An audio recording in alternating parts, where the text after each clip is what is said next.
Stacking plastic cases on the floor, dusty boxes by the bedroom door, tracking lines across the TV screen, living out a heavyweight dream.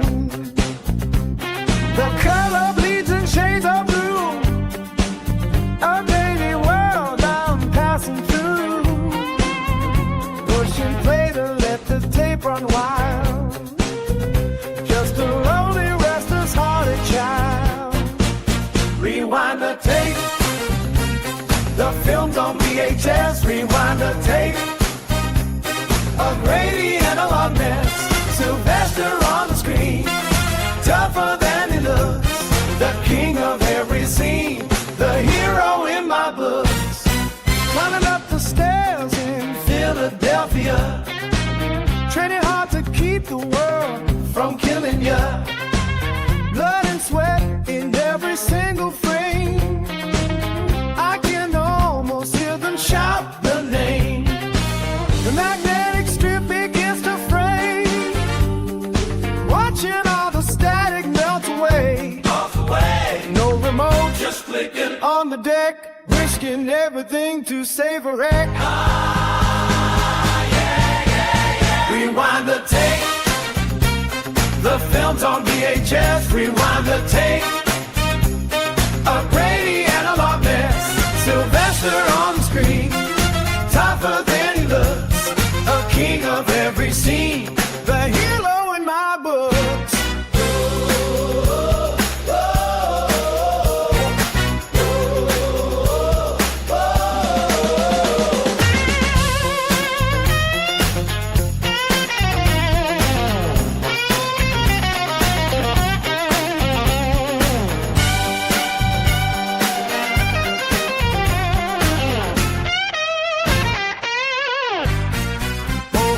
Driving through the mountain snow, nowhere left for a soldier man to go.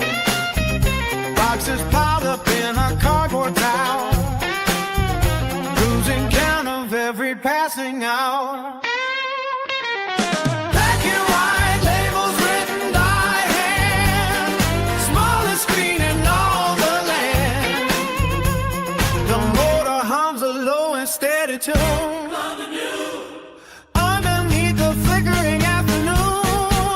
Rewind the tape, the film's on VHS. Rewind the tape, a grainy analog mess. Sylvester on the screen, tougher than he looks, the king of every scene, the hero in my books.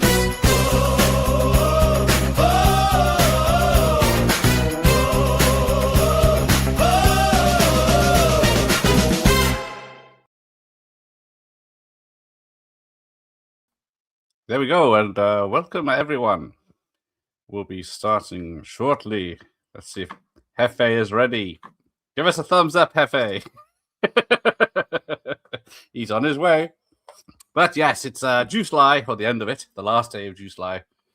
So we're going to be talking some Sly films from, well, I'm going to say Rocky, but without Fist, Paradise Alley. Yeah, we'll skip those ones. And, of course, there's some good and some bad. Up until... Where are we going up till? Detox in 2002. But there we go. Jeff is not at work. He's just setting up his camera right now. We're not going to mention his cameo in Alan Smithy film, Burn, Hollywood Burn. Or Ants, because he's just the voice. I think... Apart from that, I think everything is looking like fair game. Yes, there we go. Even Rhinestone, yes. So, let's say hello, everyone. Thanks for the taste from Sly, yes. Good old Sly. I'm sure he said thanks. I did tag him, so we'll see if he turns up. So, welcome, Stacy. Welcome, Davey. Michael Maz. Duck the duck. Welcome, Kenneth. Stallone, so many iconic films. Yes, I got most of the ones got tonight. Two honorable mentions that I have on VHS that will not be showing is his Capone, which is him just here. And it's Roger Corman's Capone, and of course he's headlining Death Race 2000, despite being barely in it. And then there he is on the back. I think, what did he do? He had a cameo in the other film, didn't he? Death Race 2000, Capone, Cannonball. He was mafioso. So yes, there we go. And a little film called Rocky. And speaking of Rocky, here's Jeff. If my screen doesn't freeze, there we is. go. Yeah, that's me. Yeah, zoom in on me. Yes. You said you were bringing a Sylvester Stallone guest with you. Who is this person? Hello. Hello. Hi, my name is Fatty. That is really his name. That's not funny. That's really my name. No, well, that's 80s fat. That's not now fat.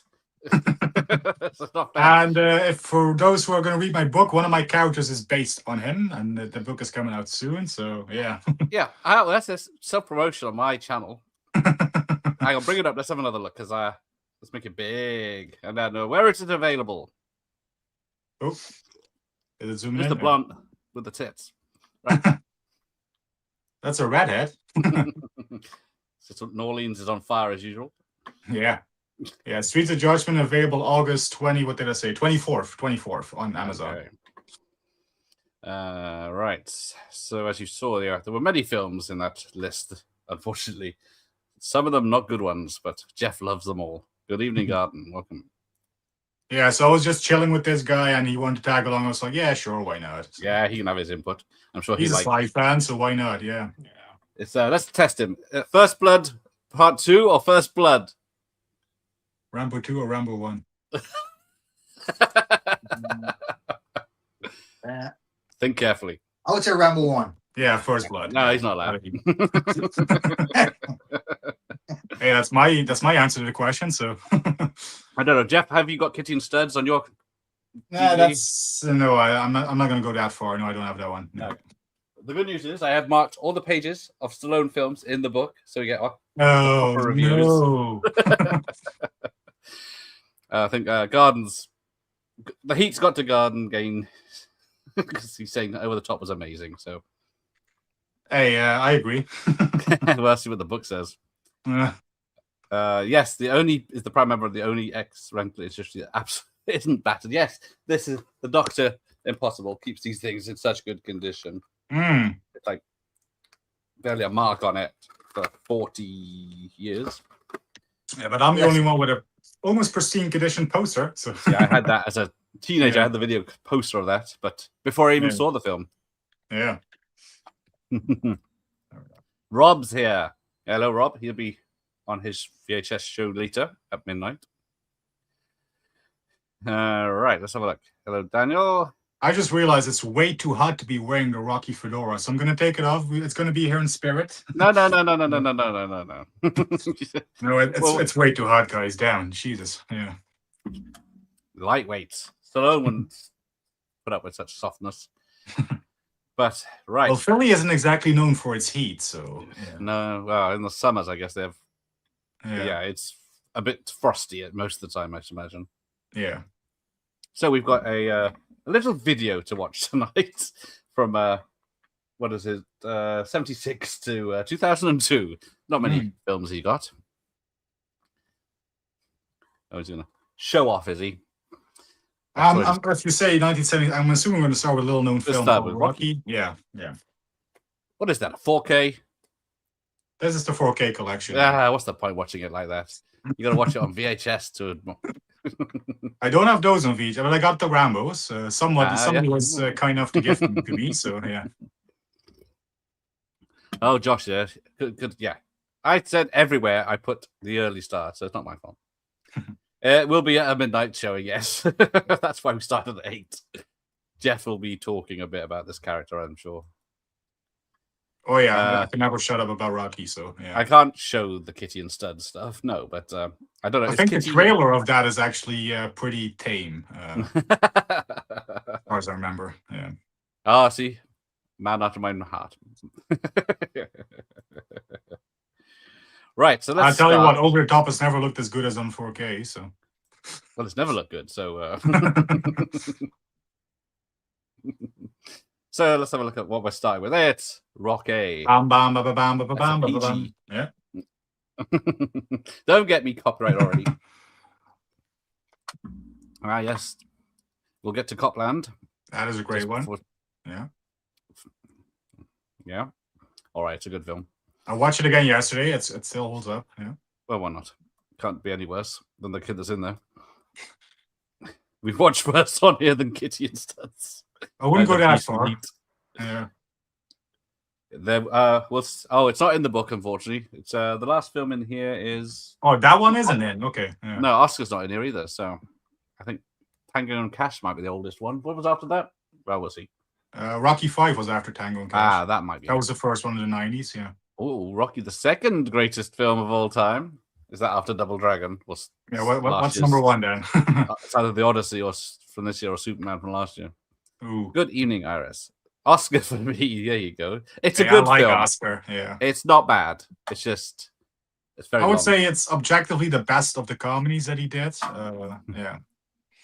Kenneth, good evening. A masterpiece, yes, I'm sure. He's the Rock. Talking about Rocky. It's just 91, isn't the book? Or 90? Yeah, 91 to 92 for stuff on VHS and television. So stop was 92. And as a quiz, Jeff is going to say the name of each character from the films. Well, I can do that. Okay. We'll see. So for this one, it's easy. It's a guy who was a Rocky Balboa. Balboa, I don't know. Like no, it's not. It's the Italian Stallion. That's his nickname. And his actual full name is Robert. Rocky is short of Robert. So. Still haven't seen Oscar. Well, I can't say you'd like it. For the man that loves Beast and Heat, it's not really one for you. Right, let's have a look at this video. What I'm about to play here. Shrink my screen a bit. There you go. Right. Let's go to distance. Here we go. What do we got? A trailer or a... Gene Shalit of NBC TV says, let's say it right at the beginning. Rocky is one of the best movies of the year. 4 stars, says the New York Daily News. Rocky is a glowing tribute to the human spirit, a wonderfully tender love affair. It's the creation of a truly sensational new talent, Sylvester Stallone. Judith Christ of the Saturday Review calls Rocky a delightfully human comedy, a sincere, rousing call it film comedy, though. that raises the spirit light, and yeah. gladdens the heart. Yeah. John Simon of New York Magazine calls it a charming, grimy, and beautiful fairy tale. Rocky hits right on the button, says Charles Champlin. Damn it, I want to of watch it Los again now. Angeles Times. Rona Barrett of ABC I watched it TV today. calls Rocky a total triumph, a definite Oscar contender. Newsweek says Rocky is It a won knockout. Best Picture. So Rocky, not just a contender. starring Sylvester Stallone, rated PG. A There you PG? go. What's the point? There you go. And there's I the, think they're all PGs except for 5. I think 5 was PG-13, was it? Yeah. Oh, in America. It's PG here, so they might cut a swear or two, if that's the reason. Yeah, because I know 5 for the, I think the street fight was a little too brutal for some, so they, PG-13 for that one. Yeah. Should be an R-rated. Should be Rated R for Rocky. Yeah. be video nasty, so no one can see it. Bet Oscar wasn't a contender. Oscar contender. No. Well, No. Ironically, it wasn't. No. Right, the votes are there. Best Rocky film. 1, 2, 3, or 4. The only answer is Rocky 1. Although Rocky 2 is a fantastic sequel, carrying on right from the end of the first one. Rocky 3 and 4 are just great popcorn entertainments. 5, I know 5 gets a lot of shit. I like it. And Balboa is actually my second. I like Balboa second best. So, yeah. A muffled F-bomb or some shit, yeah. There you go. Go on, do this bloody quotes while we're here. Yeah, I got a heart, but I ain't got no luck, do I, Mick? Yep, Mars is correct. Oh, yeah. See, I prefer the cut without the robot. That's Rocky the 4 heathen. director's cut all the way. Yeah. Yeah.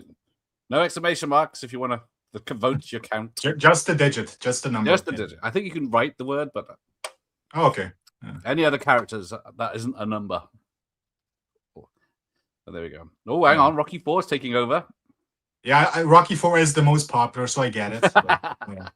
But we'll get to that. So Come on, if we put on our objective glasses, Rocky 1 is the best. Come on. which one? There's no Which am debate I going to about it. watch on a Saturday night? That's a whole different thing. Ah. Whatever is the best doesn't mean it's the most entertaining. So, It does. No, yes. Right. Let's have a look at little interview he did when it first came out. Written several I've seen this. scripts before, Who's this but puppy? was there any special reason for you to write this one, to write Rocky? Well, I felt at the time that cinema, at least the movies I had been seeing, were at an all-time low. God, he was so young here, wasn't Everything he? was anti-society, So this is 50 anti-Christ, years ago? anti-government, Yeah, anti-everything. yeah, 50 years of and Rocky this year. There was no one to root for. And I also feel that films are very cyclic, so I just wanted to turned get 80, so he back must to have the been 30 cycle at this of point, so, the films yeah. of the 40s and the 50s, where people say, hey, gee, I missed the good He's a old bum. films, yet Hollywood hasn't taken heed and hasn't made any good old-fashioned type films where morality was at the forefront. So I took the opportunity to write this particular film, of course, being somewhat selfish because I had myself in mind for it. But that was the main motivation. But it was fairly presumptuous of you, wasn't it, to expect to be able to star in it, because your career up to then had been small parts, right? Yeah, that's kind of you to even say small.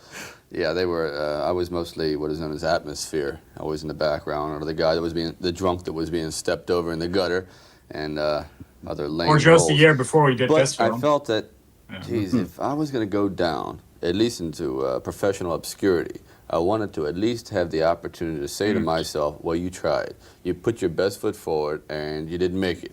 So that's what, I guess you might say, provoked me into writing the script, because it wasn't something that I had given a lot of thought to. I just knew that I had to do it one time, and it was innate.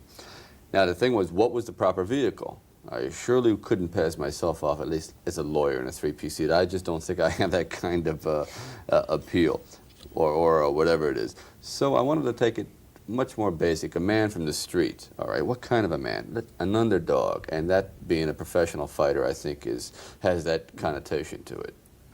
But, you know, when these big wheeler dealers got hold of your script and they were told that Sylvester Stallone wanted to star in it, they must have said, who? Right, or what? Or what, yes. How did you sell yourself to them? Usually, it's the old syndrome of knocking on the windows, pestering them, pressing my face in the door, honking their horn in the driveway. In other words, Yes, he making was. a real pain was, in the yeah. neck out of myself. And slowly they began to see, well, perhaps he's got something. They first showed it to James Caan, Jimmy Caan, and then Burt Reynolds and Ryan O'Neal and Gene Hackman and Robert Redford, and they showed it to all these people. But I kept saying, I work a lot cheaper and a lot harder and for a lot longer. And also, I think that they were taken up with kind of like the pioneer spirit of it. It wasn't going to, it's a small movie. It was made for like 1/10 or 1/15 of what they pay, say, a James Bond movie or Yeah, less than $1 million for the It cost original about $1 Rocky. million, in fact. Well, it came in at $960,000, which There you is go. what a good toothpaste commercial cost in the United States, really. So they didn't have that much to lose, but more than that, they really felt that this was kind of like a special movie that would appeal to the masses. And it's the kind of film that hadn't been done in quite a while, where there wasn't any cursing, yet you didn't miss the cursing and that type. I missed the curse. But after all, when you first went Screw along... you, creepo. with That's your not script, cursing. I mean, they Okay. liked Oh, the that's script, it. but they were so desperate not to have you that they kept offering you increasingly large sums of money to go away, didn't they? Right, it went up to about $265,000. Not to appear in the film. Right, to stay away, to get off my lawn, boy. But what they didn't count on is when a person hasn't had that type of money, they really don't miss it. In other words, if you haven't ridden in a Rolls Royce, you don't mind bouncing around in a Volkswagen. You don't have that frame of reference. But more than that, I knew that if I sold it, even for $500,000, I knew that after the money was gone, I would become very bitter for having sold out, because my one love was to at least fail on my own terms. I wanted to see if I could act, because all these bit parts that you're talking about, you really couldn't say this kid had talent or he was just a big fake.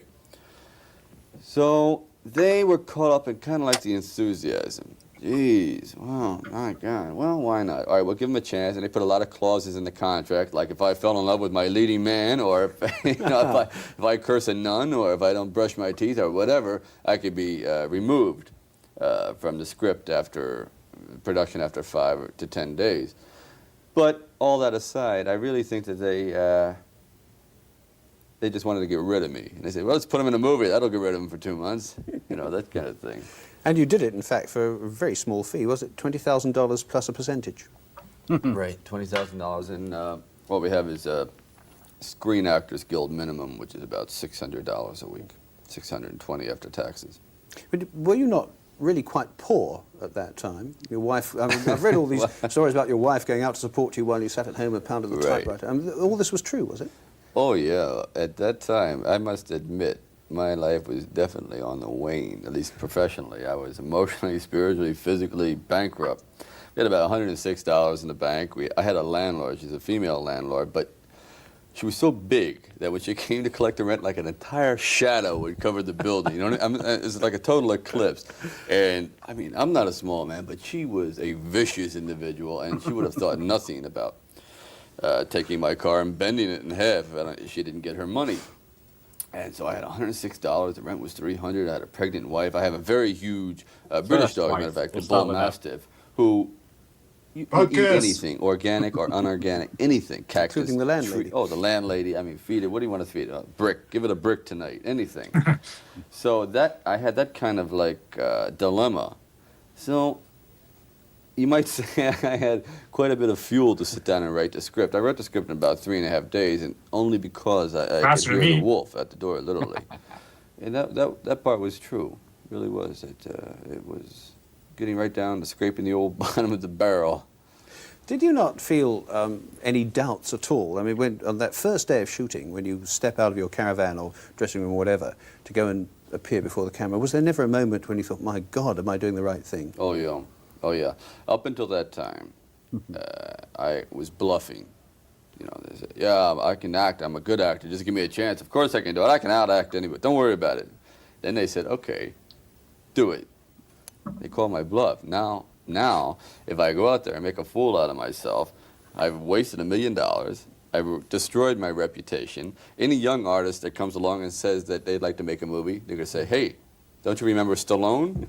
You want to make a bomb? And my name would be synonymous with turkeys and bombs. They say, hey, why don't you go out and make a Stallone film? Which would mean turkey all the time, or tax write-off. Make a Stallone movie for tax write-off. So it was tremendous fear. And when that fear subsided was at the last second, as I was going out of the trailer. We ride around these trailers to the set. And it was freezing. It was about 4:30 in the morning. The winds were blowing down the street, very dramatic, and it was cold. And there was the Philadelphia City Hall clock there lit up, and the wind was blowing and mist and all that. And as I'm pulling out of stepping out of the trailer, I passed this mirror, and I said, "All right, now you're gonna do it, or you're gonna sit here and become a bum for the rest of your life. Are you into the character? Are you the character?" And someone outside said, "All right, Sylvester, let's go." I said, "No, you got the name wrong. It's Rocky." It's Rocky. Bang, yeah. right away, and I felt that when it said, "Geez, I'm not Sylvester anymore. I've got to be this character." And as soon as I stepped out, and I saw the director laying in all this wind and dust, and everyone was so into it that I felt very, very safe. And after seeing the first daily, the rushes, the first day's prints, I knew we had if nothing else, I had a good home movie on my hand. A good 2.5-hour home movie that my parents would enjoy, if nothing else. It's about boxing, of course, but it is about more than that, is it? Oh, Is yeah. it about your own struggle, basically? What it is I took shit. my particular plight, which isn't unique. It's every art. We've lost the feed. Realize What's happening? Realize whether you're. We got copyright. And now I have the Even though I've loaded this up 20 times. Copyright it? Yeah. Are we not live anymore? Nope. Oh, no shit. I uploaded this a month ago, and I've uploaded it 3 times. Hmm. Fuck's sake.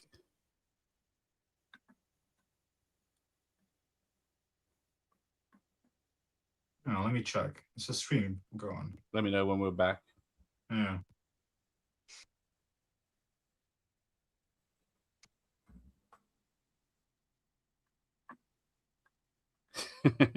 Are we back? Yo. The stream is loading. Oh no, stream unavailable. Stream suspended for policy violations. Oh, we're back. No, We're back. We're back. We're back. We're back. We're back. Sorry about that. Even though I did test this video, there was no copyright issues before, but now there Damn is. you, YouTube copyright. Yes, we'll try again with a different interview. Be prepared for fashion crimes. Actor, comedian, dancer, and no one gives you a chance. Oh, this is Then on the you Dina feel, show. well, Yeah. I've been a totally wasted life, and usually you become deviant. He goes into somewhat semi-crime. Other people end up on a psychiatrist's couch, hostile, divorcing, whatnot, when our potential isn't realized. And That's interesting because you felt very strongly, I mean, that's your Copyright story from more BBC, than it is yeah. Rocky's. right. You felt that your potential wasn't being realized. He wrote this property. They weren't coming to you, breaking your door down with every script in town, I understand, and you decided, well, I'm going to write one that's me. Right, right. And then when they wouldn't let you star, they offered you a lot of money for other stars, didn't they? Oh, they offered, well, I got in excess of like $250,000, and I had about $103 in the bank. But And your But- wife was pregnant. and my wife is pregnant, and my dog was eating furniture, and it was desperate times. So I asked my wife if I said, if you don't mind taking a long shot, like just ended up in the backyard grazing or something, because we don't have any money left, I'll go ahead and see if we can tangle with the power structure a little Got a bit. haircut. hippie. And you did. Well, yeah, you have nothing to lose when you have nothing to lose. Now, Hey, I'll nothing tell you, wrong with long I hair. want to talk to you a lot of it, but first I want them to see a clip. All right. Do you know which segment of the movie we have? Yeah. I've always been really fascinated by going into like a pet shop or any type of shop, and I see a woman there who no one has ever taken any We'll get there, concern Myers. of. And this girl, her name is Adrian. Rocky is kind of a loser. She is kind of a loser, and it's together. Two losers are brought together. Now he has been desperately trying to get a date with her, and he's finally gotten a date with her. And he gets her up to his apartment, which is like, I'd say, a living accident.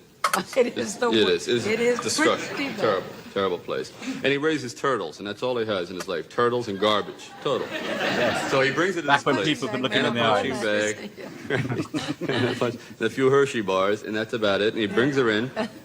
And this is her nervousness in trying to leave, and him desperately wanting her to stay. And the rest, I hope, is history. This is Yeah, don't Talia expect Shire. This is Talia Shire, right? She was in The Godfather. In The She was- Godfather, right? She's even better in this. Please take a look at this clip from Rocky. I was with him Yeah, the we're not night gonna that, see a uh, clip. he beat, No, we're not gonna- Judge God, Joe it's gonna be Walker. Larry Tell them Norman. can I tell them Yeah. who you're talking Talk about? about Rocky Marciano, who I realized we both idolize. Oh, there's a But I Joey tell you, Bishop. a Yeah. beautiful He's the guy that gives incident about Slidey the in the man. I box. was with Rocky Marciano in Reno, Nevada.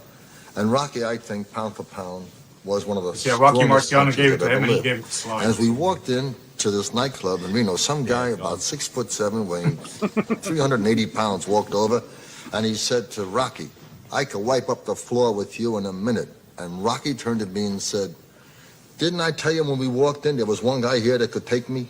And that guy walked away so proud. No fight, nothing took place. Beautiful, beautiful. I used to do road working over at Rocky. I loved him. You did. Sure, up at Grossinger's. Yes. Nobody worked harder. Nobody. Rocky used to take 20-pound weights and punch them underwater in the pool. I saw him duck walk 30 flights of stairs as part of his training program. Duck walk, you mean down with on bent knees? What? No, I meant... Well, I don't. Of course I meant. It's tough to do this show. It's tough to do this show. I have never trained for a fight, but I'm going to work on it. He was part of the Rat Pack, Myers. 24 eggs. yeah, that's 24 eggs a day. Yeah. What I was thinking And of. he ran 19 Yeah. miles, as much as 19 miles to train Right. for that movie, every day. Not 19 miles altogether, 19 miles a He day. ate 24 eggs about 19 miles? Yes. Isn't that a long way to run just to get rid of 24 eggs?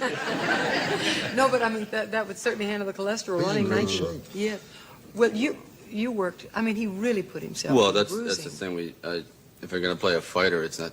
We really have to live it. Or I think the audience now is so discerning and so attuned to what's happening. You can't cheat them on film anymore. You No. can't just like the older fight films, when the actors only had like a week to prepare, they couldn't train. So we just learned, and for about A lot of 8 guys months. who played fighters did not know how to use their hands. John Garfield in Body and Soul did not. William Holden in Golden Boy did not. But the one guy who knew, he played a picture called Winner Take All. James Cagney. He knew how to throw punches and hold his hands. He just naturally knew how to move, Right. period. Yeah. But the interesting thing is that he did all of these things on screen that the fighters have to do in that fight at the end, which you choreographed, it says on the credits Right. there, was incredibly real, and I don't think you had a double in that very much, did you? No, we couldn't afford a double. We couldn't even afford lunch. So It was a very low But did budget. you get money for this? Now I'm confused. I thought that you turned down $250,000. Right. You have to understand that You they turned it all down and invested your own money? no, just to work for minimum. Like we have a minimum actor wage, Right. minimum screenwriting. No, Joey doesn't understand the basic thing. He wrote this script. Yes. And every studio said yes, or 2 or 3 studios said yes, I would like to buy it, but I have a star in mind that I want. He said, no, I wrote this for me, Right. and if you'll take me, I will work for scale. So he trained himself, and he You held take the out script, until you it take started me off as the with lead. Winkler. That was the He deal. said yes, Very we're gonna go simple. on that basis, and they wouldn't consider anybody else, Right. and let him star in his own Is he film, off? which he had written for himself, You also- instead of taking some of the big name He said stars who Delta would have Force. trained. And They're still taking quite a chance. I mean, in their minds, right? well, sure, but their budget was very low because you went even under the budget that had been. Oh yeah, we came in about $10 under. $10 on it. Went out and bought a house. Well, Didn't use any rosin, right? We- Save $10. oh, sure. What was the reaction when you first told the studio that they couldn't have that wonderful script for all that money unless they used you in it? Well, I pulled up to the studio in a '63 Olds that had it was painted rust. You know, it was painted, nature had Right painted away, it. you're in trouble. Right away, they thought I was there to do the windows and empty the trash. And when I asked for the money, they thought it was a joke. They thought it was a one-liner, like I was just in there auditioning to do Woody Allen movies.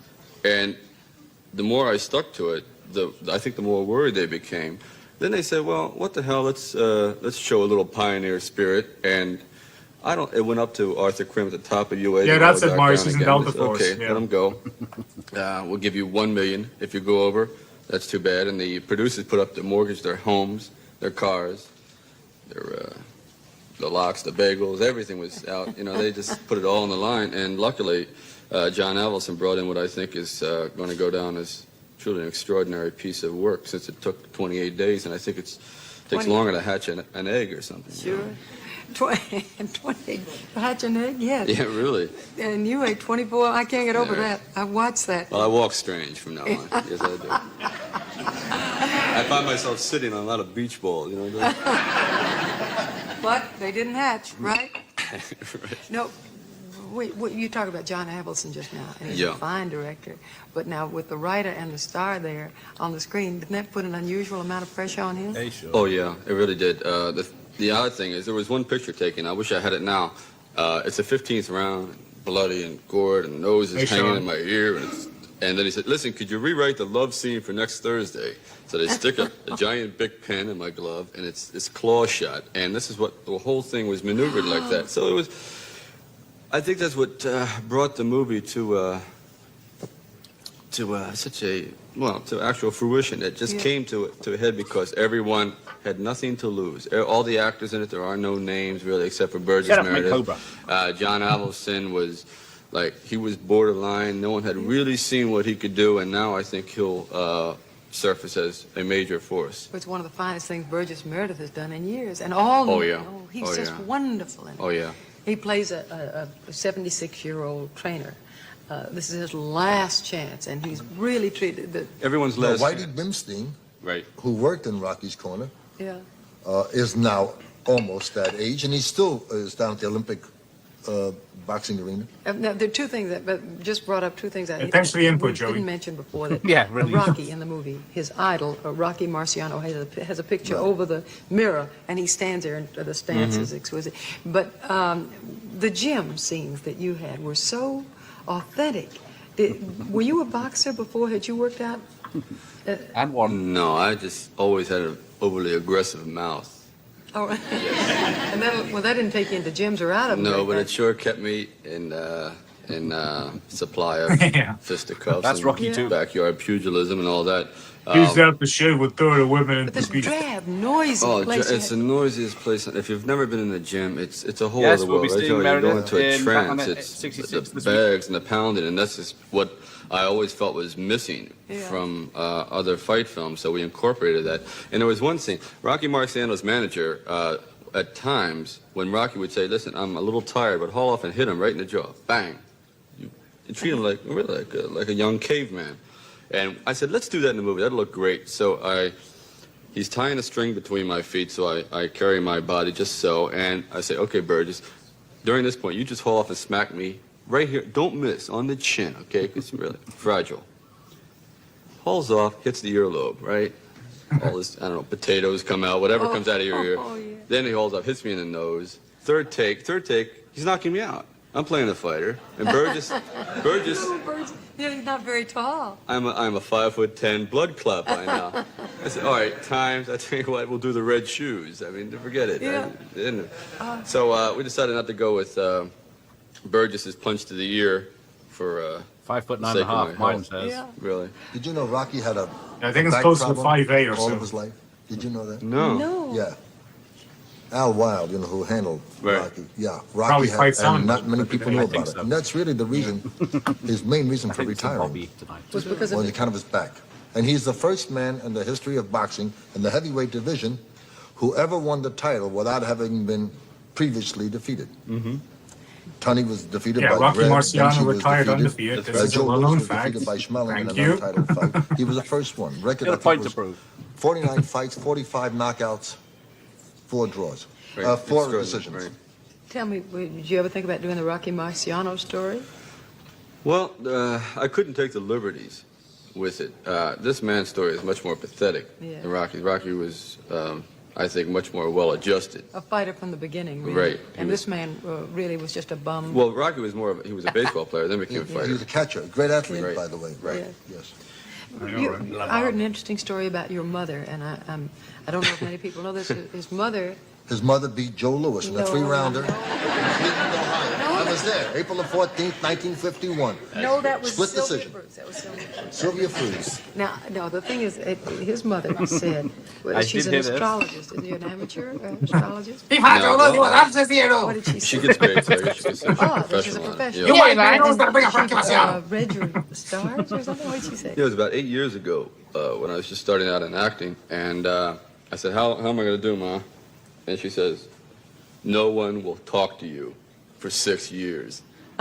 She said that? So I said, what do I do? Just disconnect the phone, nail the door shut, and get a job as a zookeeper. I didn't know what to do. But she says, you will be a writer. Now, up in this time, I had made it. I was a real success at not being able to spell my name hardly. I was a terrible writer. No, Terrible. When they would say diagram a sentence, I had no idea. I thought it was filthy when diagrams. What do they mean, you know? I'm serious. So what happened? I went to see Easy Rider, and I was really down and out. And I said, well, here's a movie that made $35 million, and since I'm doing nothing for the next 6 years, why don't I just go out and invest in a pad and pencil? If nothing else, maybe I can pick, doodle for 6 years. How nice of you to believe what your mother said. I mean, she said you're not going to make it for 6 years, and you What knew she that. really wanted him was to enter a monastery where nobody talks to you for 6 years. Right. But he misunderstood. Right. I think that was supposed to be funny, but I think so. Yeah, he wasn't that good. But before we get further on, let's have a quick look at what he has done. So his first credit is The Square Root in '69. oh yeah, He was in MASH, the movie, in '70. Soldier Sitting at Camp Table. The Party at Kitty and Studs. He was the stud. That's only got a Yeah. 2.5 on IMDb. So yeah, they're being generous. Yeah, there's not all long interviews, just the Rocky ones. yeah. The Good. sidelong glance is of The Pigeon Kicker. 70. Bananas with Woody Allen. He's a Woody Allen, yeah. number one. Clute, Discotheque Patron as an extra. I must have missed him when I saw that. 71. Rebel, he's Jerry Savage as Sylvester E. Stallone. Oh yeah. The Lords of Flatbush in 74. I don't think I finished that. It was either that or something else. The Prisoner of Second Avenue. Hang on, I got that one. What was the Oh, Flatbush? all right. We'll play your game, you rogue. There we go. There we go. Yeah, What's the Flatbush? who's that? The Wrinklers in there. The Fonz is in there. Yeah, the Fonz is in there. It's a greaser one. Yeah. The Prisoner of Second Avenue. Sorry. I don't know if you mentioned Capone, but I got that as We're well. not in Capone. Now we're in Capone, where he was Okay. Frank Nitti. Well, here's Capone. I got that. Death Race 2000. Got Machine Gun Joe Vitterboro. Oh dear, that's a that's awesome or terrible. Yeah, it's okay. Farewell, My Lovely in 75, where he was Johnny. Don't got that. An episode of Police Story in 75. Can you tell me what his character's name was? On the TV show, I have no idea. It was Rocky. So that was That makes sense. Elmore Rocky Caddo. Kojak, an episode of Kojak. Who loves you, baby? Rick Daley in 75. Cannonball. He was mafioso. It was a very short, that's more of a cameo before those were a thing. Rocky in 76. Fist in 78. hang on, we're going. You got Fist? Yeah, He's I not got bad. Fist. I get amateurs on these days, don't I? Yeah, that's David Dredge, that's Fist. Yeah, I've got about 30 of his films. It's hard to. There you go. Yeah, so that's the one where he's a union boss or something, is it? Pretty much Jimmy Hoffa. Yeah. Okay. Which one did I see? It must have been Lords of Flatbush I started. Or Paradise Alley. I can't remember because he was. Oh, yeah. Not Yeah, that very came young. after, right? Paradise Alley. Yeah, there Yeah. you go. What the hell is that film? That does not say Hopes and Paradise Alley. Paradies, that's German. Yeah. But it is Paradise Alley. Let's see your Expendables 4 before you fit. That's fuck that film. There we go. Then we get to this next film. So, right. So that's a US VHS, and then two. Oh, so we're phases. skipping Fist and Paradise. Okay, Rocky. Yeah, I don't count Well, that. that's part of my Rocky collection. Something else to show off my There Rocky you go. figure. Go on, show off the toys. There you go. Al Hey, yo. Pacino as Rocky. Hey, yo, it's me, Rocky. You know? Be very careful with that, I am. and don't get the knives out later. Too late. Shit. Rocky, the movie that captured the hearts and imagination of audiences around the world, continues. Well done, Fizzy. Now, the most electrifying rematch in motion picture history. Rocky 2, starring Sylvester Stallone, Talia Shire, Burt Young, Carl Weathers, This is it. and Burgess Meredith. Rocky 2, rated PG, starts Friday, June 15th at theaters everywhere. Yeah, back when sequels weren't as common. Yeah. Yeah, the only real sequel up until this point was like Godfather 2, maybe.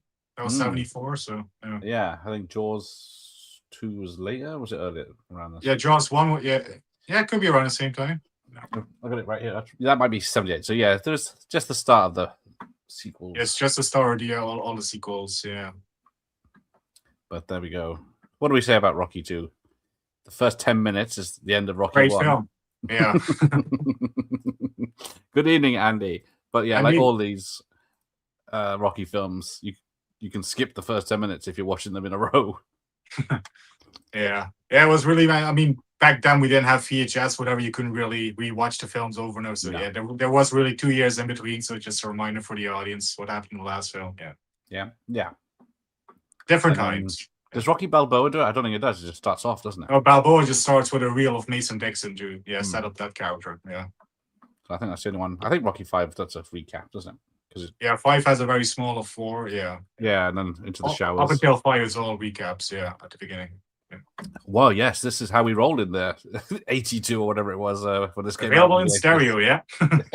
Certificate A, so it's pre-cert. So it's a bit saucy. But yes, 1979 film, and he was playing which character, Jeff? The Italian style Rocky Balboa, you know. All right, fine. There's something else.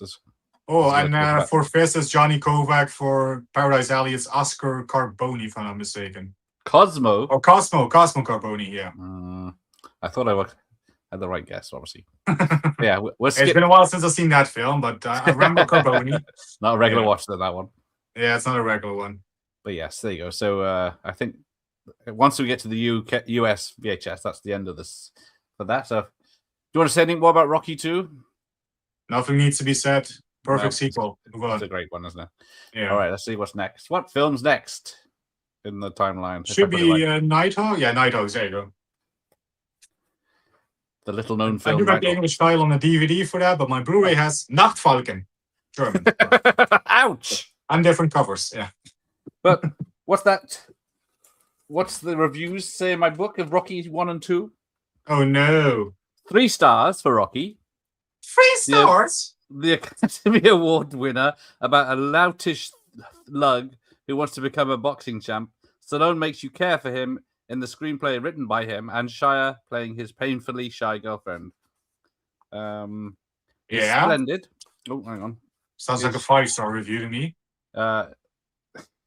It's splendid. Uses the slums of Philadelphia as a good advantage for much of the on-location scenes. Then Rocky 2, 2.5 stars. That was positive, so why 3 stars? I don't get Well, it. 4 is the most, so it's not. Oh, that 4 good. is the most. Okay, well, okay. 4 is the that's most. That's not too bad.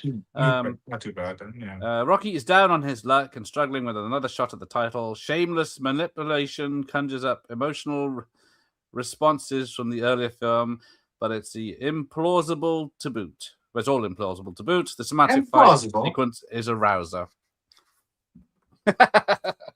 Jeez, I wish this book would have never been found again. The book don't lie.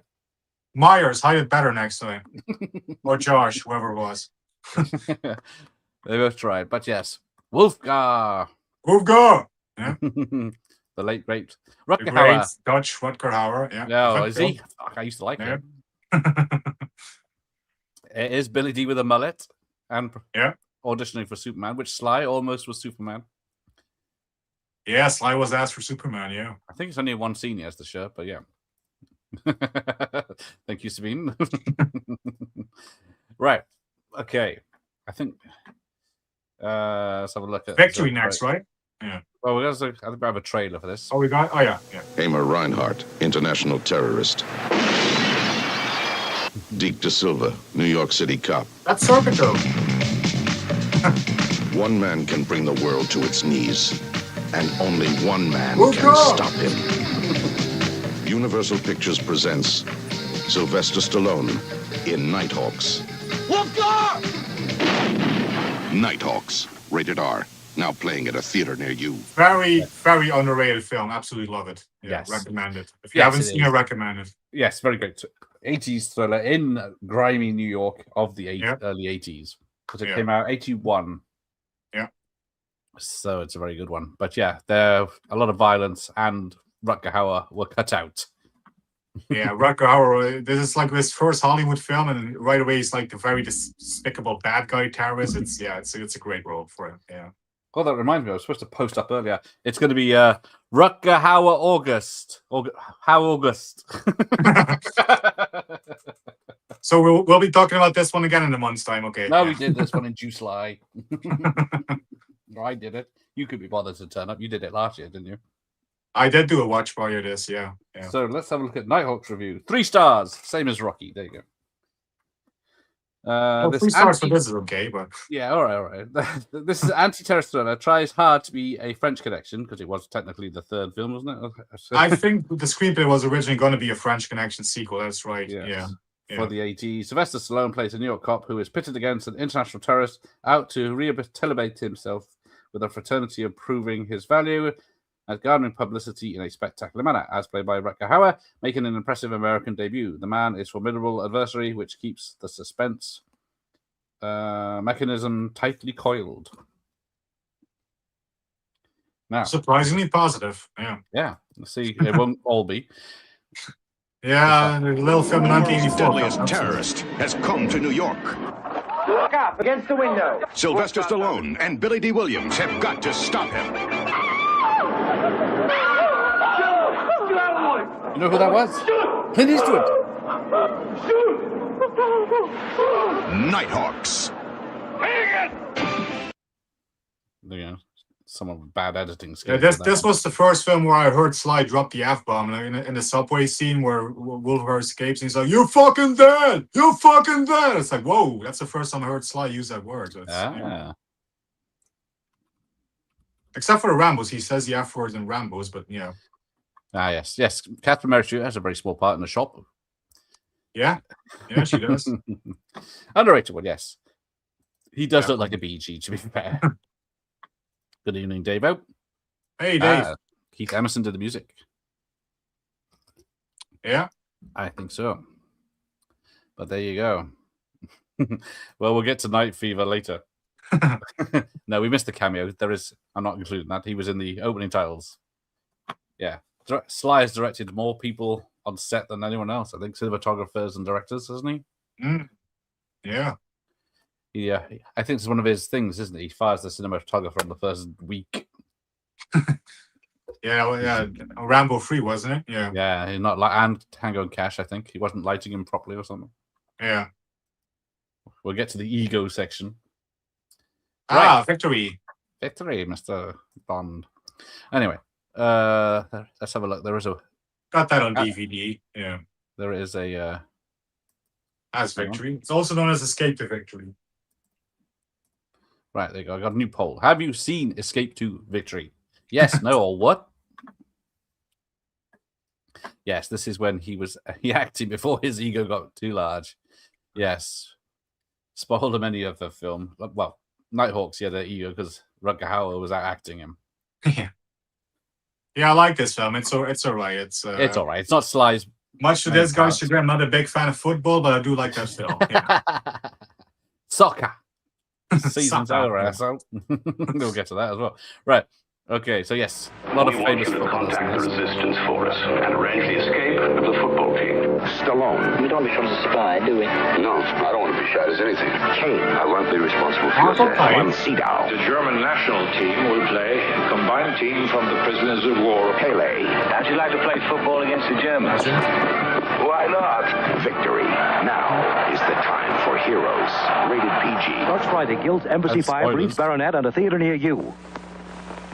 But yes, he did have a bit of an ego in this one because Sly's the goalie and he wanted to score the winning goal in the game. Obviously, that's a bit difficult if you're a goalie. So, yeah.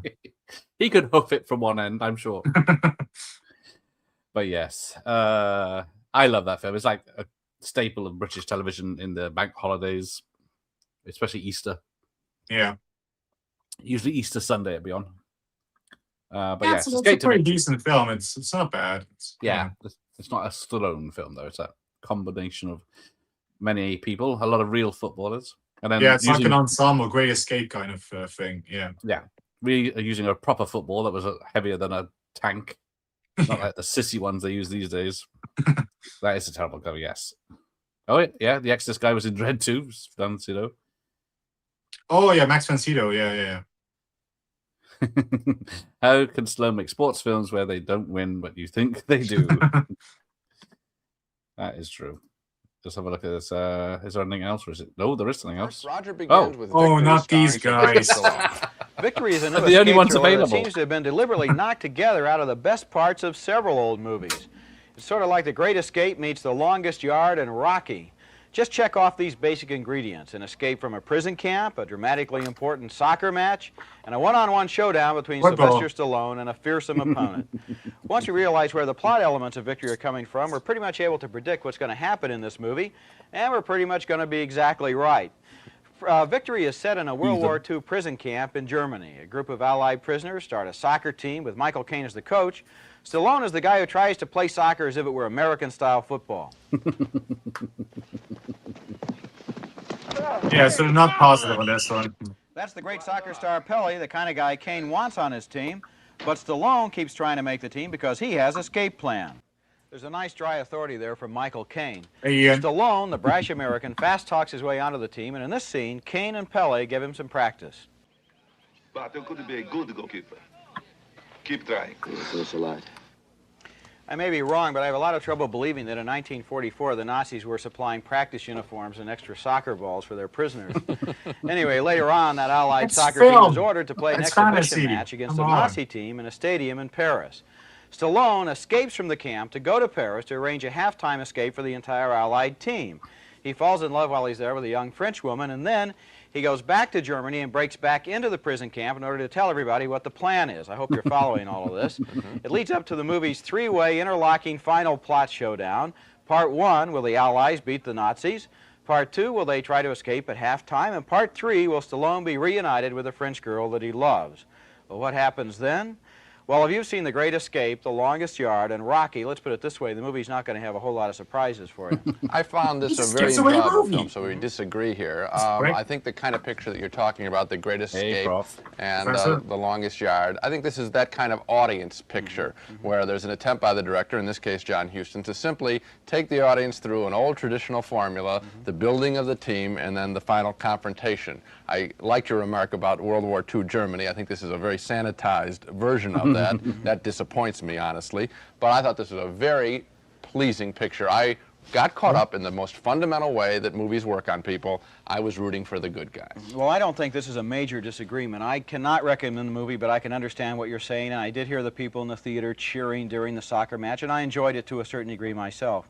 One thing, maybe from a sociological point of view, that was kind of interesting, at halftime, and I'm not going to give away the ending of the movie, but at halftime they've got to make a choice. Should they go back out there in the second half and beat the Nazis, or should they escape? And I think that the 1940s and 1950s movie audiences would have said, go back and beat the Nazis, and this audience was saying, escape, escape. And just that, the kind of difference that you're talking about, that debate, what are they going to do? It fooled me. It fooled me. Okay. I like the picture. You've used this line on me a couple of times. Audiences are going to like this picture. All right. That's what's going to happen with this one. Okay, small disagreement. All right. We split our votes on Victory, the thriller starring Sylvester Stallone, Michael Caine, and a wartime soccer game.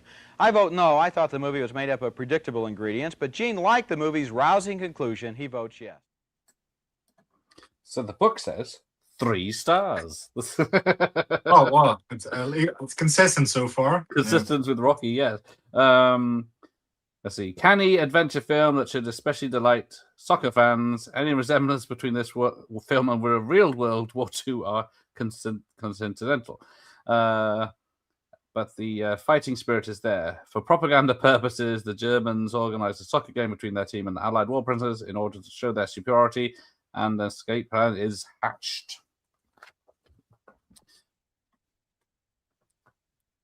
Oh, everyone's late. They don't read the Times. Yeah.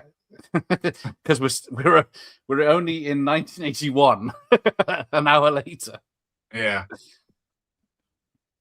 But I won't be talking about Rhinestone because he directed that, so I didn't include that. He did not direct it. No, not Rhinestone. Sorry, Rhinestone. I'm thinking the other one. Staying Alive. Staying Alive. I was confused with two of them. But yeah, we will be seeing some Rhinestone.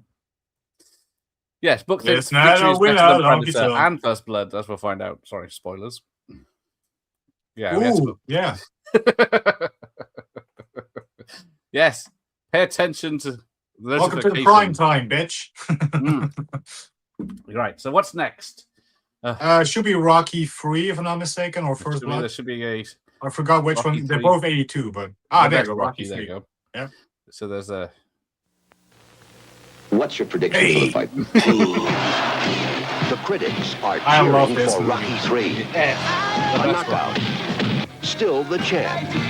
Fast and furious. Loads of fun. Great stuff. A blockbuster. A triumph. The best Rocky of them all. Rocky 3. Rated PG. Exclusive engagement now playing at SRO State Theater. Yeah, what can we say about Rocky 3? It's awesome. It's awesome. Everything you want from a Rocky film. Yeah. Well, I do. There you go. Yeah. I even got the original myself just for fun. Hey, woman. Yes. Hey, woman. Don't upset Jeff. Maybe you'd like to see a real man. Yes, nowadays Rocky would be labeled a racist for beating up Mr. T. Yeah. He does always have black opponents, doesn't he? So yeah. Yes. For Drago. Yeah. Thank you very much for joining Cinema Showcase, and join me right now in welcoming Sylvester Stallone. Thanks so much for being here. My pleasure. I mentioned in the intro that there's a slide when he's all pen and proper, a popular folk hero. When this whole thing began, did you envision not just the success of Rocky, but the phenomenon that he became? No. Not on either score. I thought that Rocky would appeal to a certain segment of, you might say, urban inner city dwellers. And I thought perhaps at best financially that it would break even. Matter of fact, the studios, when they made it, they thought that Rocky was being designed primarily for second billing and drive-in movies. It was made as a Bill B film. It was not supposed to be billed as anything other. So the whole thing kind of like is like an experiment that got out of control in a biology lab. It just kept bubbling over. That's incredible. You had, I know, enormous trouble originally in selling the concept, didn't you? Yes, it really, because it's ground that hadn't been broken. I went around from studio to studio with other scripts, and I had this idea, and I wrote the idea of Rocky, but it wasn't an optimistic script. I wrote it kind of for myself, and it was very pessimistic and very down, because I was feeling down and negative about myself and my life in general. So the script that I had written certainly wouldn't have sold. Then I went to the Chuck Wepner fight with Ali, fighting him. I said, this is a much better ending. Instead of the man taking a dive like he had in my script, let's let him go the distance. Let him fight for something besides money, for human dignity. A man who goes from a total selfless shell to being an existing human form. I am kind of a thing. So I took my dilemma, that was my inability to be recognized as a performer, put it into boxing shorts, and got very, very lucky.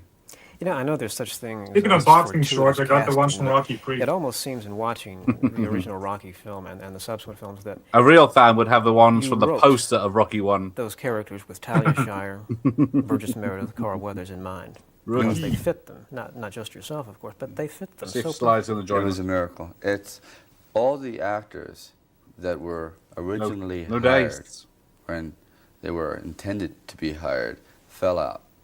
Carrie Snodgrass, Lee J. Cobb, Harvey Keitel, Susan Sarandon. I mean, it was incredible. They just kept falling out. It was like fate was saying, wait a minute, we've got one more person for you to see. And Carl Weathers came in, last one at the end of a long day. It was 8 o'clock at night. Talia came in. She was reluctant. Her husband almost had to drag her in. Burt Young, it was strange. Burgess Meredith came in and auditioned. And I mean, can you imagine him reading after 50 years in the business?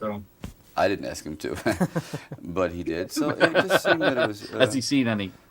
It's got to be victory. Destined in a lot of ways. Yeah, we've seen Cobra. I really we've seen become Over quite philosophical about the whole thing. I can't take credit anymore. That's where my troubles began originally. You try to figure out how things like that happen, and it's just something that if you could only put a label on it, you'd be the richest man in the world. Yeah. It's just We favored it's like an accident. Yeah, or a wonderful accident. No Rambo Rocky. Luck. I Yes, guess. luck. Yeah. You know, I think one of all the wonderful things that have been said about the original Rocky film, to me, one of the best, and that's because I admire the man so tremendously, as does just about everybody, I suppose, is that Frank Capra said Rocky is a film he wished he had made. I don't know if you're aware of that or not. He says Cobra. Okay. That to me is kind of an ultimate compliment. Good choice. Mike Myers, correcting guest. What can you say? He had this Cobra, similar philosophy where he tried to elevate the spirit of man rather than subjugate it and just say, okay, we're all doomed, so let's get it while we can and leave nothing for anyone else. Who cares? And that's a very easy prescription to life to adhere to, but I can't. And I've been put down for it many times as being this American dream, believer in this, that we can overcome the odds, but I did it. A lot of people have done it. You're doing what you probably want to do. I mean, the fact that so many people are in jobs that they have started out in an ambitious way and they've achieved it. So the American dream does exist. It's just in Hollywood, it doesn't seem to be trendy at the moment.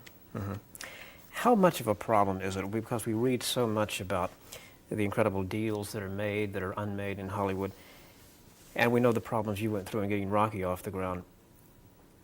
How difficult is it for the filmmaker or someone like yourself who is trying to get a project started to actually get it going? I think we are. Oh, it's plenty hard. I mean, hard. opportunities are there. It's just the route that one has to take sometimes seems like Marco Polo's trip was a weekend excursion compared to the travels that they must go through. The young people that come out of film school, let's say, that want to be directors, usually have to take quite a subservient role and work their way up the ladder as if they were a page boy in a large corporation. One day they wanted to be chairman of the board.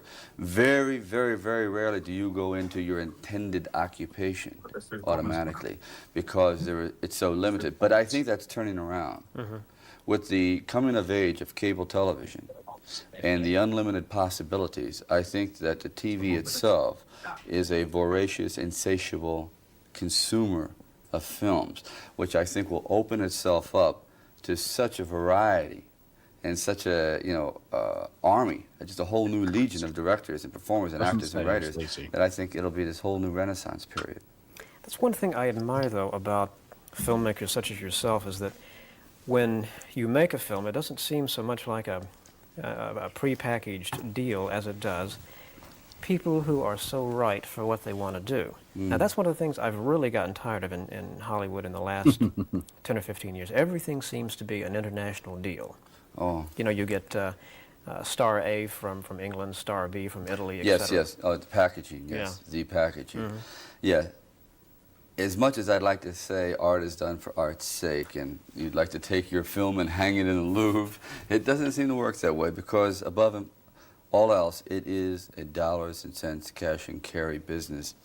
And every now and then something emotional or touching or artistic comes out of it because they do have to cover this incredible overhead. For example, Rocky 1, here is bookkeeping 101, here it comes. Rocky 1 was done for $860,000. It's going down a bit. If I were to walk Each in, interview. and I was paid about, I cleared about $620 a week. If I don't know, I you were to got time, walk Jeff? in today with Rocky, No thanks. it would cost about $8.5–9 million. Now a man sitting behind a desk, I do have that as well, beefy so Italian in a sweatshirt with a broken down Watch it in the Oldsmobile original and his German. ratty script with coffee stains. Oh, that's all over actually it. a So Dutch can I have DVD. $9.5 million, $8.5 million? It's a bit saucy. I doubt I would have ever landed anywhere but on the pavement, with The his odds foot on would my have been butt. Oh against yeah, you, I would have yes. been kicked down the steps because it's very, very limited. So people say, how do you do it? I'll do it the same way. No, I think there has to be, you have to discover different routes now. Today they call it creative financing. It's like, Whatever that means. 10 elephants and $50,000. I mean, there's so many ways you package it. I'll give you a farm in Nebraska and $10. Yeah. Will you do it? I said, I'll think about it. All right, following up such a successful film as Rocky with Rocky II, I know you must have thought about the sequel syndrome. Yes, yes. What did you try to do to overcome that, which I think you have done, and certainly in the third film, which to me, and I don't mind telling you this, I think is probably the best film in the Rocky series. To me, it's the best one. But how did you overcome I wouldn't go that sequel far. syndrome that so many people worry about? Rocky was designed Makes sense to see. as a trilogy. The way I interpret sequel is a film that Oh yeah, this is the interview where he maintains says there's not the going to be a same Rocky central 4, hub right? character. Let's use James Bond, for example, or Superman. changed his Never mind. seen that. But the satellite characters all How many since change. then? The girls change. The Yeah, three the more, and island then change or whatever. the 3 Creed city they're films, so shooting yeah, it. 6 films after. Rocky remains a boxer, remains married to the same woman, and the locations are pretty much the same. So what it is basically is a very long-form movie, almost like long-form television, cut up into 3 pieces. It was designed as a trilogy. A sequel is designed, I guess, you can go anywhere you want with it. Yeah. So when I was approached with the offer to do Rocky 3, I wouldn't do it until I had a story. Oh, yeah, and that yeah. story became somewhat autobiographical. I had to live through some of those experiences. Now, with Rocky 3, they also wanted to add a name to it, like Rocky's Greatest Challenge, Yeah. Rocky's No Marshmallow, or The Final Gong, or, Right. Bullets Something and one of them. Bruises or something.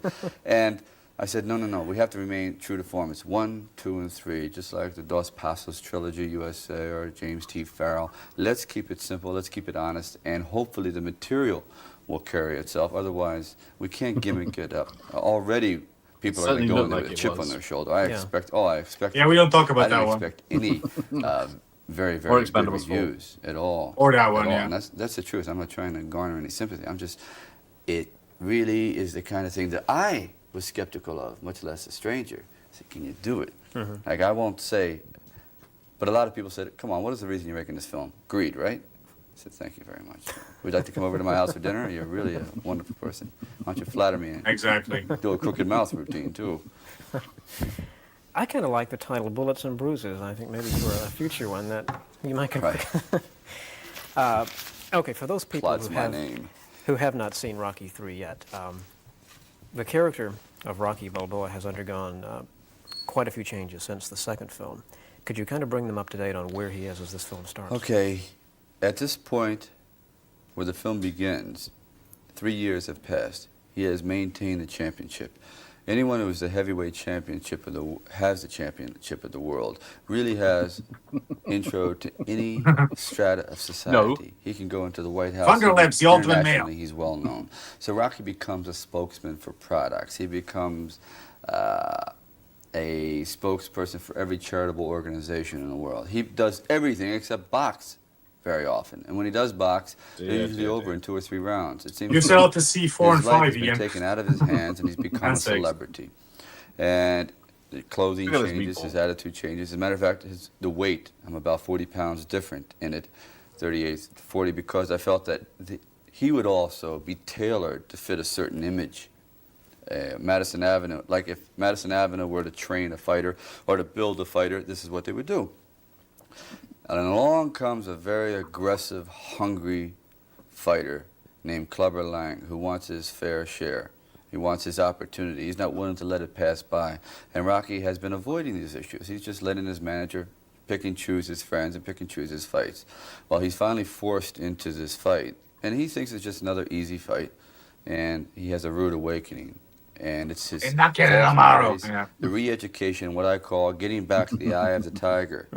I mean, he developed the eye of the pussycat. Everything was nice and peaceful and fluffy. Yeah. And then he realized his whole world collapses around him, and money and the prestige was all meaningless. Because when you really clear it all away, the one thing that you have to stand alone with is your fear. And if you can't take your fear and put it into a box and keep it locked and contained, you never get rid of it, but contain it. It eventually will consume you the way a gasoline fire would. So it's Rocky's re-education, and he does it through example and a lot of hard work, and it's like a rebirth. It's kind of like the second coming of a man in his life. So in the Rocky III trilogy, he's gone the full circle. At least I hope he goes the full circle. Yeah, he's very articulate. That I want to articulate. say now. This features yourself and Talia Shire. What should we know about this? Well, this is he has come to California to train with Apollo Creed to fight this new nemesis. Spoilers. And he quit. He's been working out. It's kind of a plot twist that he trains with Apollo, but okay. Yeah, well, not anymore. And he is about ready to just pack it all in and doesn't care anymore. And people, we don't know why. What is it? What is it? And she finally says that you have to take stock of yourself, because when it's all said and done, we have to live together. So what is it? A lot more How do you handle it? behind the scenes there. That's pretty much All right, let's take a look at that right now. Here's a scene from the MGM UA release, Rocky III. Oh, no. Yeah, MGM is tough on copyright, so Rocky III, featuring my guest. let's not do that. Anything there. Yeah, it's Amazon nowadays, so it's worse. Yeah. 2 frames. Directing yourself. You get flagged these days. Yeah. Fatigue, first of all. You may start out with all this enthusiasm and ambitions to try to carry out this dream that you have, this vision in your mind, but after a while, the punches take their toll, the arguments, the catching colds, and just things like surface distractions, things that you wouldn't even count on bothering you, become really burdensome. And that was avoided by what we call a storyboard. And it's like a giant cartoon book, comic strip, where every shot is mapped out months in advance. So when this does happen, you have it all laid out. You say, oh, let's go to page 34. Remember when my mind was fresh? Yes, we'll do that one. Instead of trying to invent ideas on the set, which usually is very time-consuming. How would you characterize yourself as a director in terms of other actors? If someone comes to Talia Shire, for example, and says, I have a wonderful idea for this particular scene, how agreeable are you to change something, as you say, on the set that way? Totally, totally. Sometimes, I may not use the whole idea, but there's a section in it, a word, a spark, that will take it off in a whole different direction. And that's what's happened in several of the better scenes in Rocky. Just a side comment. Why don't we extend this a little bit longer? Or why don't we throw an extra punch here and whatever? And then it leads to another scene. So I'm totally open to it. I think any kind of closed-mindedness brings a certain stiffness to the film, a certain regimentation, because film is being created on the spot, and it is, whether I like to admit it or not, it's many chefs making the cake. No man can make a film alone. No way. I know there are many directors, though, who simply exclude their actors from any creative input, and I really don't see how that can be beneficial for the film. That's not very self-serving. The actor is the most sensitive artisan on the set, and he really does have to pull the project off when all is said and done. The director has to be, of course, in control, and the writer's script has to be solid, but the actors are the most important, sensitive people, so I treat them like royalty. They never want for anything, because I know what it's like to feel rejected and put down and subjugated. So I try to make them feel as though they have as much say-so in the script as I do myself. And many times I'll let them alter scenes which are certain lines which I wouldn't normally do. I like the line just the way it is. But if I deny them this, they perhaps feel less, less association, less affinity with the material. So I just, okay, fine. Let them change. It pretty much says the same thing. It's just sometimes I like to juxtaposition certain words or sentences. So, okay, so what? One thing you touched on earlier was the difference in Rocky himself in this film, and this extends to the actual look of the movie. The movie has for want of a better phrase, a richer look, I suppose. And this is something I very much appreciate, and I assume you were conscious of trying to give it that kind of look. Yes. Filthy lies, Professor. Rocky 1 and Rocky 2 were literally butted together. There was no time passage. When Rocky 2 began, it was just 1 second after the ending of Rocky 1. So, but Rocky 2, there's a 3-year passage. Also, I was following in the footsteps of John Avildsen, who had directed Rocky 1, and I did not want to do a drastic departure from his directing style. So I kept it pretty simplistic. I guess that would be fair to say. John likes to be called simplistic, And then in Rocky 3, I said, I think that the style of the film should reflect the fast style of life in the kind of like upper echelon existence. So I used star filters, a lot of handheld action, and I guess more or less dramatic angles. I had some fun with it. But the most important thing was the contributions from my editors and the pacing. It's a much more economical film. That is true, yeah. I guess cinematically you might say I didn't smash home the dramatic point. I let the theme carry through. We know pretty much what the ending of Rocky is going to be. It's a foregone conclusion. So I don't have to drive home this theme. The magically disappearing brain aneurysm. Let's just get to the conclusion of it without, I'm saying, me wringing my hands and crying. I mean, just me going like this is enough to say, okay, he's sad. We don't have to see him at the Wailing Wall.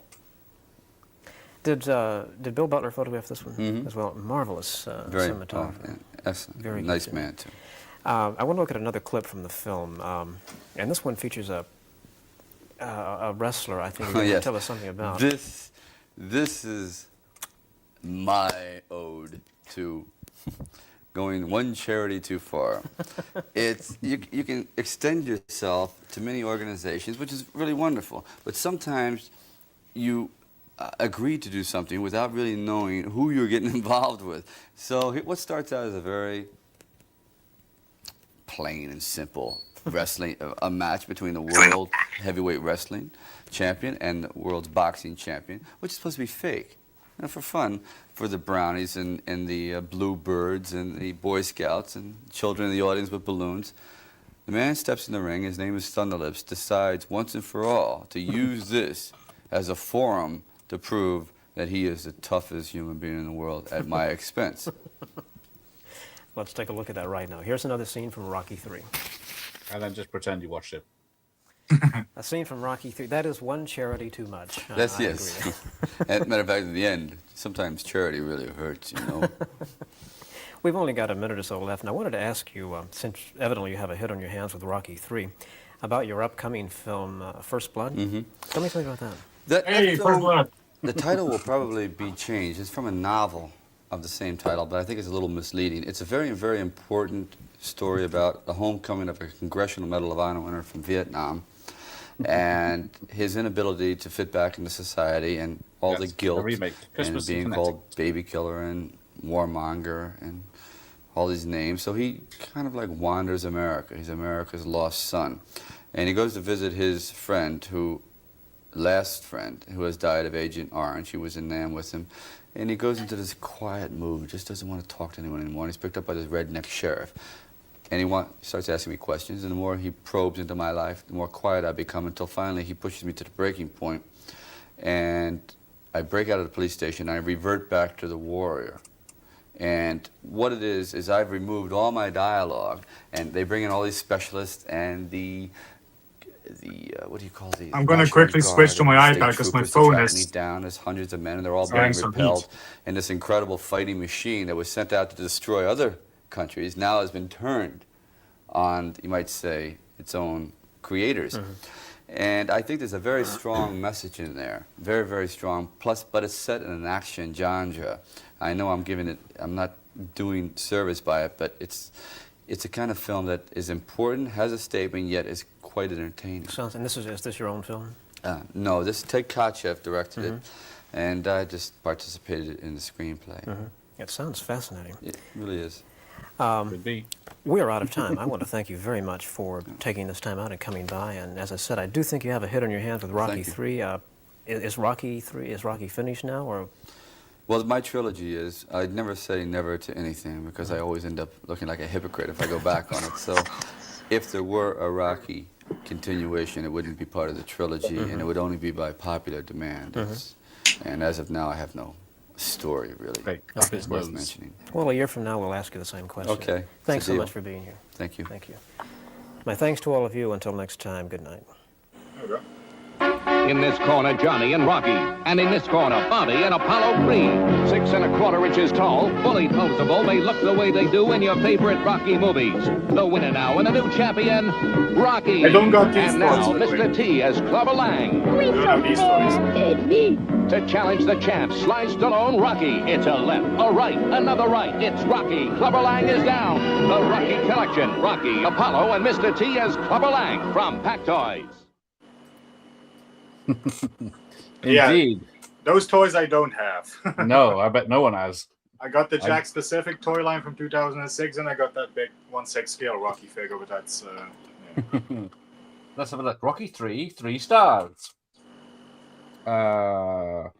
This time, Rocky learns a lesson because he has let his fame and fortune go to his head. A dynamic, victorious fighter, played by Mr. T, becomes a key factor in the story. A carefully worked out repeat of the ritual that casts Rocky as the underdog and allows the audience to do what they came for: cheer him to victory.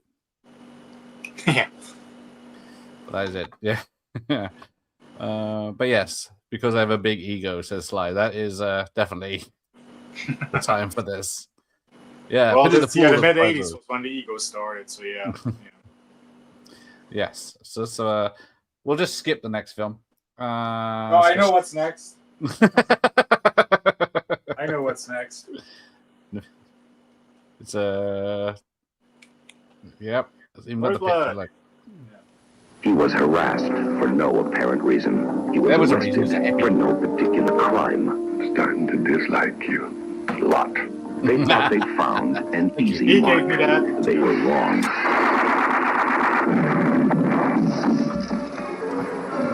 Sylvester Stallone. This time he's fighting for his life. First Blood, rated R. Starts Friday, October 22nd at theaters everywhere. And of course, this was the knife that he had. Do not hurt yourself. I'll be sick. I won't. I won't even hurt this guy. Anyway, Right. there you go. That's tiny compared to what the third or fourth one. They would get bigger. They would get bigger. Yes. Yes. Compensating it was. Yes. Don't push it. You can't find the fucking legs. Can't find the fucking legs.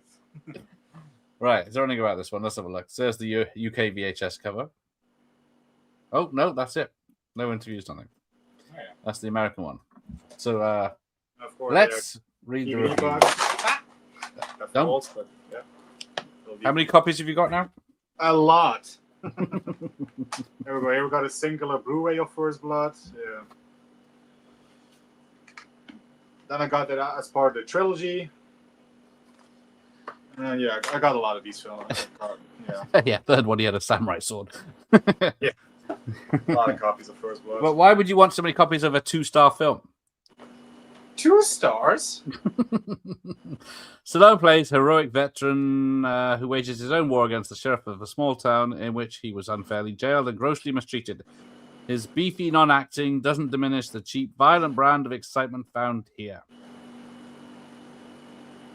Yeah, but these are the same guys that gave Predator 2 stars, so... Were.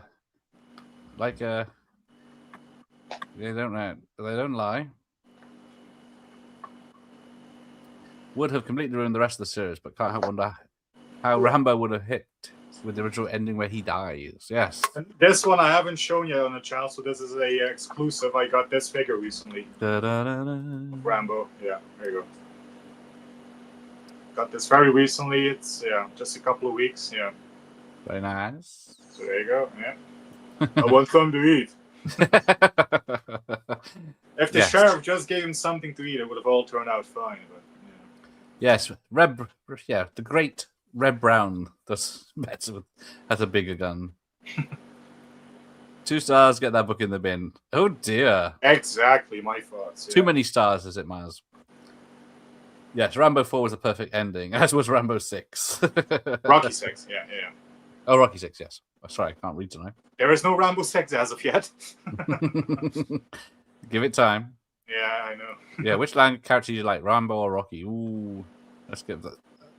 I think everybody knows my answer. Neither. I thought we got to Cobra. Yeah. I love Rambo, but no, Rocky is... The franchise that keeps on giving. There you go, Stacey. Have a poll as well. Yes, it could be Michael Landon from Highway to Heaven. Yes, I think that there might be comic books out there that do a Rocky Rambo team up. But First Blood is my favorite Slybo. Never keen on that artwork. Ooh. That's okay. Yeah. He said it was Last Blood, exactly. Oh, Tom's going straight in for Rambo. Oh, we have a poll, have we? Okay. You don't have to engage, but Rambo's winning.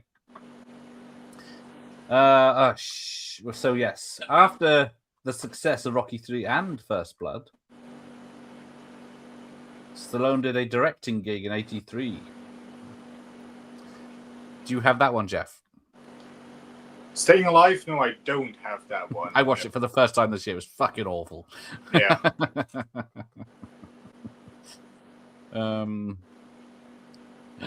Look out! The professor's after your stuff again. He's got your which poster? A lot of posters. Yes. Needs a 50-star poster with a girl draped across Rambo's arms, even though there's no girl in the movie. Yeah, there is a deleted scene where he's in Vietnam and he visits a prostitute, but that's about it. Yeah. Oh yes. Rambo 3, yes, has the best action because it's the most expensive one. Oh, Rocky's fighting back with Fazooks, Kenneth, and the rodent. Oh, Myers. But if James Bond and Rambo can help the Taliban, what? Yeah. Ideas. All right, let's get. What are we looking at? Oh shit. Ah.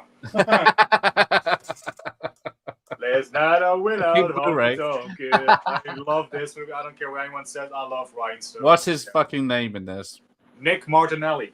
Ooh, just says Nick in IMDb, so it didn't even get that far. Yeah. All right. Is about to bet everything, and we mean everything, that she can turn the next guy she meets into a singing sensation. All right. The next normal person that comes by, I'll take them. The next...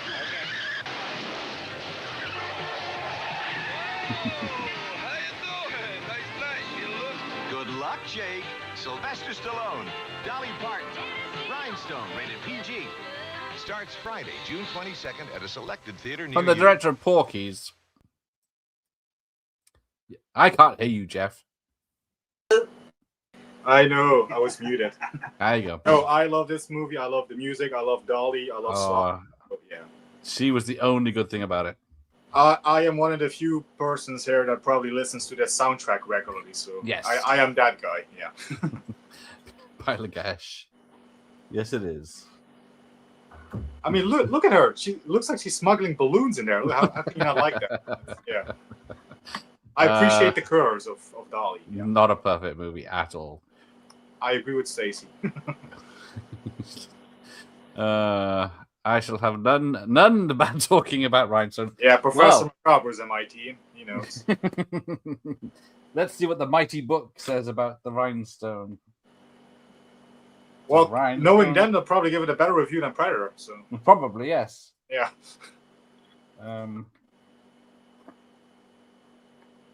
There's a Rhinoceros with Gene Wilder. Where's my lights? Rhubarb, Rhinoceros. Oh, here we go. 1.5 stars. My friend says he liked it as well. We watched it as well some time ago. Yeah. Top-heavy star vehicle that will only please the diehard fans of the two leads. Parton plays a country and western singer who bets she can turn a tone-deaf cabbie into a successful singer. Rather than upstage each other, the two well-endowed stars up-chest each other. Well, I think Dolly wins in that department. She has that competition one. Yeah, look, Sly is obviously not the greatest singer, but, you know, neither am I, so, you know, he does a better job than me. He saw Twins, couldn't say no. This was, what's this? 4 years before Twins, isn't it? Yeah. Yeah, Faded Spine, because it never came off the show. Yeah, Dolly's like 4 foot tall in the poster. She's still eye to eye with Stallone. 2 stars for Dolly alone. Dolly Parton is at least a very nice person, yes. The only country where you can get this on Blu-ray is Germany, so yeah. What's it called there? The Senkrechtstarter. Die what? I think it means like the beginner or something like that. Yeah, it's a crazy title, but yeah. The Germans always have crazy retitles. Well, yes. Right, let's see. Is that it? That's the UK poster. Is that? Ooh, there we go. Oh, yeah, that's the. That's the one. Yeah, there you go. Look at those biceps. Yeah. Or is that one of Dolly's boobs? I can't tell. Well, it's hi-fi over her boobs. It's hi-fi and in stereo. We're available. Yeah. Those puppies are definitely stereo. Yeah. Hey, Rambo 2. Yes. So, the knife got bigger for Rambo 2. Another. What's that yellow thing? A sharpener? Yeah, it's a sharpener. Yeah. I guess I can show that as well. Yeah, got to take him down. That's one of these things. You unscrew it. Where's the compass? And then you got for sharpening. You can even attach it like so. So you have a bigger thing to work for when you sharpen it. Yeah. Oh, the compass. Yeah, I haven't shown a compass. Hang on. Yeah, it's in there. Never mind that. We got Wambo. Wambo? You take me with you? Racist. Anyway, here's the knob. That's a big one. That's a big one, yeah. That's getting bigger. It barely fits on the screen, that one. And so then, the compass is actually in there. Right. Live on air. Sew your arm together. There's the compass. There you go. Nice. There's a little sucker. I guess it's a working one. It's supposed to be working, yeah. Yeah, it's rotating. It's Germany. Yeah. Anyway. Yeah, that's all I got for Rambo 2. Okay, that's it. They sent him on a covert mission. He found an ally worthy of his respect. This is my favorite. Survive. And an enemy worthy of his fury. I'm coming to get you. I'm going to get you. Back as Rambo. Written by James Cameron. First Blood, Part 2, rated R. Starts Wednesday, May 22nd at a theater near you. Yeah, this is my favorite of the sequels. I love Rambo 2. Yeah, so I got the book here. Got Steven Berkoff as the bad guy. Yeah, it's... 3 writers on this. There you go. Yeah. The most violent man in the world is unleashed. The action in this is insane. It's the helicopters at the end is fantastic. Yes, it's like that massive Russian helicopter is a beast. Yeah. Right, hang on. Have we got anything else about this? Is there an interview? Oh, Johnny Carson. My first guest does not exactly need a long introduction from me. He's a very accomplished actor and also a writer and now director. And he's currently starring, as you probably know, Rambo, First Blood, Part 2, which opens tomorrow. Action. Would you welcome Sylvester Stallone? Anyone camera. Bring you off.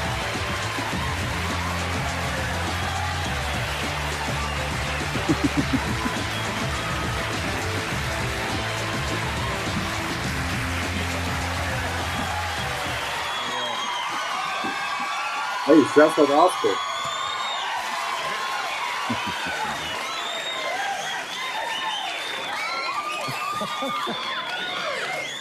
I'd like to have a recording of You'd like to have a record then and carry it with you wherever you go? Thank you very much. Just to feel secure Put every morning, it get in up, his hit the eye. applause button and Instead of an alarm clock. go back into your career 10, 12 years. Yes, Cameron Did you wrote ever the thought action. Stallone wrote the walk on a politics. television show and have that kind of reaction? No, Or was it the other way Let's say around? take 10 years ago. 10 years ago? Yeah. I don't know. They usually don't scream like that when you sweep floors. No, I never dreamed that it would even get to this magnitude. I thought perhaps I could be playing bullies and people like that Jack Lemmon would be beating up in films and always one falling down. I never thought that it would ever transcend into a character where he would be somewhat likable. Do you ever have any fantasy about it, saying, hey, maybe there might be something that break through? With Lords of Yeah, Flatbush, he's dressed like actually, I Oscar, remember isn't he? the Yeah. and Susan Blakely, who was So in Susan that? Blakely, Henry Winkler, Perry King, Right. and a fellow named Paul Mason. But it was interesting. The people that didn't do it, that originally scheduled to do it, was De Niro, Richard Gere, Michael Moriarty. So it was like, it was really a charmed production at the time. That's right. right. Right. Yeah, it's funny when you think back. And if you put it in perspective, let me ask you one off-the-wall question. Are you happier now than you were, say, 10 years ago when you were struggling? It sounds like a dumb question. Most people he say, divorced his of course second he wife, is. or He's first got wife, fame, he's got in the money now. 85. That's a good Therefore, you've got to be happy. Oh, yeah. That's a February. good question. And married You know, Brigitte in as December you know, 85. So success is double-edged. I mean, because what comes with it is a great sense of responsibility, and you have to try to keep up a certain level of performance. Before, when you're unknown and you're struggling, every day is an unknown X factor. You don't know where you're going. What I would do is I'd open the It's like Yellow you're Pages, on and a there, cityscape in New there, York, Jeff. there would be about 1,500 Huh? agents, and every day It's I'd like you're a mark lit-up off city 10. in at night in And the those background. 10, I would sit there I'm just in my you know, kitchen. make up the most atrocious lies. Just Maybe back in from outside. Europe. I have a clown act that I'm working on. Of course, I don't have any film on it, but it's...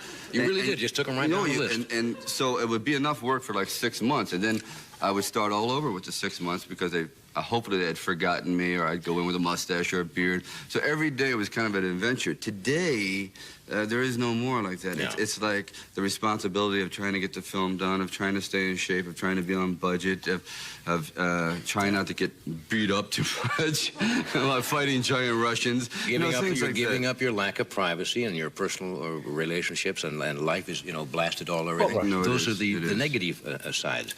But basically, I think it's funny. When I talk to most entertainers, some of the happiest times in their life is when they were back there struggling to get the recognition for some strange reason. Well, let's face it, I think the climb up the mountain is the most exciting because you don't know what lies ahead. Once you get supposedly to the top of your profession, the only place to go is down. Does that bother you every time you make a picture that somebody's going to come and say, well, Stallone's on his way out, or this didn't measure up to the other one? And Well, put it this way, John. There will be no Rhinestone 2. Come on now, Sorry. Oh, come on. I thought you'd be cutting an album soon. No, Give the people what they want. I'm sorry, that's it. No MTV. You haven't got any figures of that. Yes, mucus television. You should do an MTV. Now, Sly says he You'd doesn't probably like do him, but he great. still remembers I'll all the bet you lyrics. they're so- pretty clever the way they do it. They could stage it and it'd be a Oh, that? Yes. Sure. Sure. You know, I Those thought video if they would have shot that with an X-ray camera, it might have worked. You know, something different from inside out. But the way it was done, I said, no. Okay. Now, let's talk. We're going back again, talking about your youth. You were bounced out of how many high schools? 14. 14 high schools. Obviously, you were either bored with it, or you were a lousy student, or you just didn't, your mind was somewhere else. Daydreamer, and I think a lot of people suffer from that. You know, you go into school and you pretty much know what you want to do with your life. Say you have an overactive imagination and you're not really interested in building a bridge or learning SMSG geometry or learning to split an atom or whatever. So you tend not to be in sync with what's being taught. So you look out the window and you say, boy, if I could climb that tree and flap my arms and fly to Mars. Meanwhile, you hear the back of the head. So it's just repetitive rejection because you are just not in sync with what's being taught. And I think schools, at least from what I've understood, are kind of accelerating their ways of teaching, become a little bit more pliable to understanding the needs of the students. Not everybody goes at the same level. Right, and they're going to get into specialization. I mean, in college, when I was going, it was like you had to have 2 years of a Bachelor of Science. You had to study everything. Now I think you can go right into specialization immediately. Like if you want to be a turtle breeder, you're going to be a turtle breeder from the beginning, and that's it, no matter what. Nothing's going to stop you from raising those hard little things, boy. And that's it, you know. This sounds kind of nice, actually. It is, actually. Breeding turtles. Yes. No great hurry in the whole thing. What's the story about you running around pretending to be Superboy? Is that true? When you were in school? Yeah. With the cape? It was you so sick. I'm That's what we're here for. We want to hear all the sick stuff. Heck, you know. Well, Rona. This is true story. True story. Yeah, what it is my father's a beautician, so he had a lot of barber's capes around, and I was scrawny. I had my body was. Doesn't have you ever seen like a man comprised of pipe cleaners? Well, that was exact. That's what I didn't have a shadow. You know, we're talking thin, all right. So I was fascinated with two characters, the Steve Reeves Hercules character and Superman. So I bought some Rit dye and I dyed my t-shirt blue and I dyed my underwear red and I dyed my socks blue and I took this barber cape and I put the S on with a crayon. Of course, it was backwards. And I put it under my clothing. And I was going to school, except I was looking like a hunchback, you know, because the cape was That's what my friend is leaving us. And I had my friend Jimmy Cohen, and I pulled him into the men's room. I said, you're not going to believe this. I know you think I'm Sylvester. I know you think I'm like Tweety Bird and Putty Tad, and you make fun of me and all that. But underneath all this is Superboy, okay? And he said, you know, you're a dog. So I opened up, I showed him a little S. Jimmy, my best friend, of course, runs out into the classroom going, ah! My friend is having a nervous breakdown. We got Superboy in the bathroom. So what happened is they took me up in front of the entire school. At lunchtime, made me take my pants off, my clothes off, and everything. And I was standing there, knocked me with this barber cape on. And they said, now, flap for us. Flap, and you better fly. And I never went back to school after that. No wonder you went from school to school. Yeah. I think you did. Flying for school. We're going to take a break. We're going to come back. We're going to cost more. We also got a clip from Rambo, Part 2. Stay where you are. First blood. First blood. Hang on. Oh. Thank you, Doc. We're talking with Sly. Stallone. Hey, Tom. Every picture you do, sitting down like he's Rocky going to make an pictures, you did Rambo Part 1, First Blood. First Blood. You really got to get yourself It's in 50-50 some kind for of Rambo shape. and Rocky. I mean, that's strenuous work, right? It is. It's pretty strenuous. Well, I feel that the character dictates that you have to have a certain body style. I would like to just, you know, weigh 400 pounds and eating cashews in Tahiti. But unfortunately, the character dictates that he's kind of a fighting machine. He doesn't have a family, doesn't have a past, doesn't have a future. All he is geared towards is combat. So I figure, and I've known men like that, so all they do is, everything is physical, Right. constantly working out, looking for ways to perfect themselves. So I have to kind of like live this lifestyle. It's not a healthy one. I mean, it looks all right, but it's really after a while, it does wear you down. But for this character who I felt so close to, because it's so important, because he represents a lot of people today that are alive and well, hopefully, and I wanted to do justice by them, you know, the American military fighting men. Okay, we're going to have a little excerpt here. What is this piece we're going to see, Sly? Well, he has gone back to Vietnam to extract POWs. He has been caught in some intrigue. He has been captured, and now he's escaped. And what has happened is he's gone through most of his captors, and as a last resort, we find that the Russians are behind the whole thing, and they're going after him now with helicopter and napalm over a waterfall, and I'm being chased by a ball of fire, I think. Just an average day in the country. Just a little barbecue. Watch the monitor. Here's... Uh-oh. Oh. There you go. Can't get too far away with that. Yeah, lock up and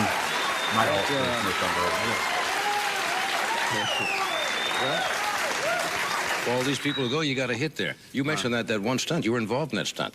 Close the fire thing. Well, what happens is there's a little bit of madness that seems to permeate my brain when I'm doing a character like this. It seems like you start to believe that you can do this? believe sometimes that I want to do that stunt. And what they do is they fire that gasoline from a cannon, and you mark it off about 30 feet away, and as they fire it, you hopefully that it's the same amount every time. And as you run, if you keep a certain speed, you'll just clear this ball of fire. If you don't, we're having Rice Krispies. Rice Krispies tonight. You know, so and this is a few of the stunts in the film that were really interesting to do because it's all a matter of timing. Right. Stuntmen are extraordinary human beings. I mean, their whole life is a matter of millimeters Gags, a second. they call them, right? Gags. They call them gags, but very brave men. Yeah. Yeah, thank you for coming. I know you can't stay the night. It opens tomorrow all around the country? I'm sorry. Folks, I'm staying. You got the maestro. Bye. Thanks for coming. Thank you.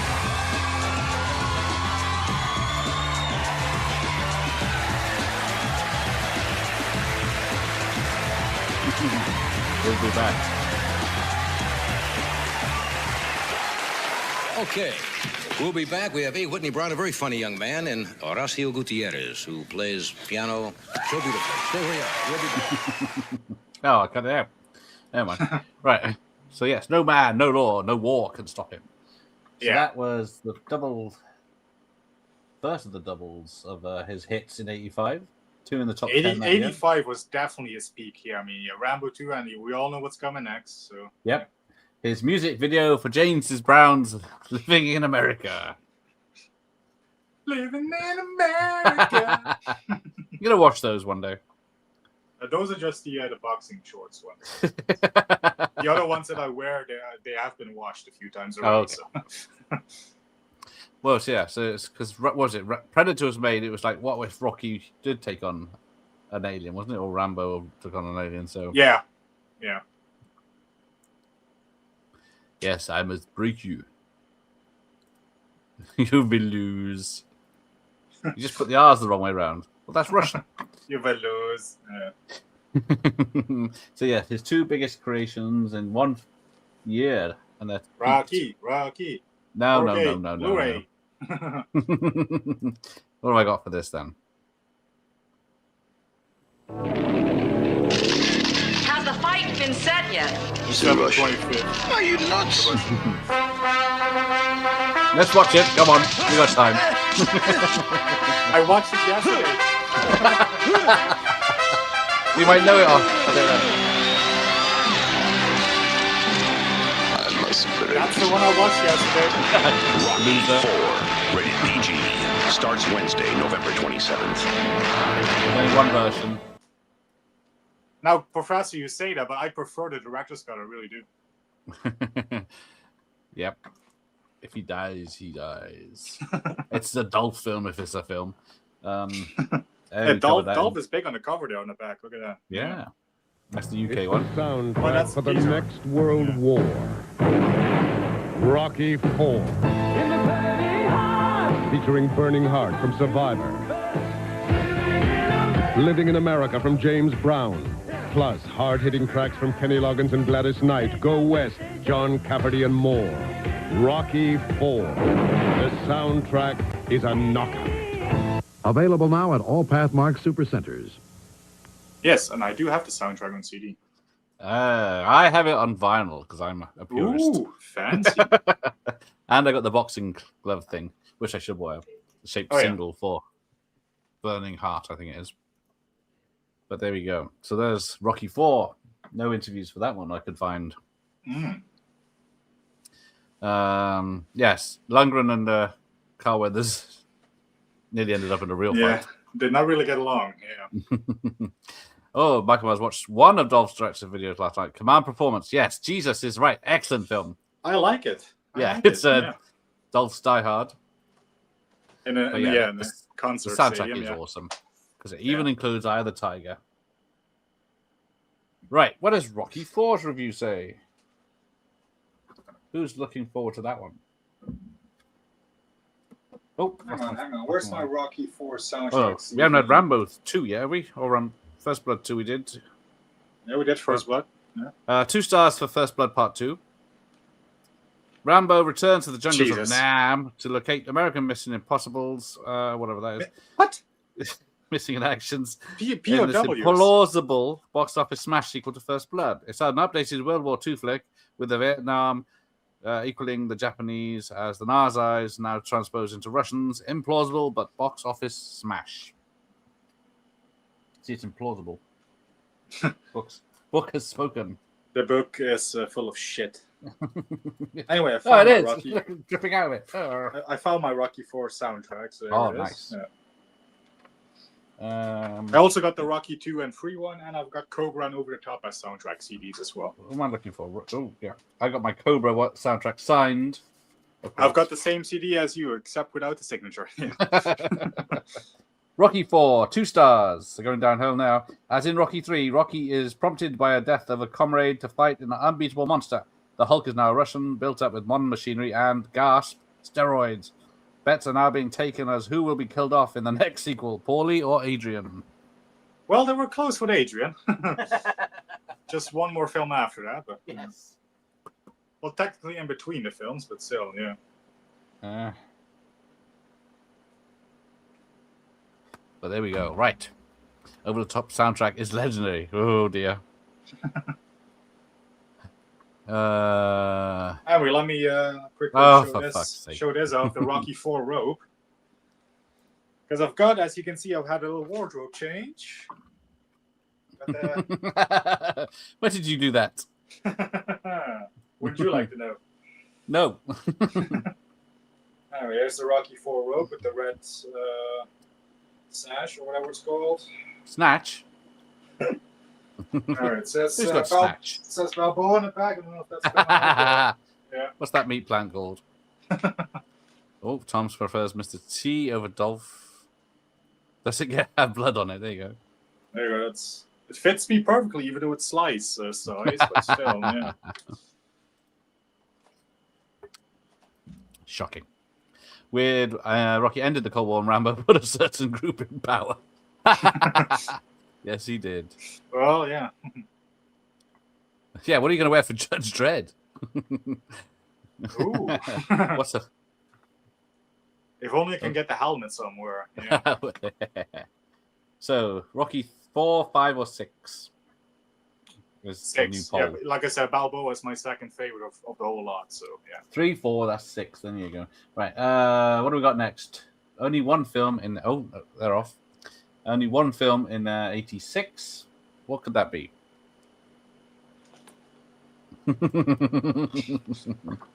Stallone Cobra. That's the name. Stallone Cobra. See, it says on the top. This name's exactly the same big. There is no Rocky 5. I was going to say, Diane Lane. I couldn't think of her name. Her spandex suit. Because that's actually, amazing. I can do you two can do things Rambo with, as well. I can do 2 things with it. I was going to say I can also... Yeah. Hey, Freddy. There you go. Yes. Hey, Here comes Marion. Let's see what this says. So, yeah, I got the soundtrack for it. This film is awesome. Yeah. Hey, Sophie.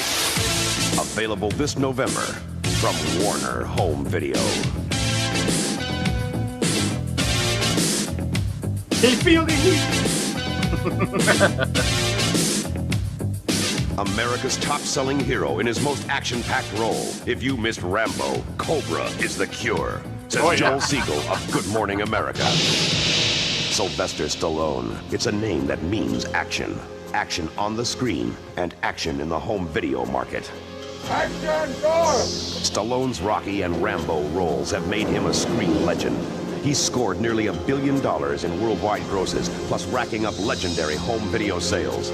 Now, Stallone is his most macho hero yet, Lieutenant Marion Cobretti, but you can call him Cobra. Society's breeding a new kind of criminal.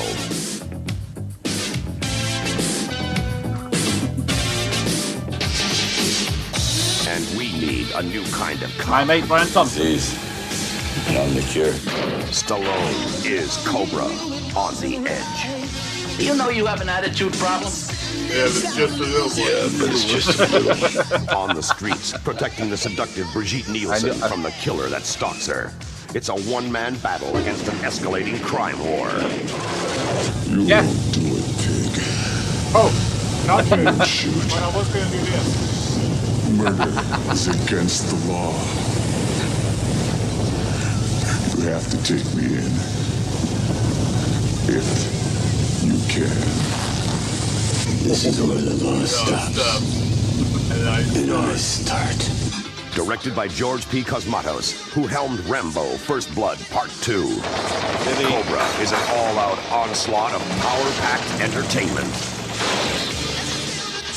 Did you use unnecessary deadly force? I used everything I had. Dennis Cunningham of WCBS TV New York says Cobra comes at you like a bullet. If you are looking for slick, solid action adventure, look no further. Stallone. Cobra. Available only on Warner Home Video. Stallone, Cobra, on Hi-Fi Stereo VHS and Beta video cassettes and CX Stereo laser discs. Feel the heat. Hit the streets. November 19th. From Warner Home Video. Now, everyone knows I'm not one to show off, but... No. Just like I am not, yeah. Yeah, there you go. There's the, hang on, my postcard from Professor Sylvester, you see. There you go. He included that with the signed CD and the VHS cover, bless him. Now, I should say, these are obviously not the real Cobra glasses, but they look awfully similar, don't They they? are, So, yeah, look at that picture there, and then yeah. Same color. Yeah. Yes, laser disc. I thought you'd be excited, Tom. Surprised you don't have it.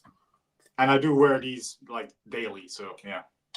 Like Arthur Daly. Always got a bit of Cobra going on. Yeah. Ooh, Cobra or Anaconda. Ooh, decisions.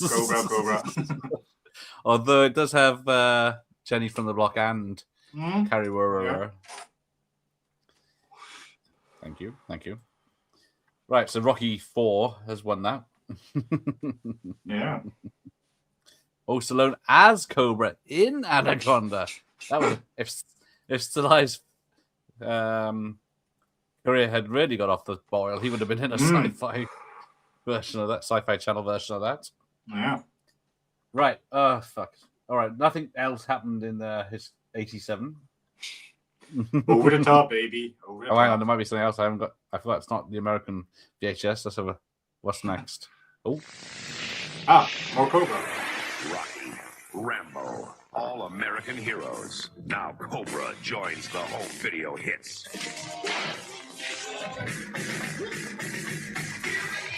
Over here, yeah. Stallone is a cop called Cobra, the strong arm of the law. He's technically called Cobretti, but... VHS and Beta video cassettes Well, yes. only from Warner Home Video. Did they call him Cobra in the film? I can't remember. Yeah, They that's call him the Cobra. The Cobra, yeah, exactly. Yes, there you go. Ranson's correct. Yes. Kerry were. Yes, we're helped.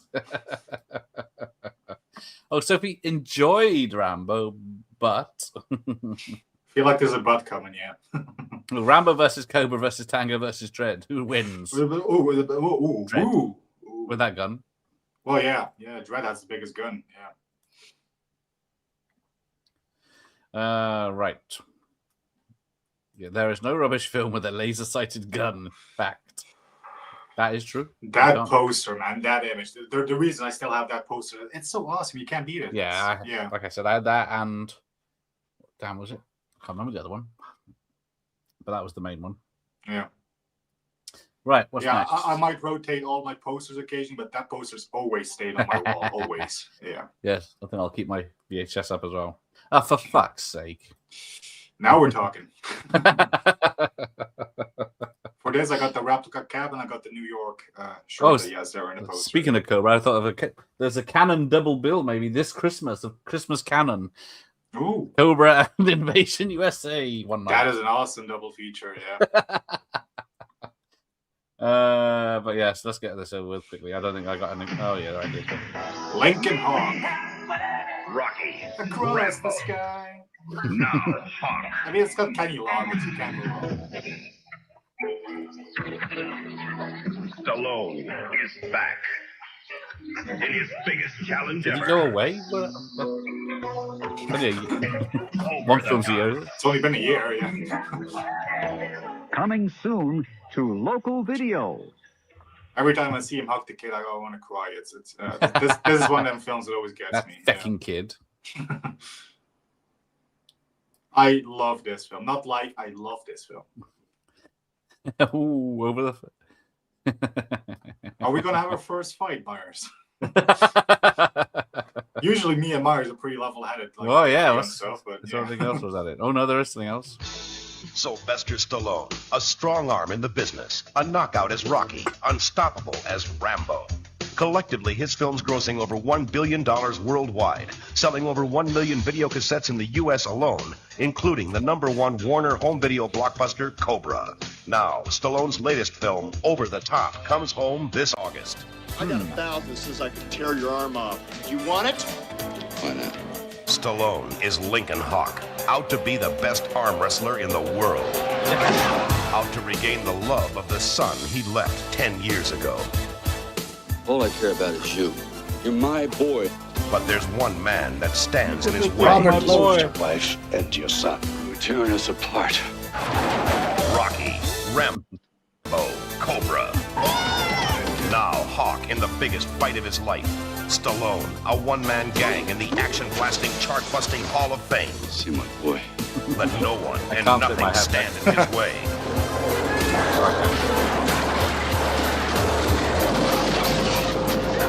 You think you can come in here and destroy my home and take my boy? Damn you! Damn you. To be the best. Get in here! Come on! You've gotta go. This is over. I'm coming to get him. Over the top. Don't care how you do it. Do it. Stock up now, because when Sly's back, so are your customers. And Stallone's back in Over the Top. Hang on. I forgot to mention Cobra's review. One star. Oh, for fuck's Slick sake. stuff. Slick stuff. That takes the fascist ideals of Dirty Harry to extremes as Cop Stallone trails a group of axe-wielding serial killers. But we haven't seen her for 2 hours of this, which is surprising. But here's Bobby. Yeah. Bobby, Okay. stand by, please. Oh, Here we go. okay. 3, 2, 1, and speed.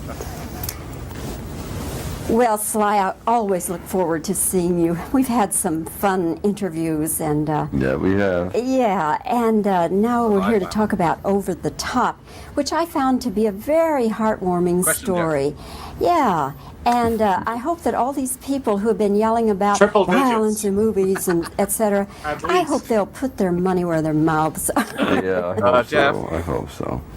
Well, you know, violence in movies, it's unfortunately, they're just, You get movies this are in a the mail. reflection of society, and I wish there was just less violence in society. So I tend to make movies that have a little bit of a contemporary feel, and I just wish, you know, the world was one big passive ball of happiness, but it isn't. So. This movie, of course, if we take Rambo and Rocky, they're pre-sold, aren't they? Yep. Really, they are. Yes, they are. Yeah. Okay, now this Over the Top, arm wrestling, little boy. Do you think this is a greater risk, or are you more concerned? Sure. Well, I'm concerned that it gets a fair chance. Yes, absolutely. When you enter a new character, new product, new anything, you really do want to have the best shot. So there's nothing like taking it to the streets and talking about it, and that way at least you can hear it from my mouth that I do endorse it and believe in it. So yes, it's always very high risk.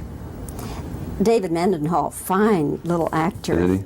Yes, and wonderful relationship between the two of you on screen.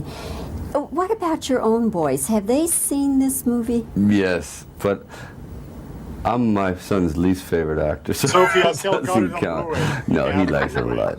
He does. He really thinks it's a lot of fun. Plus, he and David were great buddies, and they would hang out on the set constantly. So it was great to take the father and son relationship of having my kid there, and I apply it to David right away, because Sage is definitely a rambunctious child, so and David is too. So back and forth, we had a great time.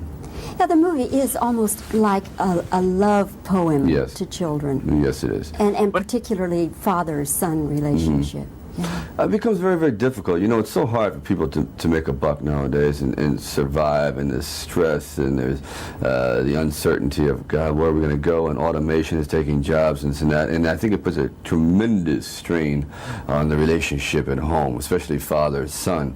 And I think that if fathers were given a second chance to do things over again, they may approach child rearing in a whole different way. So that's what I always gear it towards that. I said, boy, this is great. He gets a second chance to go back and reclaim his lost years with the child. That's the whole purpose for the movie. The arm wrestling is just the ends to a mean, means to an end, I'm sorry. But the child, God, they say, oh, if I could just do it one more time. And we all say that. Now, this is what this film is all about. Now, that so I there's a little believe. bit of magic to it.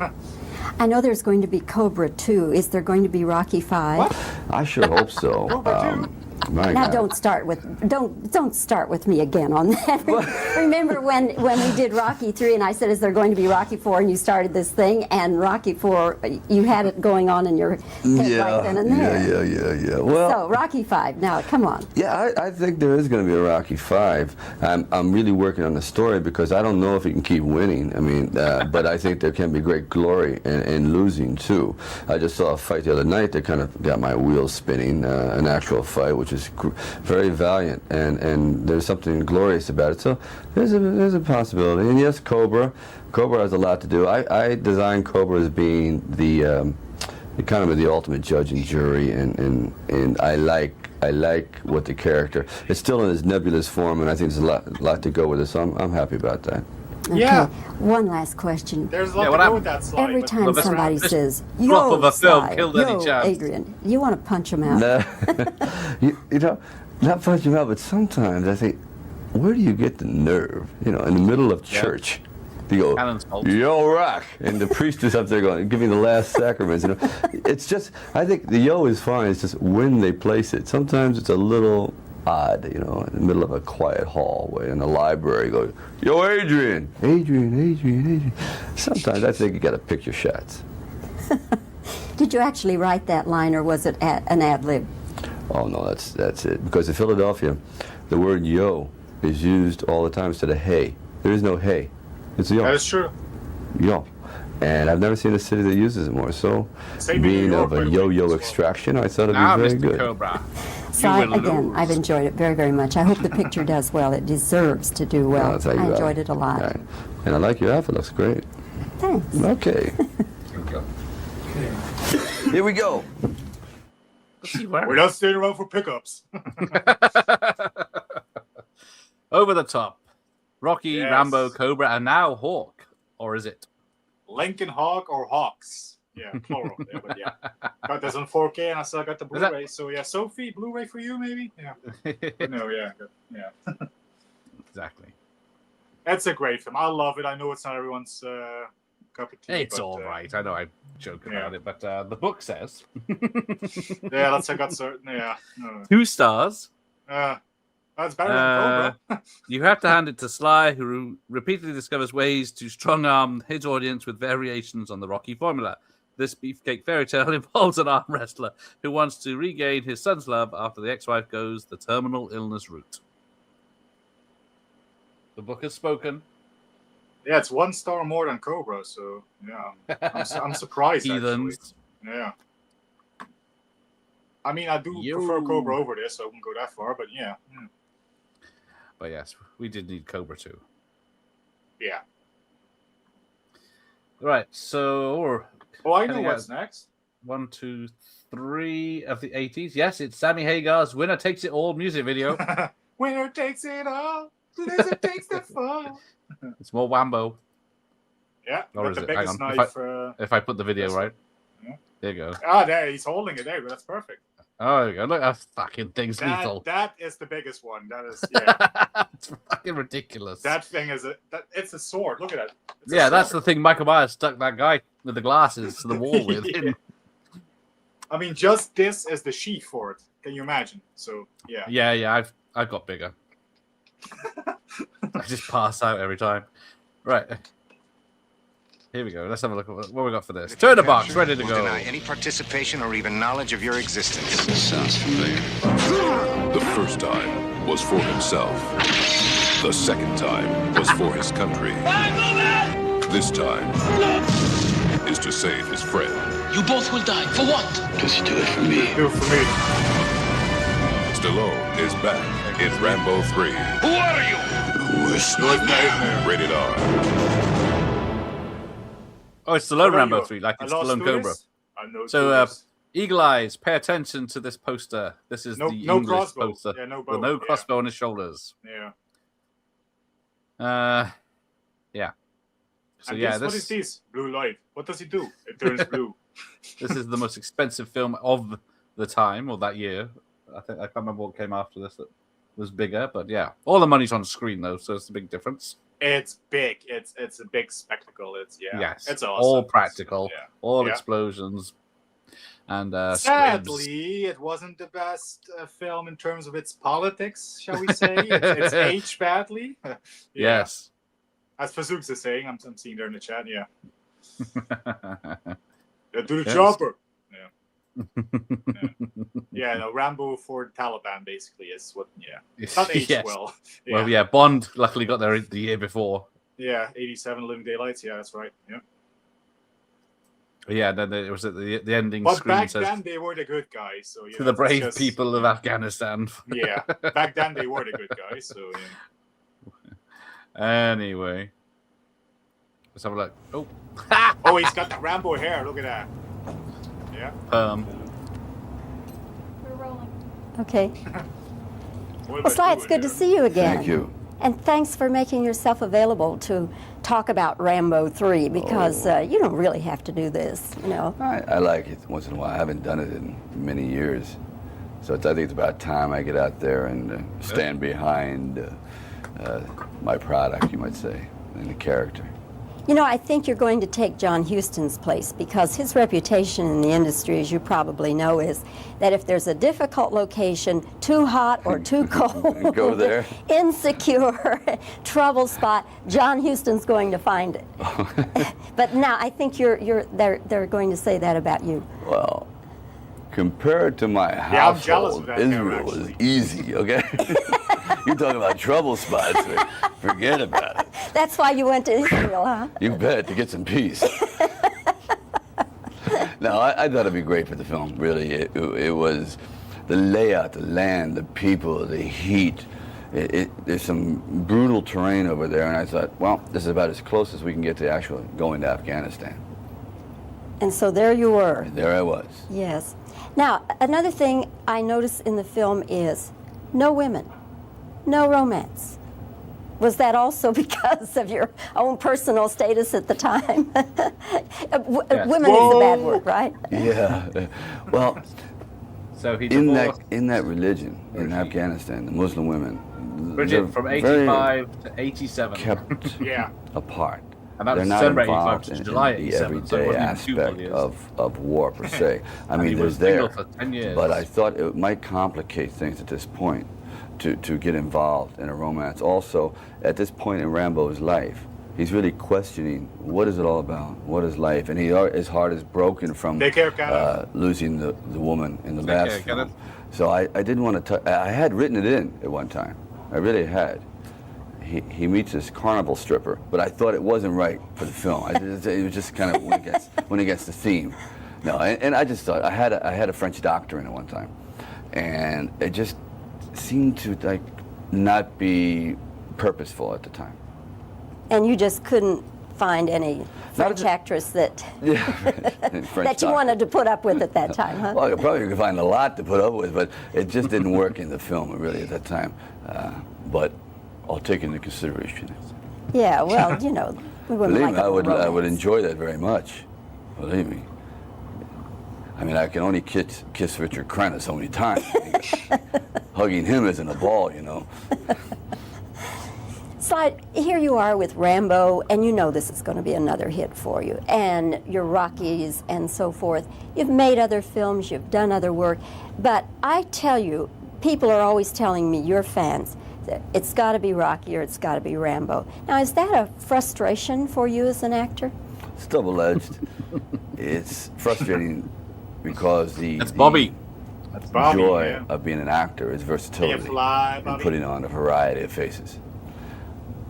But the other side of that sword is being able to find not one but a couple characters to be so identified and so embraced that you realize you've accomplished something. It's kind of unusual. So it's both. It's like feast or famine. So I think what's happened has been very unusual, and to have been around for almost 7 of these films together is a blessing in disguise. So I can't.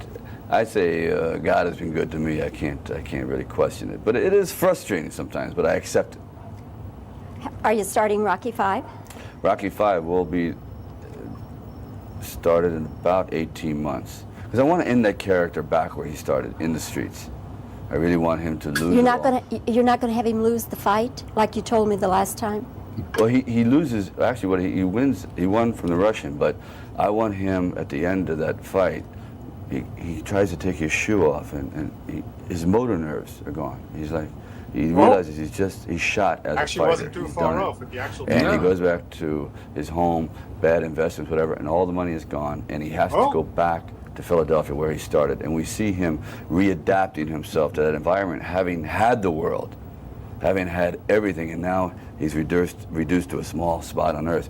And he accepts it. It's everyone around him doesn't. And He did 10 minutes ago. Somehow feel that's befitting to that kind of character to go. Plus, there's another side of it where he becomes like Mickey, and there's a young man who wants to be a fighter, and he's betrayed, and a lot of intrigue. So it takes more. There's more of an ambiance like Rocky I, which I've always felt is really the true essence of the character, with the hat and the jacket, and that's really him. Sounds good. 89? Yeah, 89 is a safe bet.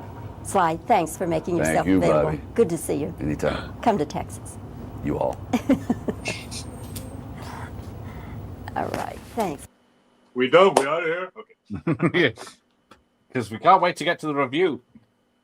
Of course. Yeah, this is going all night. Right.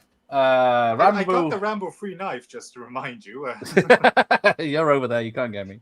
1.5 stars. Rambo has retired to the seclusion of a temple where he works with monks until his old buddy Troutman gets captured by the commies while working with the Afghan rebels. Offensive, not for its flagrantly reactionary stance, which made the second Rambo such a hit, but because despite its $58 million cost, it's incredibly boring. How the fuck is in what possible universe is Rambo 3 boring? It's a lot of things, but it's not fucking boring. Okay.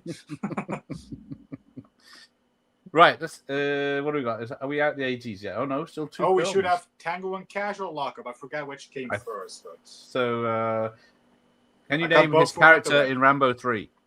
John Rambo. Also known as the Lost Tourist, also All right, known and what as about in Someone's Lockup? Worst Nightmare. Oh, that's Frank Leone. Frank Leone. Yeah, Lockup. Sylvester Stallone is back in another major blockbuster. And got that From the on 4K Rockies as well. to the Rambos, Cobra, and more, Stallone's films consistently deliver chart-busting sales and rentals. All the time. With the unbeatable team of Stallone and Sutherland, Lockup will be a major video hit. Now in theatrical release across the country, John the Wambo. film is being cheered by audiences and critics alike. A real slammer. Stallone has a big hit in the big house with his best work in years, says Bill Harris of Showtime. Sutherland and Stallone are outstanding. A surprisingly human film, raves Gary Franklin of KABC TV Los Angeles. Stallone's strongest performance yet, adds David Sheehan of KNBC TV LA. The best thing Stallone has done since Rocky. Chantal Westerman of ABC TV's Good Morning America. To lock up top sales for you, IVE will spend over $2 million in marketing. Our campaign will include major TV advertising with spots airing on network and cable, up to 8 weeks past the street date. Major trade advertising will also be included. POP will include a Stallone standee and a poster. I want Plus, that. Here's more great news. As part of our marketing effort, we'll print an 800 number in trade publications and distributor mailers so retailers can order their own free screening copy of Lockup. Stallone, a home video success story, coming in December in Lockup from IVE. Yeah. Now, I love Lockup. This film is seriously underrated. This doesn't get talked about enough, this film. Yes, that was the profit gone, yes. Oh, not a huge fan of Lockup because I'm not a fan of these prison dramas, but I would watch Lockup back-to-back overseas stop or my mom Yeah. was Yeah, definitely. But no, I love this film. It's so underrated, yeah. It is good. I did watch it on rental back in the day. Sutherland is a great villain. You got Sonny Landham in there. You got John Amos. You yes. got Frank McRae as the big black. Sharky from License to Kill.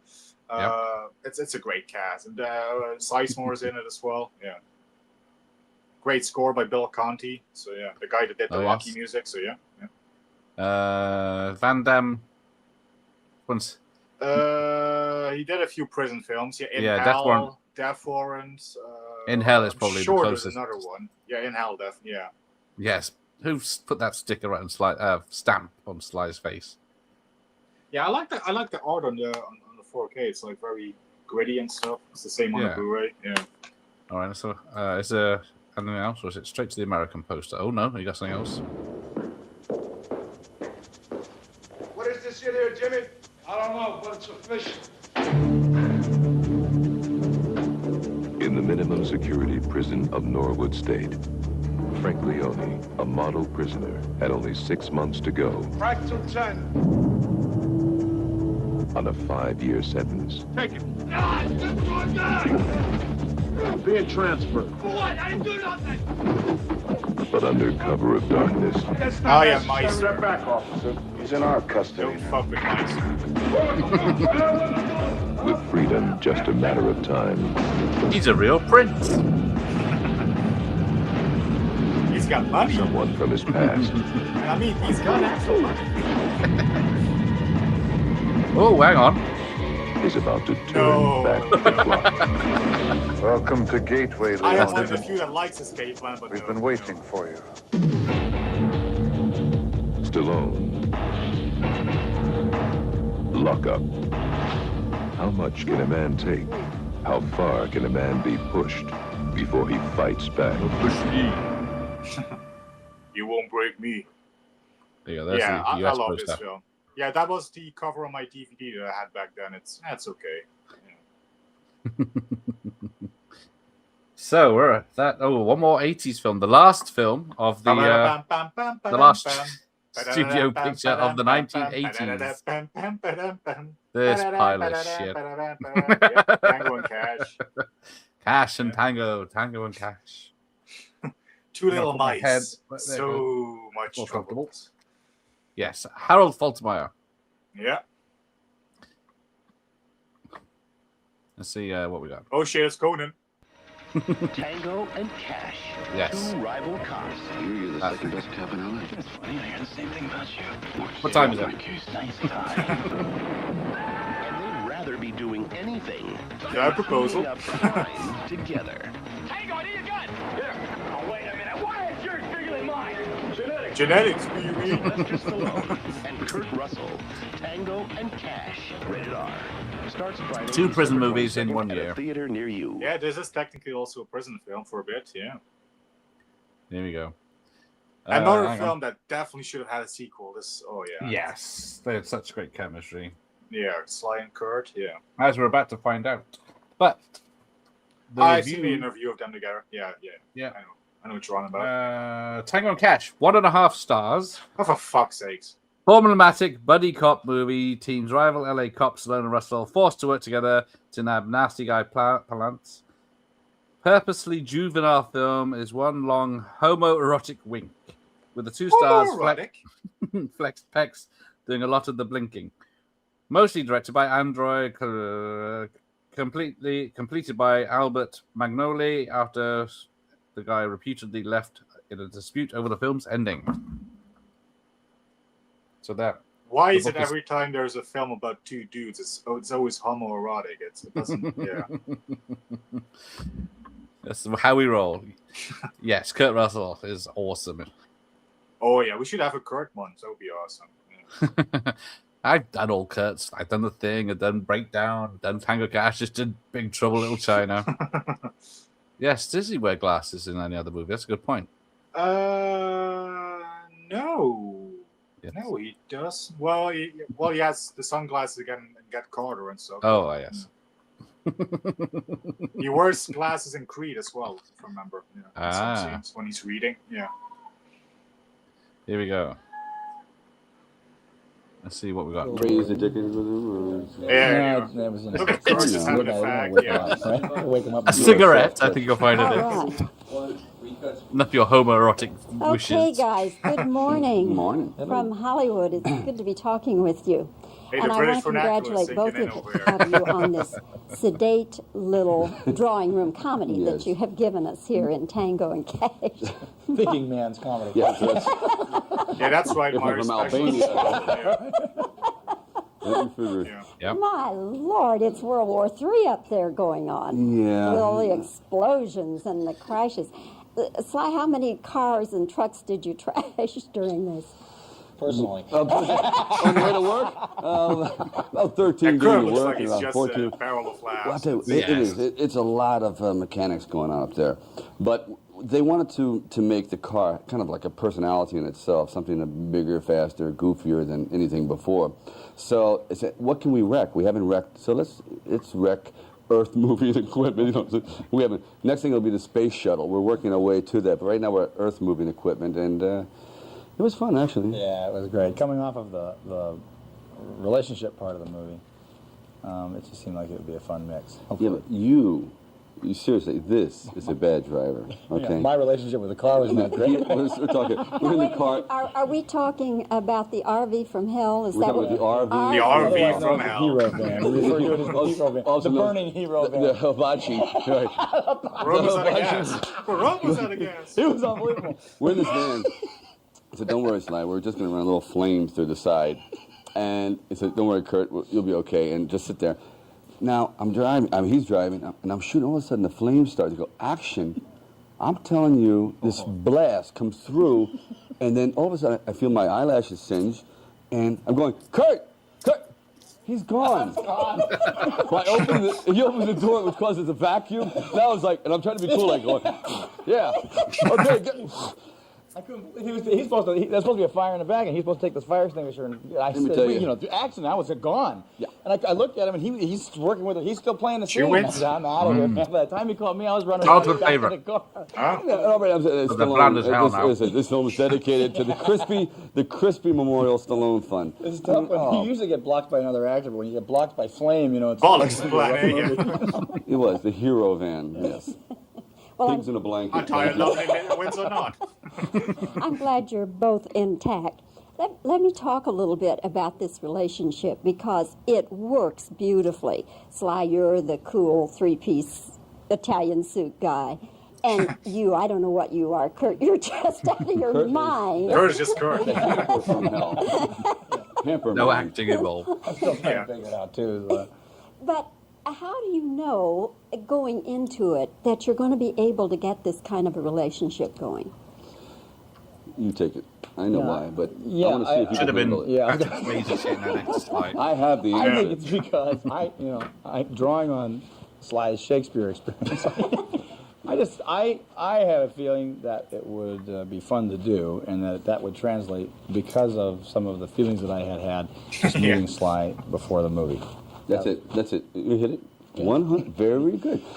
We got along very, very well off screen. And, Yeah, it and looks like Kurt it's his own has wardrobe. a tremendous sense of humor. Pretty Very close right great there, laugh so and a vivaciousness that he doesn't But then again, always Sly use. is wearing And the I thought, my glasses God, there, if we so, ever get in a film together, I can use what I haven't done for a while, and he can use this other side of him, which is very outgoing, and I think it would be kind of an interesting combination, and that's pretty much what we relied on. Sly, were you out looking for a buddy film, or how did... Because this is a new thing for you to be co-starring. Well, I'll tell you, I like working with other actors.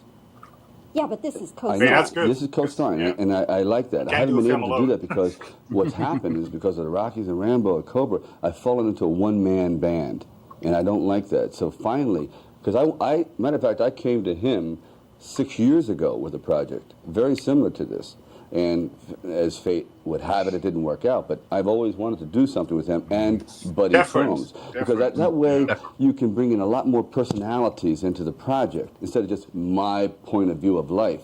You've got his, you've got mine, and together that makes for some. And a lot of. I remember that on Sly's birthday, which took place during the show, he really made a nice speech, and it was about what he had to say in terms of thank you for the cake and whatnot. Was that on my 72nd birthday, I really was that he was heading toward a new way in his life, a new period, a new time, and a new direction. And it was really fun to be a part of that. Yeah, I'd like to change that a little bit because basically people know me as my screen image, and that's really not, that's a performance, that's a character, that's not me.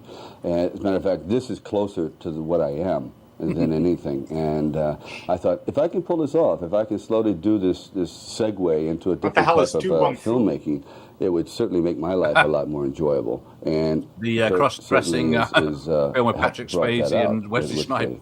With his horrible brand of humor. The drag acts. I left my shovel at home. Too late! Kurt, how close is Cash to you? Well, interestingly enough, I'd say look at him. I mean, it's probably closer than anything else I've done. When I did Overboard, could be the characters right now. Certain sense of humor that was mine. But as Sly pointed out to me during the shooting of this picture, he said, "You've got a chance here to do lots of different sides of your personality and your character within the character." He said, "I think you should really explore that and not hold back," which is something that I haven't done before. And Sly was constantly on me to do that, and I think that was. It just made me feel real comfortable, made me feel real good. And we couldn't get Patrick Swayze. Well, that is true. I'm sitting Patrick Swayze. Okay, he was locked up. Just joking. Just joking. All right, I'll give you equal time, Kurt. If it hadn't been Sly, or if you could have replaced him, who would you have replaced him with? Sly? Oh, I wasn't this originally an idea for you and Arnold Schwarzenegger? Yes, it was. Which I personally would love to see that movie, because I just think it would be fascinating to watch what happens. That was the original concept. Yeah, and other than that, though, I'd rather watch. From the way I feel, I'd just as soon watch me.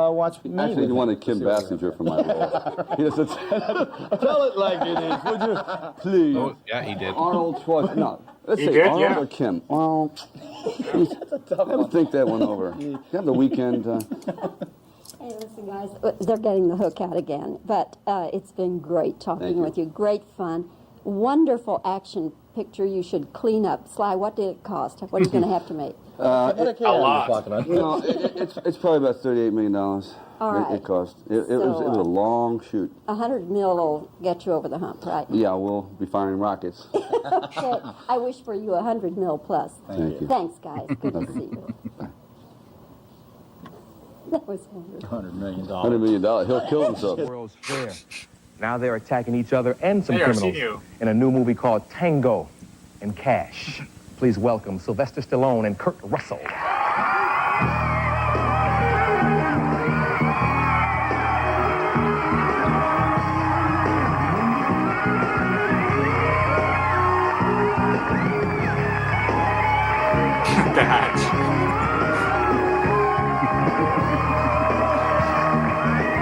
Yep, last studio film of the 80s. December 89 it came out.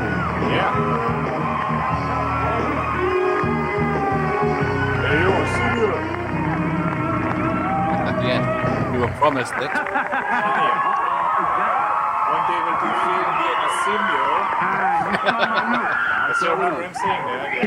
He peeked and looked at my little notes here. Oh, boy. And I saw the look on your face. Already? Back there or something. No, you know what he saw? You saw Binky, didn't you? I saw the word that has cursed me. I thought Sylvester was bad. So the parents say, listen, okay, Sylvester is rough. We're going to give you a name that doesn't offend anyone. It's kind of catchy and very masculine. How about Binky? And that was it, Binky.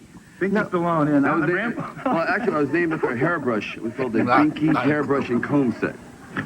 Yeah. Yes. That's deep. Do you have a nickname? Go-Go. Stinky. Stinky. Did you say Go-Go? Yeah, Go-Go. Where'd that come I from? didn't know that. It was a baseball nickname from early in my childhood, and it turns out to be Goldie's nickname as a child too. Oh, that's... Go-Go and Go-Go. Go-Go. Hey, great. Wow. Hey, man, call the kid Gone. I got overboard. I saw you, lady, Call the kids Gone. recently at a restaurant over on Robertson. Who was you with? No, that's cold. That's cold, man. Boy, he knows right where to go. Okay, but that leads to a good question. Oh, yeah. No, she looked real good, man. And when she came in, everybody turned, especially the fellas I was with. They was like, oh, damn. He wants to hear this. Well, I mean, I'm wondering, when you're married to a cute, famous lady, do you get jealous? You get, like, big knuckles. No, you, I think we're out of book you get films, used to it. reviews. You get used to it. Oh, please. We get used to it. I handle it. When a guy from Chippendales comes into the You Jeep. say that like it's a bad. Join us. Come on. You love my wife's work? Join us. I enjoy it. I'm happy for who she is. And, what can I...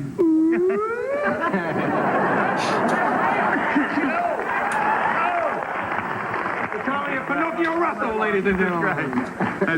Well, I mean, it's not like walking in a restaurant with Gita. I mean, what was that like? Oh, you mentioned Gita.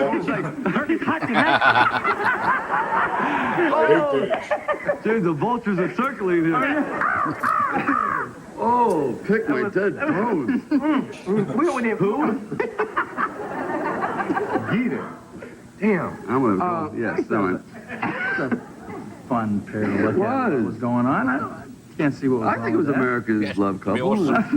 Towering yeah. Let's talk about this couple. Now, you all are kind of teasing each other, but was there a point when you were together all those months working on this film when you wanted to kill each other? No. Really? That's the odd thing, because you would assume that anything, I mean, after a while, I don't care, a saint, you would eventually pick a fight with or get aggravated with or something. Not one time, really. No, we just didn't. Yeah, that's the phenomenon of the film. It's never. I only hope my marriages had worked as well as his movie. Maybe I should get married on film. His film lasts longer too.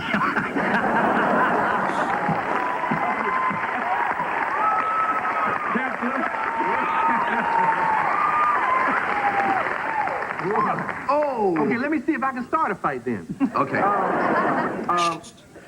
Now, when I used to sing the alphabet song, A, B, C, D, E, F, G, R came before S. But when I looked at the credits last night, because I went and saw a screening, Stallone was first and Russell was second. How'd that affect you, man?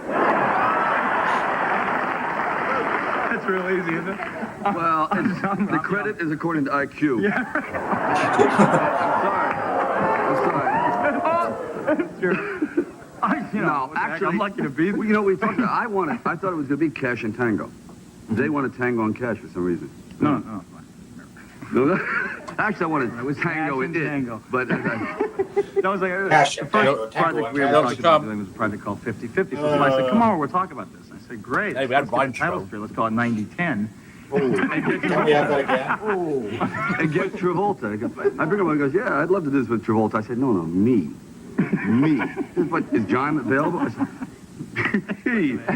I remember that script. You had an office on this lot back You're then. right. Absolutely right. But then we talked to Eddie Murphy because he made more sense than you. Yeah, and he was. So 5 years later, he finally acquiesces and goes, "Okay, I feel sorry for the guy.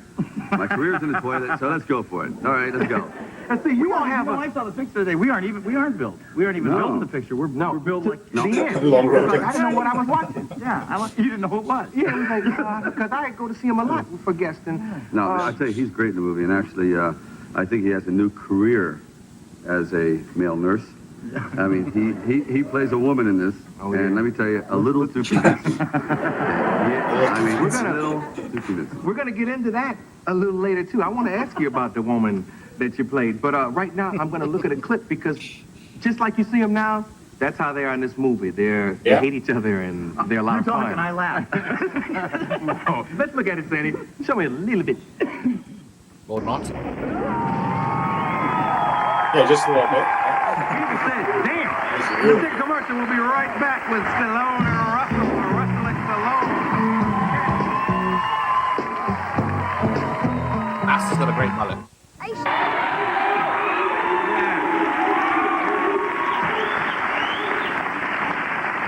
Kurt, is it true that you turned down Officer and a Gentleman? Yeah, that's one of the many. I have a real career of turning down hits. Yeah. Which other ones have you turned down? Gee, I tend to forget them. I can't remember, but I mean, I know that was one of them. Have you turned down a real big one? Oh, please. I turned down, I go, on the way, we say, okay, should we do Romancing the Stone? I said, yeah, Romancing the Stone. And then someone goes, hey, no, we got this better called Rhinestone. I said, but Romance, no, Rhinestone. There it is, Jack. Okay, still scraping egg off here, I think. And Coming Home. Coming Home? Yeah. Good movie. Yeah. Oh. I throw them. You did Rambo instead. I would do like Leaving Home. I mean, everything wrong. I figure they wouldn't have been hits if I'd have done it anyway, so, you know, it doesn't... You do like Fist, I should have like ends up being pissed. You know, it's like, nothing's right. So you have a different taste in movies. From everybody else. Well, I read someplace where one of your favorite movies was The Fortune, which a lot of people probably don't remember. Yeah, well, it was a Mike Nichols picture that Jack Nicholson. Right. Hey, Jack, Warren Beatty. I don't know. It's Soccer Channy. It caught my funny bone and about 8 other people. So those are the movies that I gravitate to. Yeah. Me and my staff set up a screening last night. Had a good time watching Tango and Cash. Then there's a scene in there where you both are walking through a shower, butt naked. Oh God! And asses wobbling and everything. You're out there. I bet that was. Oh, you were going in the shower then. Now my staff, they started screaming, and we took a vote, and you won for Bond. Yeah!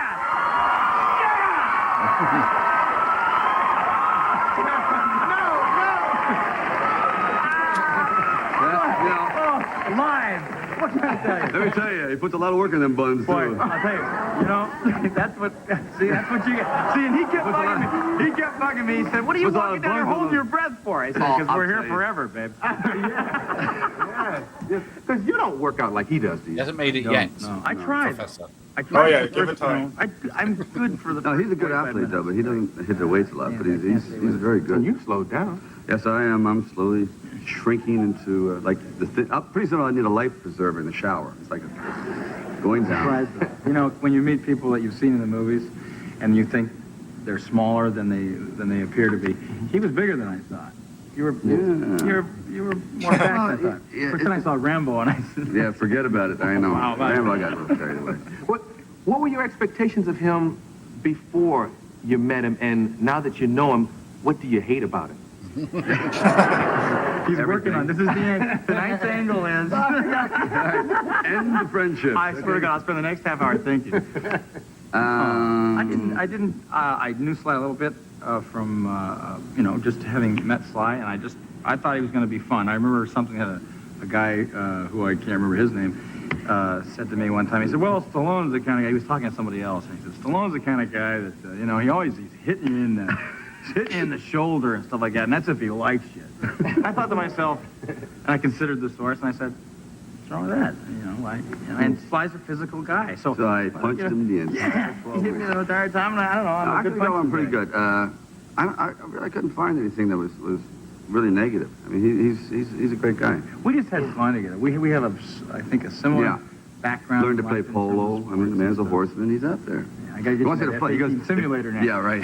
Wow. He says, all right, if you learn to play polo, which is a very dangerous sport, it's like hitting a golf ball during an earthquake off a locomotive. That's what it's like. And he does it because he's a great baseball player. Then he goes, well, now you have to indulge in his sport, which is he flies one of those Snoopy airplanes, like, you know, in the open cockpit with the scarf coming back, and you like go up. Yeah, right. Are you serious? Yeah, and I said, okay, I'll make you a trade, or make you a deal. I'll play polo, you come out, and I'm still waiting, you know? I thought his hobby was driving a bus. I said, yeah, okay, fine, I'll go for it. Yeah. I'm going to fly the F-18 in January. Yeah. So, you should come on. You should do that with me. Color me absent. So that's the thing I liked about the movie most, was the chemistry. You guys, I mean, it's like the perfect combination of guys who are both best at what they do. I have to Google the picture of their Kind of asses. have a little jealousy thing happening. Just seen Tango and Cash. Well, I think every actor has a natural competitiveness. Hang on, what's and it if you're called? working with a really good actor, you have to stay sharp. Right, You're Riley. going to get Ass. blown out by bigger buns. Lighter. If he doesn't get you one way, he gets you another. Was that scene embarrassing to do? I mean, because I know there are hundreds of people standing around while you're... All right. Yeah, it was. Tell Especially when they said, Tell the truth. They said when you take, they said take your underwear off, and I said they are. I mean, you know, you got. The truth is. The truth Not that is. one. Yeah, yeah, okay, the truth. Yeah, tell. So I'm out there in my towel. I'm ready. I'm a professional. Yeah. I said, where's Sly? He said he's in his trailer. He's not coming out.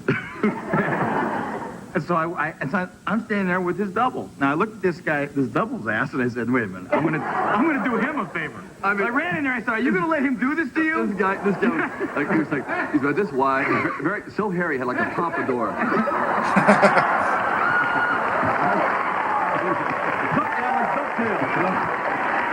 Yeah, ducktail. Right out of the 50s.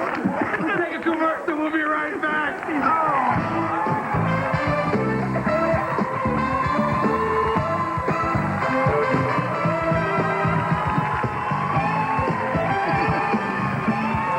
A week ago. 20 years ago. Last week. That was an idea. Let's talk about the yuppification of Sly Stallone. Now, is he a yuppie now?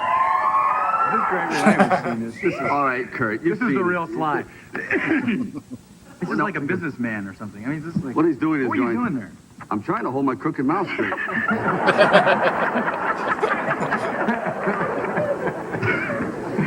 What is the real Sly? This is it.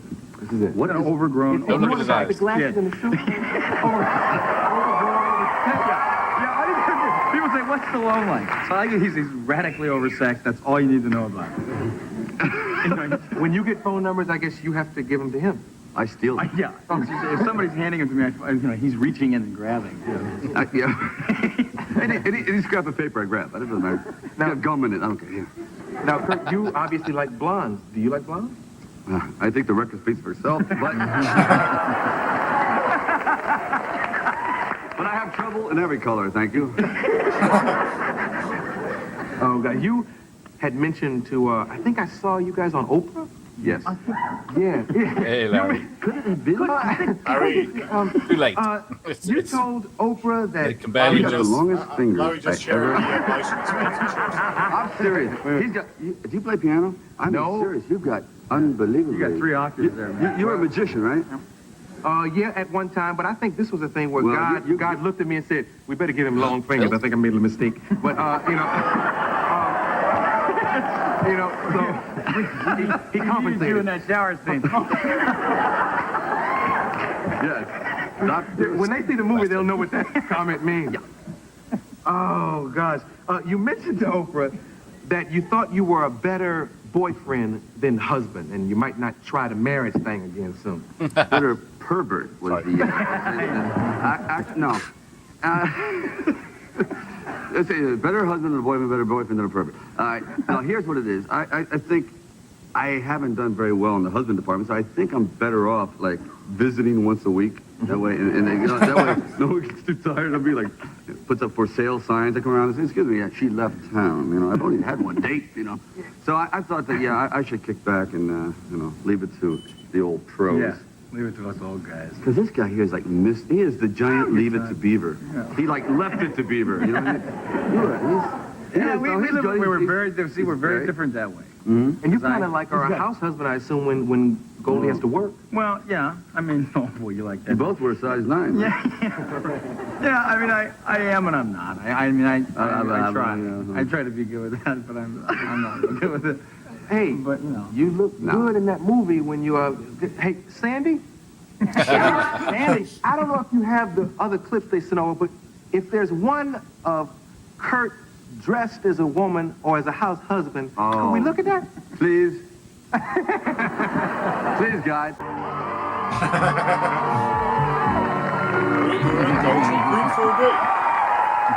gotta be versatile in this business. What can you do? Oh, God. You gotta admit, you had me going until the neck. Yeah, best pins in the business. I came into his trailer, now this is like, maybe the fifth entrance the females made into his trailer during the day. And I figured I better come in legs first, so I kind of did one of those. We have an aerobics class in there. He is done. You're getting the wrong idea, Kurt. So I kind of put my leg in there, Now I got the fishnets on, and so I wanted to see if I could full slide. I figured if I could full slide at all, I had a chance of making it through this scene. So I kind of got my foot there, and he says, hello? And I'm like, Hi. going. I got my thigh in, and he says, come on in. And then he yeah, right? And that stuck my It was mug in horrible. there. Hey, Kurt, he knows a little bit about the subject, his damn self. Why? Sandy, Nighthawks. Oh, come on. There was a comparison here now. Spoilers. One.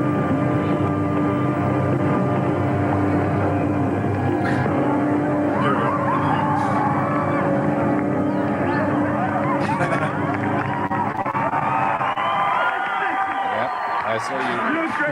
Yeah. What over yet? How good an actor he is. You notice he did that with a straight face? Yeah. Turned around, He looking really serious. commit to the character, though. He wouldn't even shave. You're not exactly without onus and crime here. Exactly. I do recall you having stepped over the line. Sandy? Doing, Oh, no, Sandy. Hey, coming to America. Sandy, you fired if you I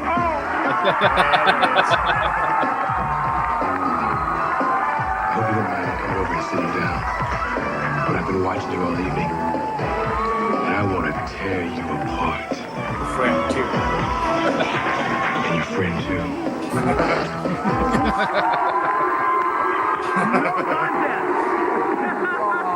He's the winner!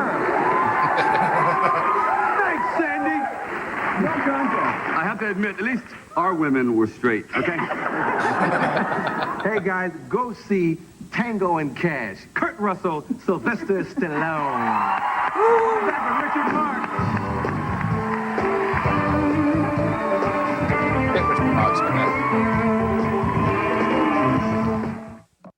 Oh, there we go. Right.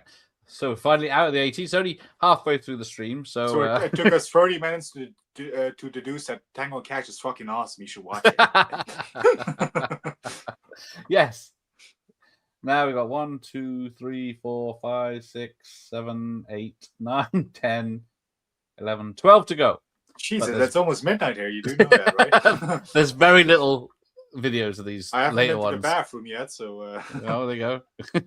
Well, not for a whiz anyway. You can go so. during Copland, you won't miss anything. Right. So, into the 90s.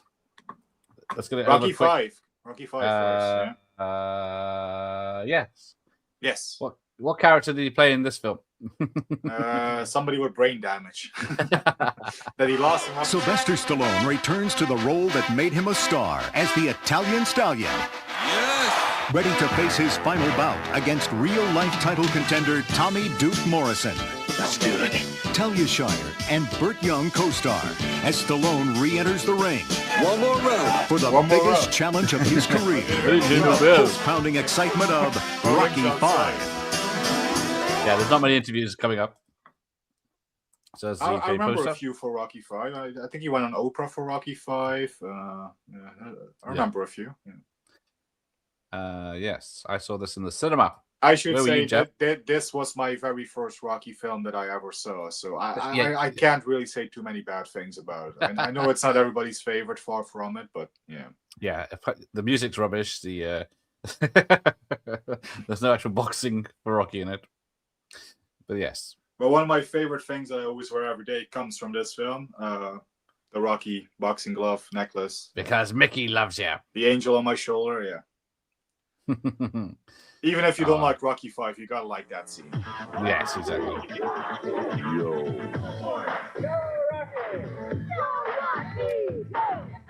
Yo. Now I can't get it on. Yo, Rocky. Yep, music's rubbish. Hard and fire. I got the single list. I'm not bringing it. PG-13, now playing at theaters everywhere. But yeah, the soundtrack is ass. I'm not a rap guy, so I'm not a fan of the soundtrack. But yeah. There's that work print that has the proper score. As I was, reminds me quite naturally of Rocky. You know, Rocky Balboa, the Italian Hang on, this is stallion, Barry the Norman, white man's isn't Mike it? Tyson. Yep. Well, he impersonated Might as be ever off by again. Sylvester We'll see. Stallone. This is was not about on to hit the the BBC screen for though. the 5th time, and no doubt the canvas for the umpteenth time. Have you ever noticed that in boxing movies, the guy to bet on is the one who loses the first 11 rounds? Anyway, Rocky 5 introduces us to a juvenile Italian stallion, Sly's little lad, Sage Stallone. Tom Brooke has been talking to both Sage and his dad. Shots fired. The new film finds the Italian stallion down, but not quite out. That's the back best in scene in the film, when Philadelphia he's in with the his street with family, Adrian. living in the Love that scene. neighborhood where Rocky Balboa's adventures first began. Rocky has fallen on hard times. An untrustworthy Paulie. accountant has left him virtually Yeah. broke. On top of this, his last fight has Yo, caused God, screw irreparable that. damage to his brain. Doctors have warned Rocky that to take to the ring again could cost him his This one life. should be all right. Sylvester Stallone says presenting Balboa as less invincible than in the more recent Rocky films adds to his appeal. When a he's character got the hat back is in on this top, one. such as he was in 3 and 4, it's very hard to conjure up true grassroots, blue-collar, proletariat emotion. Because you say, hey, it's real tough to feel sorry for a guy with a Ferrari. Sorry, that's life. And He's we wearing the are Oscar basically suit. a world I was gonna say, of he looks like- underdogs. yeah. So I thought if I could get him back and show Belucci's. that through him symbolically that what seems invincible today can be a pauper, an invalid tomorrow, just like that, and how fortunes turn so Snaps. quickly, especially in this country lately. I thought this is very apropos to the mood of the Don't call me country. boss. I heard that at one point you Sorry, wanted boss. the Rocky character to die in Rocky 5 and you were talked out of it, is that right? I had written a death scene. I don't know if that's the way I want to. Yeah, that's I for the want best. You Rocky didn't go that way. to end on some sense of optimism. I think everybody would have hated it that- even more. that he 15 doesn't years have to later for die. Rocky Balboa. Because he dies almost a spiritual death yeah, in this. I mean, yeah. he is 16, taken to the 2006, lower depths. yeah. He's Oh. never been this low. And he manages to rise to a certain level, not the great heights at the end, almost to a level of normalcy. And I think that's the message that I want to give out. Because Rocky is unable to fight, he's taken on the role of training a young up-and-coming boxer called Tommy Gunn. He's a bum. But his protege ultimately turns Hey, against Tommy, him, you piece of leaving garbage, Rocky you know that? devastated. Yeah, And the because manager he's is devoted annoying so as much well. time I working know he's with the based on young a real boxer, character, but Only he's in also America. neglected Yeah. his Yes. wife and son. So in Rocky 5, Balboa fights to reclaim his family, including his offspring, Rocky Jr., love played by you, Stallone's Tommy, real-life well. son. What are you saying to me? You're like another person. You're the other You're person. the other person. You said I was I know money. this film by You said heart, that and you ladies lied. and gents, yeah. You lied to me and you lied to Mom. I love That you, is lady. very biographical, the Tommy, relationship you in my there, help. because I was gone many years. It's funny how he acts out our relationship on screen, because there are moments when he's not acting. And I know it. That must have been a little disconcerting for you in a way, wasn't it? It is, but I was extremely proud that he was able to dig down and show that on film. Okay, so maybe I'll wise up someday too. Maybe tonight's a Sage good night for Stallone both gives a of us, so remarkably this was- convincing Doesn't look straight with that performance. long earring. Some critics thought he was better Yeah. than his father. Sage got paternal support both when acting and when fielding Yeah, questions Don with King, yes, reporters. Don King. I think. Euphemism. Okay, yes. Sage looked Bless. like he was having a lot of fun on location, but he does admit to some jitters when the cameras first began to roll. I was nervous the first time. My father would come up to me and give me a lot of advice, and he'd say, "Sage, you're doing good. Why don't you act natural?" Rest in peace. And I said, Yes, "Okay." it's very sad. Let it all come from Yeah. your stomach, and he'd give me acting advice. Rest in peace.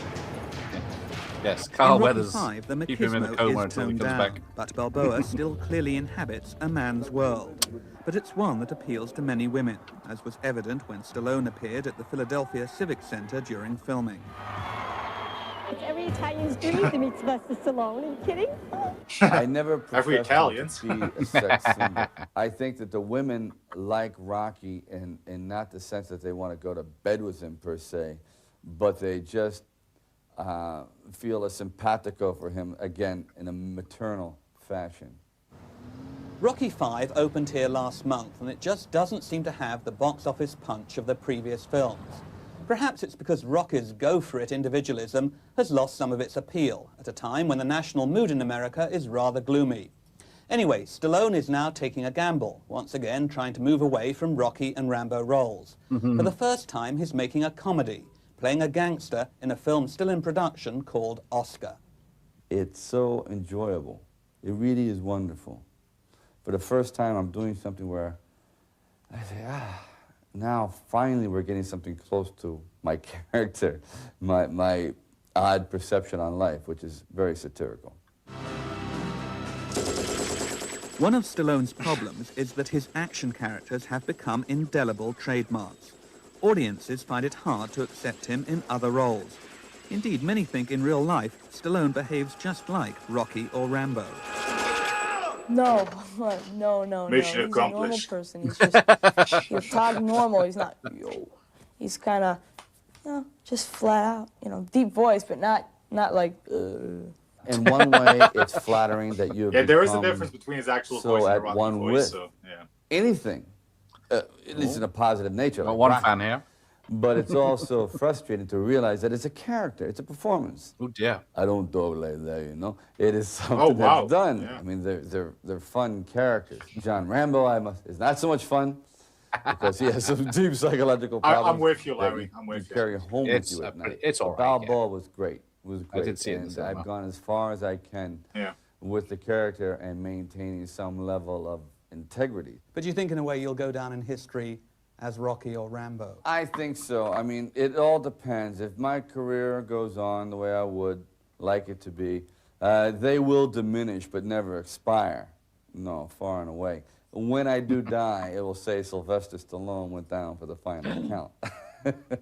Thanks very much indeed for the interview. You seem much more intelligent in real life than you do as Rambo or Rocky. Wow, thank you. Yeah, bird. Thank you. You know, if old Sly gave acting advice to young Sage, who on earth gave it to Sly in the first place? And come to think of it, it's just as well, isn't it, that Mrs. Stallone didn't have twins. I don't think the world is ready yet for an identical pair of lads called Sage and Onion Stallone. However, Rocky V opens here on January 25th.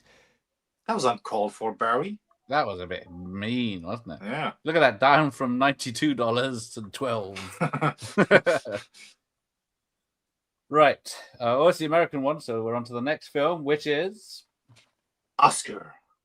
Yes, it does have the lovely lady from Flash Gordon in it. Yep, there you go. Davey knows. There she is on the right. Oh, yeah, there you go, yeah. Yes. And, It's the what's her biggest face day of versus Snaps May? Provolone's life, I got till noon to look like a banker. and everything is going wrong. His daughter has a surprise. Did he tell you I was pregnant? His Tim other Curry. daughter is a surprise. What other one? You got two daughters? His wife is upset. You had You a know child what with a new maid? The cops are closing in. The help is moving You out. know about And now Snaps is falling apart. Schwarzenegger. Zip it. Sylvester Stallone, Oscar, rated PG. Yeah. Every time I watch this, I like it more and more, actually. It's, yeah. I think it's Especially Tim Curry. Tim Curry's a real scene Yes. stealer in the film. It's like, Landis, John Landis film as well, isn't it? yeah. Hey, oh, not a fan from Tom. Ooh. Someone just I'd dangle put on. this in front of your face. Yes, that's it. You're dangling your particle. Yeah, the poster doesn't do any favors either. All right, I think Yeah. that's the British poster. Again, I really like this film. Yeah. It's, Yeah, there's the Oh, there you American go. one. Yeah. 2 thumbs up from Siskel Ebert, but no review. Larry's going to go watch Oscar instead of this. Yeah, Tim Curry is It a actually scene has stealer. been a while. I might pop this on later. Yeah. So, apart from appearing as himself in Dream On, a TV episode of the Brian Ben film from Dark Angel. What's next? We didn't do anything in. Oh no! I know what's next. Hang on! I've got that piece of shit. Yeah. Stop! Or my mom will shoot. Oh, we've got the same image there. Yeah. Good old Arnie. Now this is a turd. Next. All right, next. Get ready for the battle of the century. In this corner, experience, determination, and guts. And in this corner, Get in! We're gonna nail those turkeys! is Mommy. Go ahead. Make your bed. Mom! Oh, please, you don't have anything you haven't seen before. Please make her stop. Is he adorable? Sylvester Stallone. Estelle Getty. Stop. Or my mom will shoot. Rated PG-13. Starts Friday, February 21st at It is theaters watchable everywhere. nonsense. There you I go. feel embarrassed for Sly. He doesn't even have to feel embarrassed. Even the himself. picture, he looks embarrassed. Yeah. But yeah, 2 comedies, both flops. Why do I even 91, have 92. this? I could have something much Hey, better in my collection. Yeah, let's instead. get the pile of Steven Seagals out again, shall we? Well, if you put it that way. Let's put Sniper on, shall we? Oh, is that a Ghostbusters 2 reference again? Well, I will say this. That's This the US thing is a poster. turkey, but I would watch this over Junior, so. Yeah. Oh, yeah, I would as well. Yeah. Worst Stallone movie? Okay. Yes, no diaper shops. This is... Yeah. Oh, yeah, I used to like Dream On. It was a bit spicy on late night television. Oh, what did get cut, Myers? Do tell. Was it swears? I can't imagine much violence in it. Right, what's next? It's Hang 93. on. No, what? Hang on, what? Cliffhanger. Yes. Yes, cliffhanger. I showed the VHS when we did the watch, but I can't find it right now. Sly's back in the action. 2 films, one cracking year, but let's see which film was better.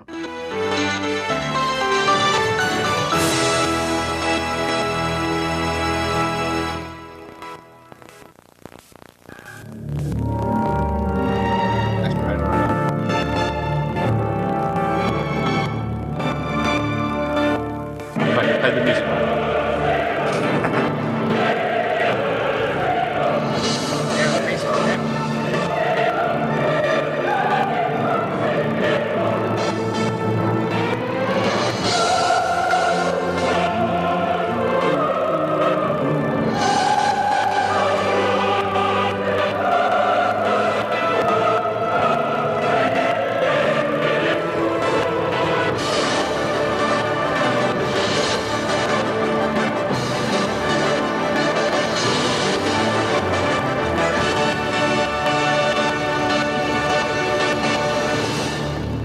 Yes, thank you. Oh, yes. Yeah.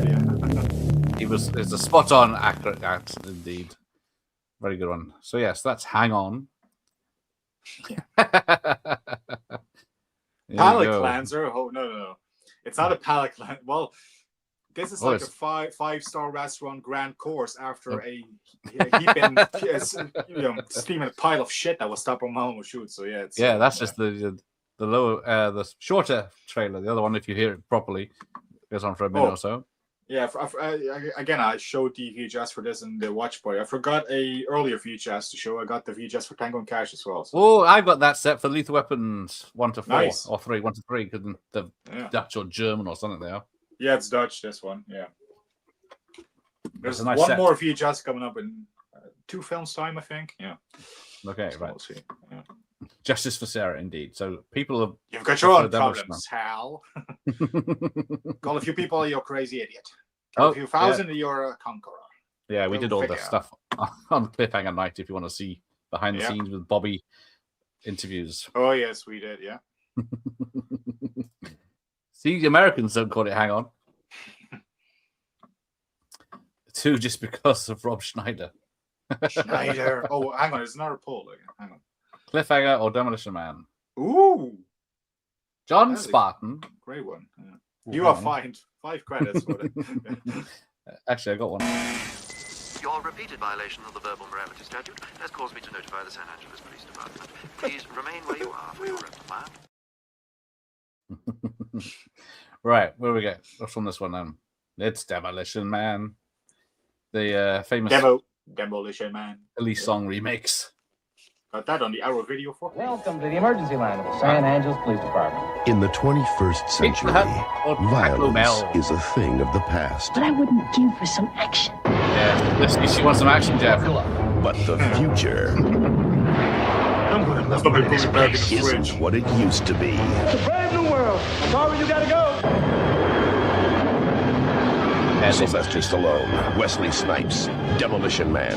Look for it on video cassette. Got the poster. It's a 15, and it's got who's in it? Sandra Bullock. Jesse Ventura's in there for a bit. You barely notice him. Barely recognize him. The biggest fall opening in movie history. Now ready to demolish the competition in February. Oh, there you go. Cliffhanger, Sylvester Stallone. Send a maniac to catch a maniac.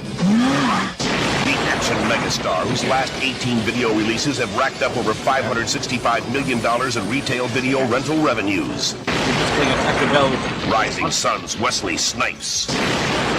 Oh, I'm so scared. The new action superstar, whose 11 video releases have knocked down more than $360 million in retail video rental revenues. Stallone and Snipes together in the $55 million box office blast. Demolition Man. At the end of a century ravaged by violence, a society of perfect order will arise. Criminals will be frozen and reprogrammed in cryogenic prisons. The prisoners are ice cubes. Their criminal instincts are being reprogrammed as they sleep. Aggression and deviant behavior will be totally eliminated. So what do they do? Show us. He's a criminal the likes of which you have never seen. In a bad time, he was the worst. I'm gonna love running this place. But in the year 2032... This morning, Simon Phoenix escaped from this cryo facility. And we are, quite frankly, not equipped to deal with the situation. Amidst a world of peace and calm. We're police officers. We're not trained for this kind of violence. How was the fiendish Simon Phoenix apprehended back in the 20th? In the end, it took just one man, John Spartan. You mean the Demolition Man? The conditions of your parole are full reinstatement into the SAPD and immediate assignment to the apprehension of Simon Phoenix. Two mortal enemies. Just dropped in to say hi. From another time. Hey, it's overtime. Time for something new and improved. Oh, hell. Will be unleashed on a future that isn't big enough for the both of them.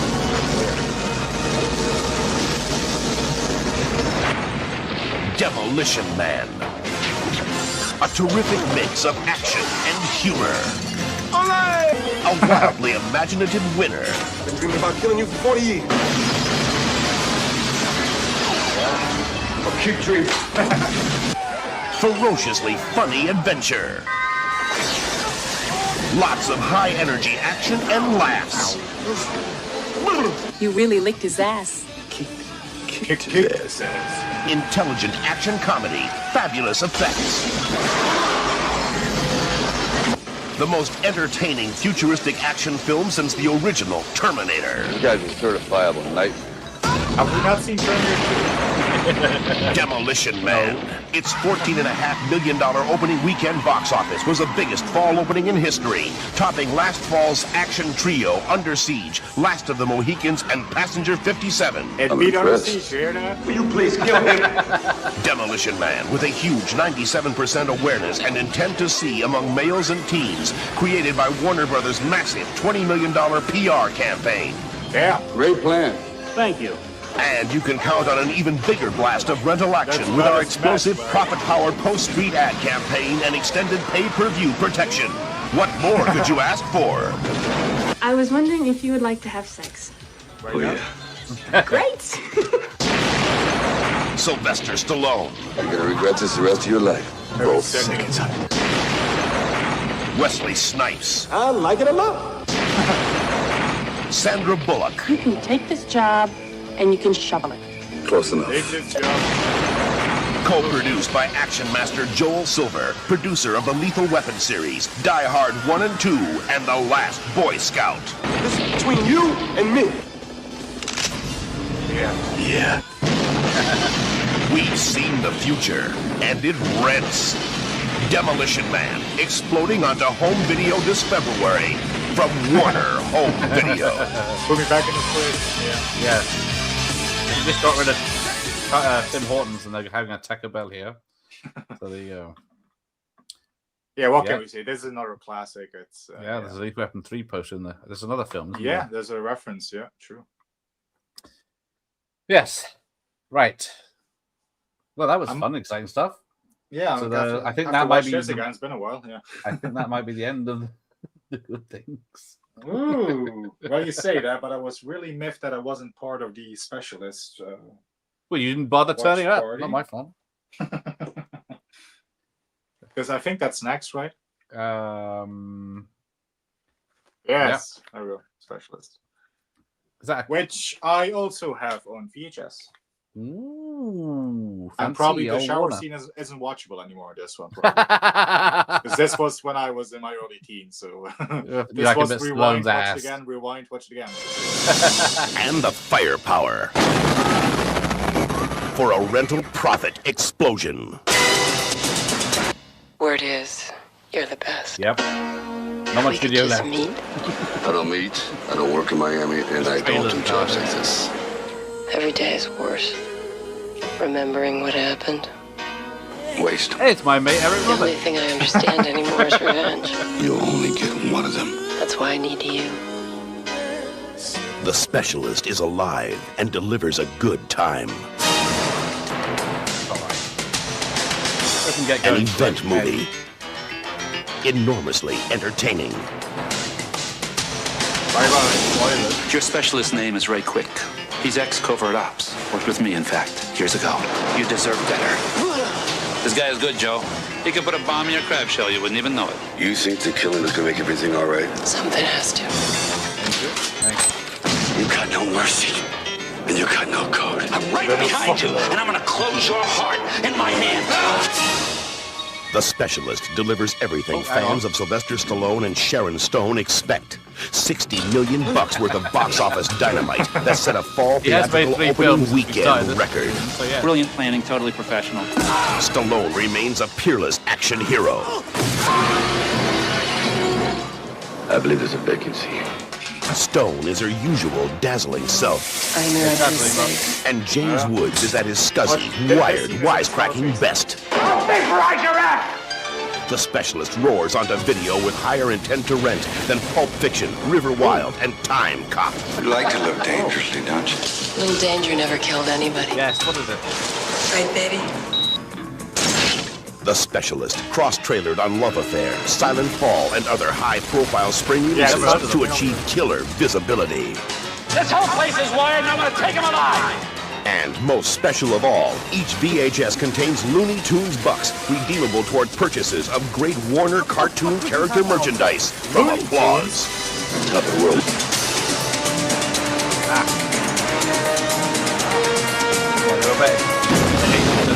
Sylvester Stallone. They're my problem now, and I'm theirs. Sharon Stone. Go ahead. And then you can go in and get him yourself. James Woods. Who gave you permission to smile? Eric Roberts. Somebody could put something in your eye. Rod Steiger. I give the orders to who is killed and who is not killed. The Specialist. A blast of pure, profitable rental excitement to ring March in with a roar. From Warner Home Video.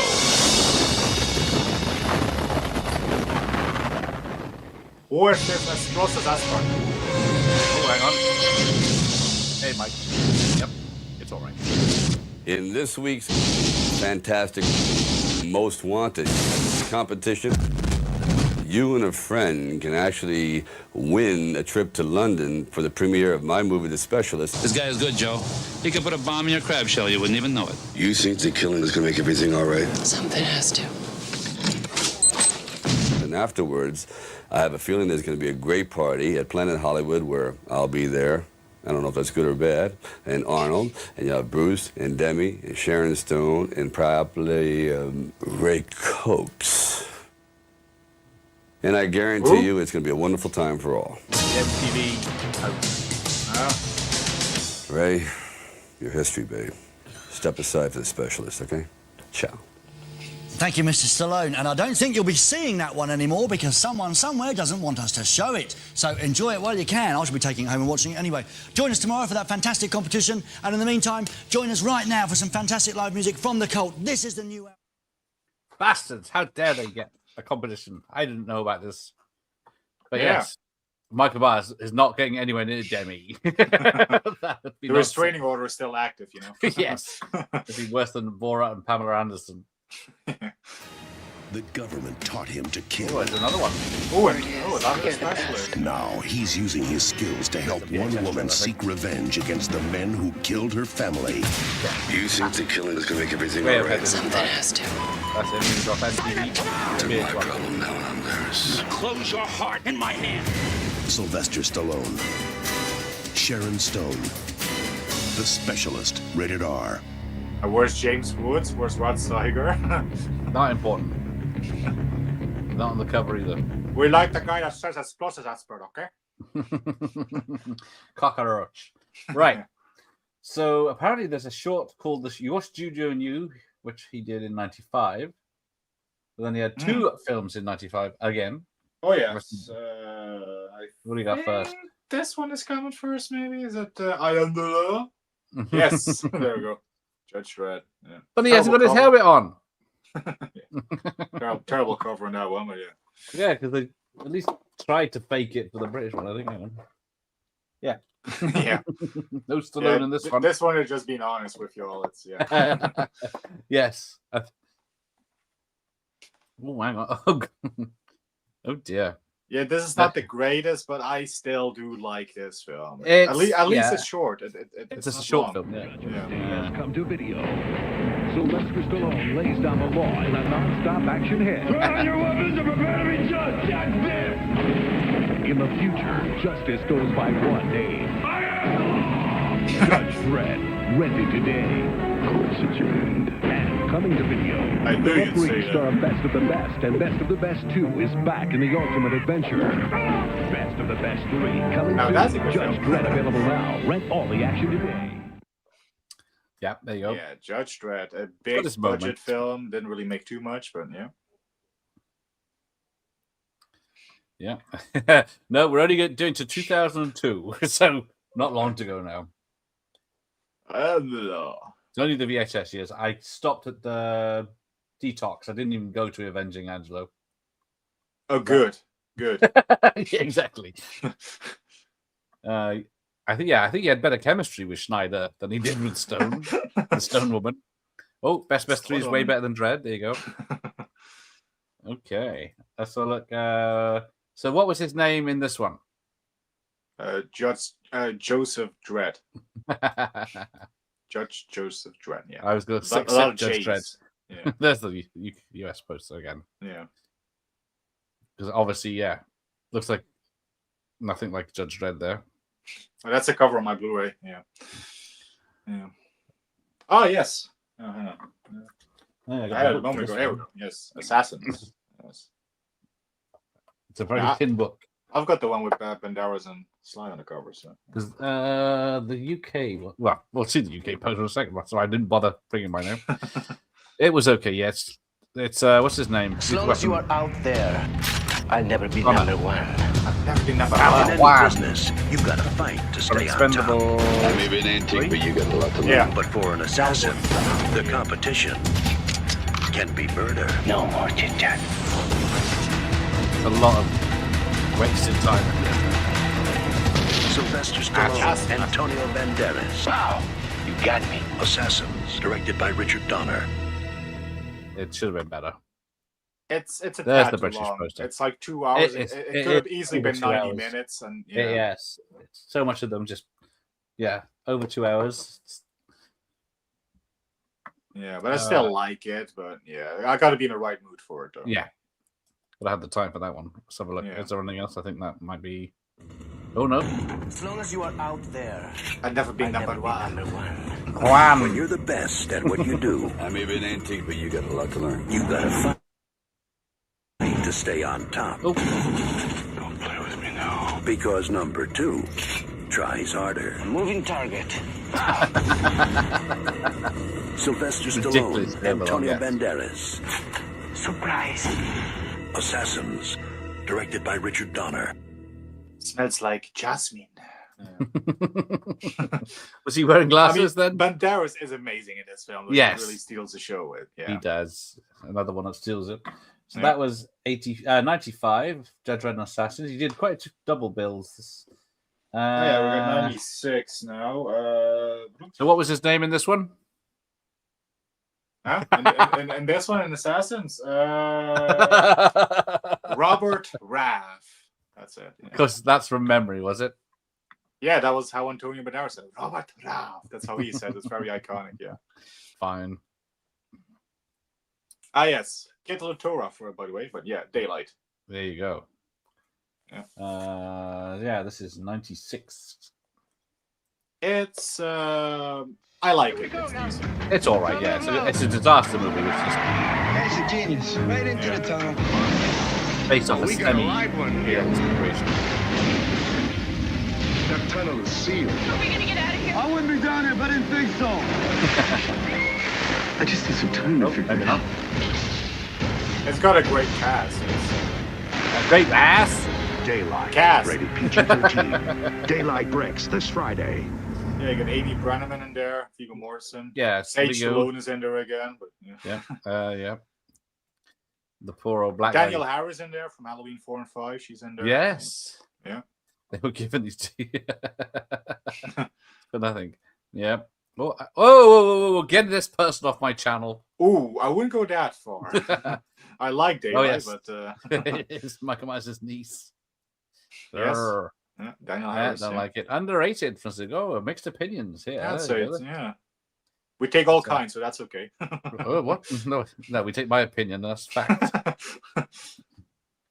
Right. What was the other one? 96, then? Because I don't remember this one. No, that was it for 96. Okay. Assassins 95, and then he. I was going to say because Anne's is 99 or something. I don't. Is there a poster or is an advert? Opens on Friday, and Daylight, Sylvester Stallone's new film, opens in a couple of weeks. This is a disaster movie directed by Rob Cohen, and most of the action takes place in a collapsed tunnel under the Hudson River in New York. Loads of special effects, explosions and the like, though I won't say any more about it now, except to let you know that old Sly is, of course, astonishingly brave. Tom Brooke talked to him in New York. I can always say the evening rush hour in New York. A high-speed chase underneath the Hudson River results in a crash that sets off a monumental explosion.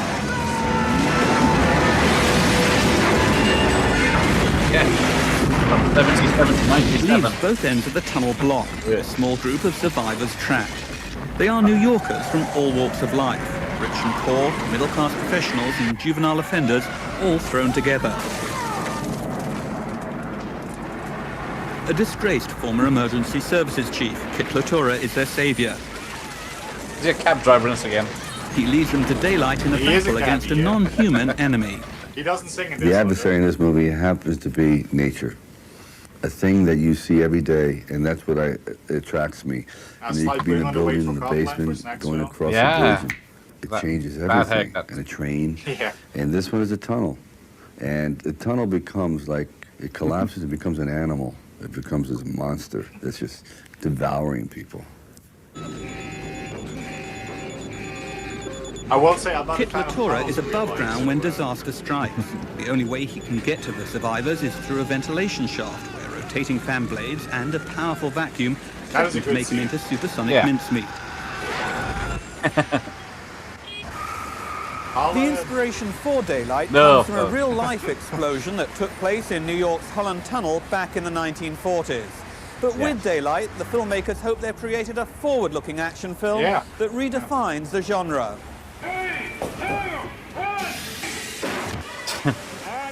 Director Rob Cohen believes audiences have grown tired of gun-toting superhuman action men. No. He thinks he's forged a new style action film, with Stallone playing a hero who's more community leader than macho brute. I think he plays a hero for the 90s. To me, there are no guns, there are no terrorists in this movie. And no, there's not. The hero, for me, that he portrays is a guy who is a consensus builder, a community builder, not a messiah, not a savior, and not a dictator. He's not the messiah. And that's a new role for Sly, and hopefully a template for new kinds of heroes in the future. What I'm going to try to do is collapse a section of that tube to seal us off from the fire and try to plug that leak. How do you plan to do that? Stallone's hero in Daylight, just an ordinary blue-collar worker trying to do his best, is a far cry from the testosterone-packed roles he used to play in films like Rambo. Nowadays, Stallone is trying to distance himself from those larger-than-life he-men. He's actively seeking more character-driven roles. Give him 10 like years, to he do the kind of come scripts back to Rambo. that go to Pacino, that go to Harrison Ford, that are, people don't think, that are less, I mean, I don't mind being physical, as long as there's a reason for it, and that the man can speak his soul. See, and I used to speak a great deal in films, and then after Rambo 2, there was a new kind of movie of these superheroes that were, you know, they just say, you know, make my day, and then, you know, I'll be back, and, you know, I'm coming to get you, and all these little things. And dialogue became useless, and action became the important. I'm trying to find a happy medium, and that's where I'm going now, and this is the beginning of You forgot about that one, Do you think your character in this film resembles the original Rocky in a way? I'm trying to get back to that, yes, very much so, of not having all the answers, and also the theme of redemption, of trying to have one more shot. The cynical view is that this new, kinder, more democratic hero that Stallone portrays is a reaction to his advancing age. The actor turned 50 this year. Stallone's son, Sage, co-stars in Daylight and acknowledges his father is trying to foster a new screen image. Just been action, action, action. It's kind of the same monotone character over and over again, you know? I mean, it's fun. They're fun to watch, but it's the same thing. And I think he realized now at 50 years old and stuff, you know, this isn't what I really want to be doing. You know, I can do more than this. But change for Stallone can be risky. In the past, when he stepped outside his signature Rocky and Rambo roles, the results at the box office have been rather unimpressive. He badly needs a hit, especially in the wake of disappointments like Judge Dredd, in which he played a futuristic comic book action hero. I knew Judge Dredd was not going to work.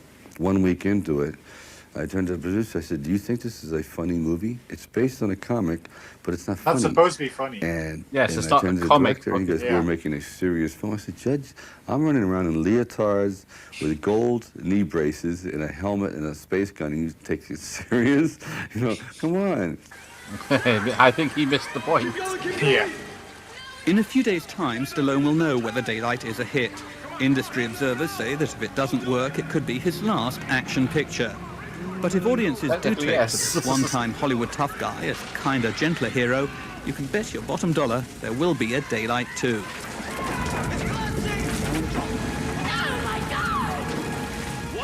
Oh, Daylight 2. Yeah, we're still waiting for Cobra 2 first, but... You know, I don't remember Stallone slagging off Judge Dredd like that when it opened, so I wonder what he'll be saying about Daylight in a couple of years' time.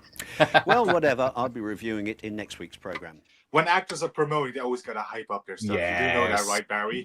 Yeah. Because he was talking wonderfully about Rhinestone when he did interviews with Dolly, but yeah. But yes, there you go. That's 96. Only a few more years to go and a few more trailers. Yeah, I think I know what's next as well. So yeah. So yeah, Where the Oscar hell is it? baiting. Oh, it's in my watch pile. Hang on. I was gonna say I'm missing a film. Yeah. Yeah, no, it's called Black Central of corrupt New York cops has taken money from the mob Do you have any idea how connected he is? and set up a town where they make the laws. Freeze, police! But now, a small-town sheriff and a big-city investigator are teaming up to take them on. Who do you think you are? Making an action film. Copland, And it's, Rated yeah. R, starts Friday That at didn't theaters help it at everywhere. all. Yeah. No, this is a legit awesome film. It's great acting. I mean, look at the cast: De Niro, Keitel, And an 18 Yoda. certificate. Pretty much all of the Sopranos cast in there. Frank Vincent is in there. Ooh, Marcus. Yeah. Edie Falco is in there. Yeah. Many logic problems. Robert Patrick is in there. The T-1000. Yeah. Yes. Copland is decent. Yes, how did they not get Stuart Copland? Copeland, yeah. Second half of the 90s is going to be the cinemas. I was going to the cinema most weekends. So this was the most period I saw the most films. I doubt you saw much that's coming up. After this, it's very quiet. 15 in the cinema. Yeah, they're more controlling in the cinemas, weren't they? Hey, it's a 16 in Germany, so that makes sense. Yeah. Yeah, I got the X rental there. All right. Is there anything else on this, or is it straight to the cover? Oh no. Oh, it is. So there you go. That's the I offered US you a poster. chance. I offered you a chance to be a cop, and you blew it. You blew it. And Dave Myers, so yeah. Yeah, who blew it? Who blew it? Who's blowing it? Sly did. So yes, after this we get an Alan My hands are Smithy tied now, film. he shut me down. Burn, Hollywood Burn, where he played himself. Definitely don't have I've never heard of This Good Life, where he was boss from 1997. Yeah, I haven't. No. In 98, he did the voice in Ants as one of the Ants with Woody Allen. Yeah. And then we get to the 2000s. So yeah, he had quite a drop off after Copland and Daylight failed. So what have you got next then? Oh yeah, Get Carter. Yeah. Okay. Not That Good Life. That's actually a pretty good cover. Yeah. Yes. But still Michael Caine film. Yeah. No, I like this film. I like his brother with the goatee and stuff. I think he was taken out. Taken out. And somewhere, Let it go. some way, Jack, what do you say, Jack? someone is going to pay. What? Hang on. Let's not cliffhanger again. You've been a pretty bad guy, Mr. Carter. You haven't seen bad yet. Get Carter, rated R. And it's just, unfortunately, the 2000s flashy editing. Literally. Yeah, I was gonna say that's one of the things that really detracts the whole thing. It's the editing, the whole style of it. It feels so early 2000s. It's I've seen it. I think I've seen it once. I don't remember nothing about it either. Mm. Yes, Commander's fucking lines. Yeah. No, it's an okay film, but yeah. Yeah, it's okay. But considering what we've been through this evening. So The Good Life is a weird one. Mm. It was never released because of a lawsuit. That's probably why I've never heard of it. Yeah, the tagline is three good fellas on a golf course. Three guys move from New Jersey to Miami, where two of them end up killing the third. Yeah. But it's got Frank Stallone, Dennis Hopper, of course, Andrew Dice Clay, and I don't. Oh, it's got the dice. Nice. David Carradine. I don't think Sly was the main part in it. Probably a cameo. Yeah. Yeah. So then, yeah, we get Carter in the 2000s. Right. It's okay. It's not great. Awful. Watch the original. Yes, the original's great with Michael Caine. I know he appears. Yeah, I finally watched that last year. Yeah, it was good. Yeah. But we are not gonna end tonight on anything as good as Rocky or Stopping My Mom Will Shoot. Yeah, is it the one with the car next or Yep. Okay. It should be. There you go. Doesn't get a lobby card. Let's show it then. Yeah. I'm not a fan of this one. It was awful. I watched it for the first time this year. Oh, yeah. I hated it the first time, but I liked it a little bit better the second time, but still, it's,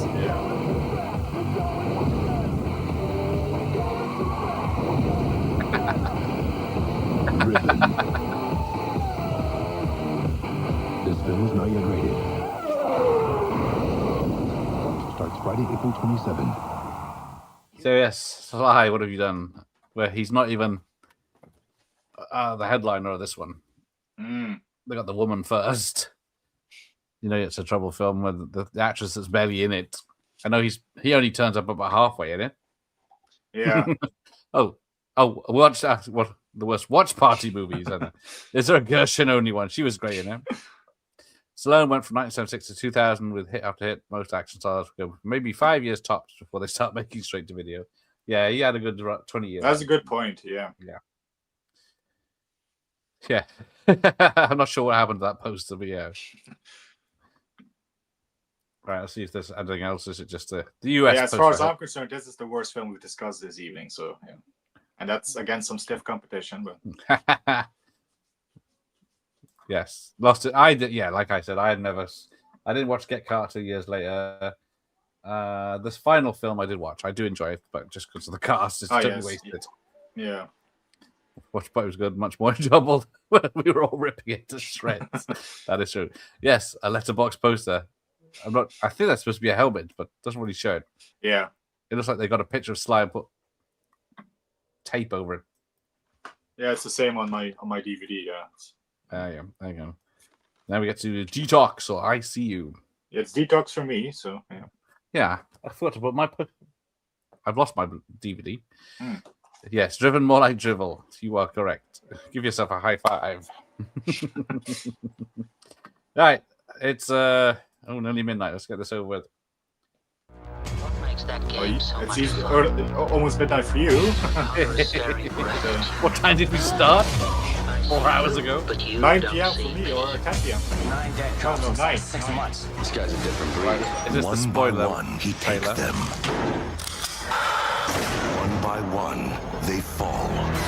FBI agent Jake Malloy has followed his trail to this remote outpost. There's only 10 of you. I don't think anyone's going to be bored. This is what I call the witching hour. Now, Jack's missing. one Jack. by one, I don't even know which one Jack was. Split the building into sections. Each person will clear that area. are turning up dead. Life begins with death. He knows how the killer works. What are you looking for? It's him. He's taking trophies. He knows how he thinks. You study guys like this, right, Doc? What he doesn't know English lad. is who the killer is. We're dropping like flies here. Hey, I'm alive. Time to see how strong you really are.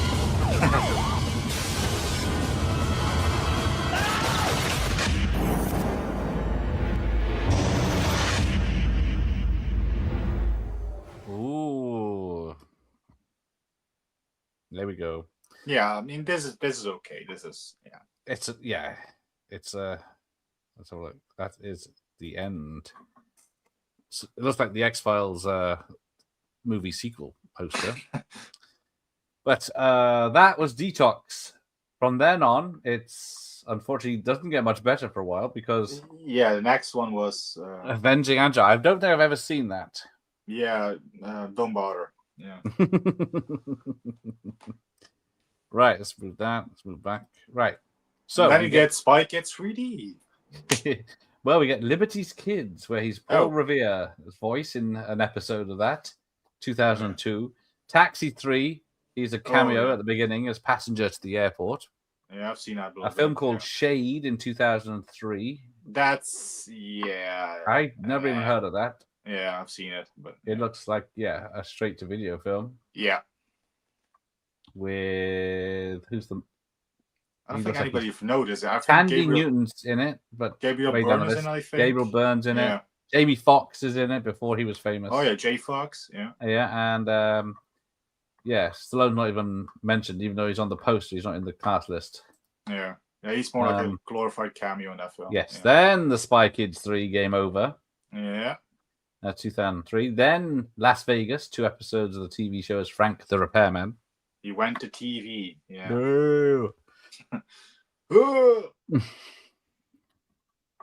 Then Rocky Balboa in 2006.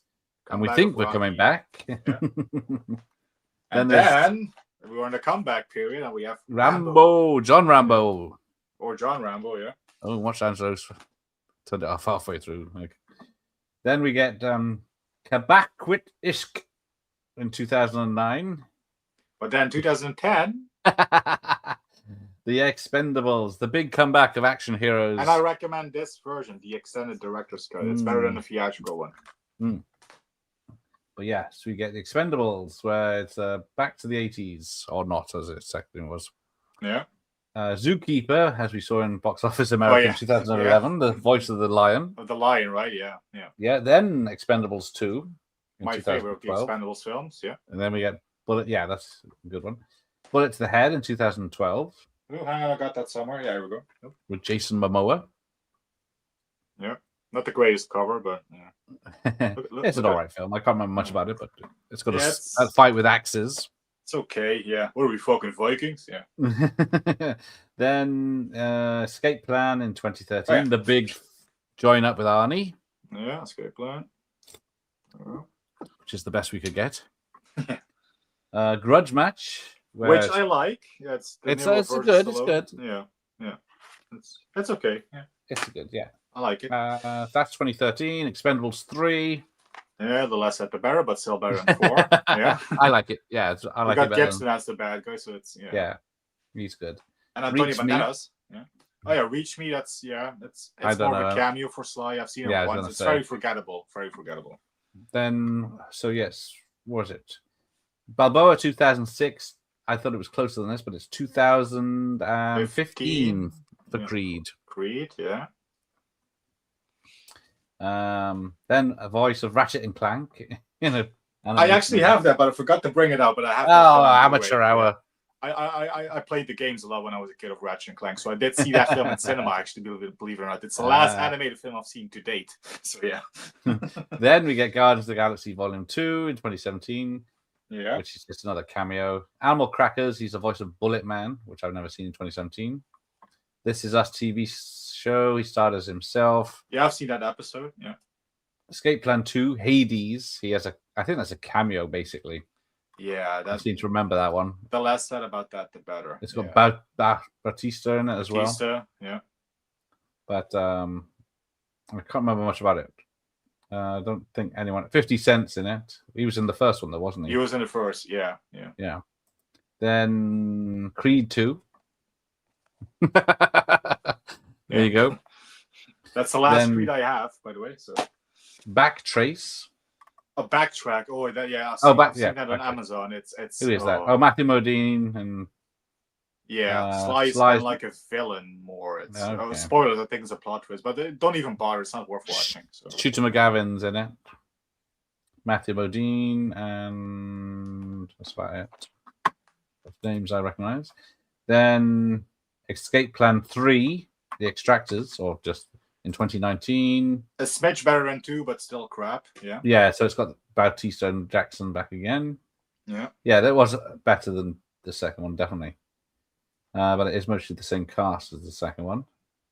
Daniel Bernhardt from Kickboxer 2. Oh, yeah. Right. Then a short, and then go on, put it. Last Blood, allegedly. Yeah. I've only got one more thing to show. So all right. Suicide Squad, is it?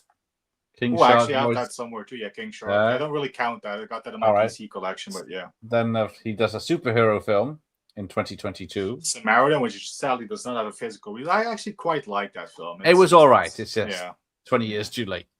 Yeah. Or 25 years too late. Guardians Volume 3, again, another just small part. Then another small part in Expendables 4 in 2023. I've seen it once, and that was enough. So yeah. But Armor, which is terrible, in 2024. Yeah. And then apparently Alum is worse. Yeah. In 2025. Yeah. Which who's in that one? Because he's not in Armor much. He's the it's Eastwood's son. Scott. Yeah. Bless him, he's not catching much of a break either. I don't think, it's nothing else I can see in that one.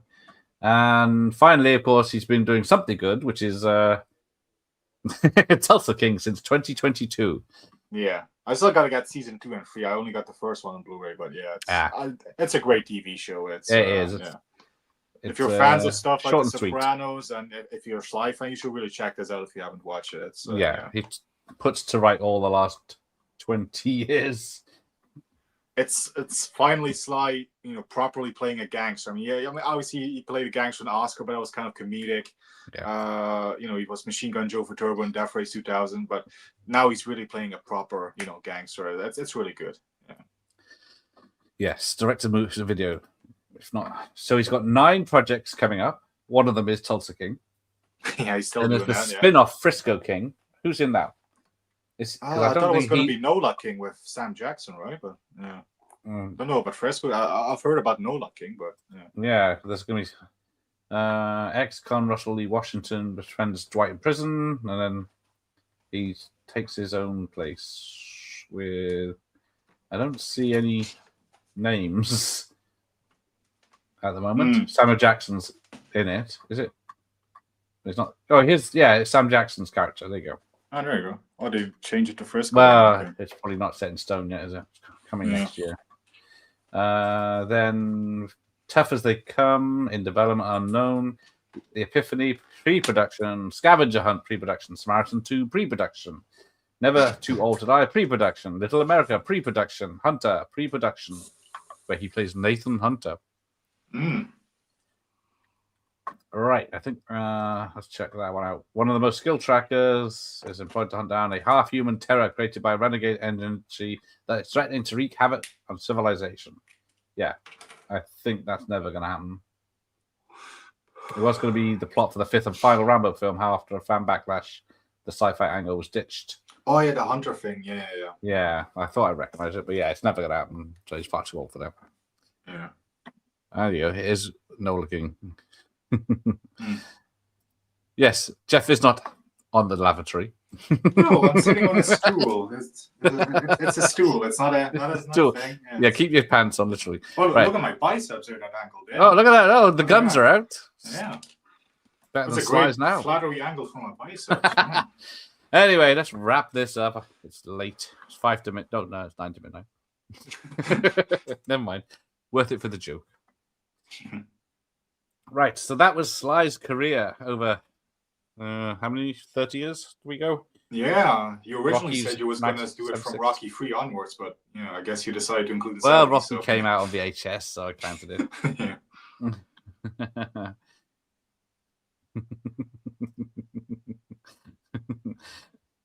Right.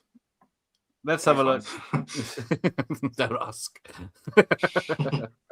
Tomorrow night, it's a Death Spa with my new grading system. So it's got boobs in the first 5 minutes. Ooh, sold. And exactly. And there's 100% female nudity throughout the film and a shower scene. So it's well worth a watch. Well, we'll see that tomorrow. Oh, the Enola King was changed to Frisco King and added to Owen Wilson. Okay. Death Spa again. Not Death Spa as in the convenience store, no. But yes, it's very similar to Killer Workout. Oh, Tom's working late this weekend. Summer season. Yeah, that's sad. Oh, Death Spa. Mike thinks he has that. I'm not sure if it's got a proper Blu-ray release, but we'll see tomorrow. Anyway, thanks to Jeff. He actually is in a spa store. There you go. And yeah, Rutger, what do I call it? Rutger Hauergast. It's Dutch. Yeah, Killer Workout was fun. Gotta bring this up again. So. Oh, what? Hang on. August 24th. All good book shows. Yeah, it's a nice. Signed it. It's a nice Vicky bookie. Yeah. I wrote this. I'm not a book reader, but I did enjoy it. Yes, Gareth is the first person I've sent it to has finished it. So yeah. I've got to ask Gareth some questions. I'm sure he's game to have me on the channel for an interview. So we'll see. Yeah. Yes, I got plenty of time for having mates on for interviews. Fine. I just opened my OneDrive. But I might not have mate then. No. No. Well, yes. You wouldn't ask a mate to do it. I've actually mentioned Gareth in this book, by the way, guys. Yes, I did a starring role. I'll be in the sequel as a somewhere. bigger role, obviously. Well, let's pencil. When are you off work next? Ooh. Yeah, exactly. Yeah, I've got work tomorrow and Sunday. I might be off Monday and Tuesday. I gotta check. Monday, I got time Monday. Good. Okay. So think about it. We've got a 5 minutes, and then we'll have a countdown on screen. On Amazon for Zooks, right? Amazon. Yeah. Yes. Is it available now? The ebook can be pre-ordered, I think, but the actual paperback it only comes on when on the release day. So okay. It's weird. Amazon doesn't allow paperbacks to be Kindle pre-ordered, issue. but yeah, I can order Messenger of Death on Blu-ray. I'll have that instead. Yeah, you should find this pretty easy because I'm the first person to use this title. This title has never been used for anything, so it's unique. Spelled wrong. There's a double E in Judgment. That's why. No, this is the British. It's a British spelling. That's just me. I can't spell. The American spelling has an E, but the British is without the E. So I've learned that as well. Yeah. Oh shit! Yeah, August in 5 minutes. That is true. It already is for me. Yes. There you go. That's the abbreviated link. If you can grab that, I'll buy a book. Useful. I can't get the 3 shelves to work. Ooh, can't do much with a Kindle. It is a lot of paper, so you should be good for a year. How many trees died for that book? Yeah. Right, midnight, bedtime. I know. All right. Jeff's the party man, so he can stay up. All right. Take care, everyone. Thanks for being Ciao. here. Yeah, well, not tonight, it isn't. something shorter. So, yes, we're heading for the 4th hour. I was tempted to do Arnie next time, but time for a 7-inning stretch, or however Mel Gibson says in Leaf. Yeah, who was the other one? Chuck Norris. I haven't done. Maybe do Chuck. Ooh, yeah, will be good. Yeah, that'll be a fun one. November, of course, got to be Bronson, obviously. Oh yeah, I haven't done Bronson either. That's a good you one. Haven't done Bronson, no. Well. And if I'm not mistaken, this year he would have turned 105 if he was still alive. So, if my math is correct. Hey, if I can get... Hang on, no, he was born 1921. Yeah, he would have been 105 this year if he was still alive. So, yeah. If you can make it to Manchester, Jeff, you probably make it quicker than I can by plane. But yeah, 5 hours for me. Good night, Mike. Thank you for being here, and Thomas. Manchester, right. Is that what the Scousers, or is that Liverpool? Am I? Which one is the Scousers? The Scousers, which is Liverpool that's or Manchester? We don't talk of that. Okay. Not really talk about Manchester much either. Right. Too far north for me. All right, good night. I need something stiff in me. A drink, that is.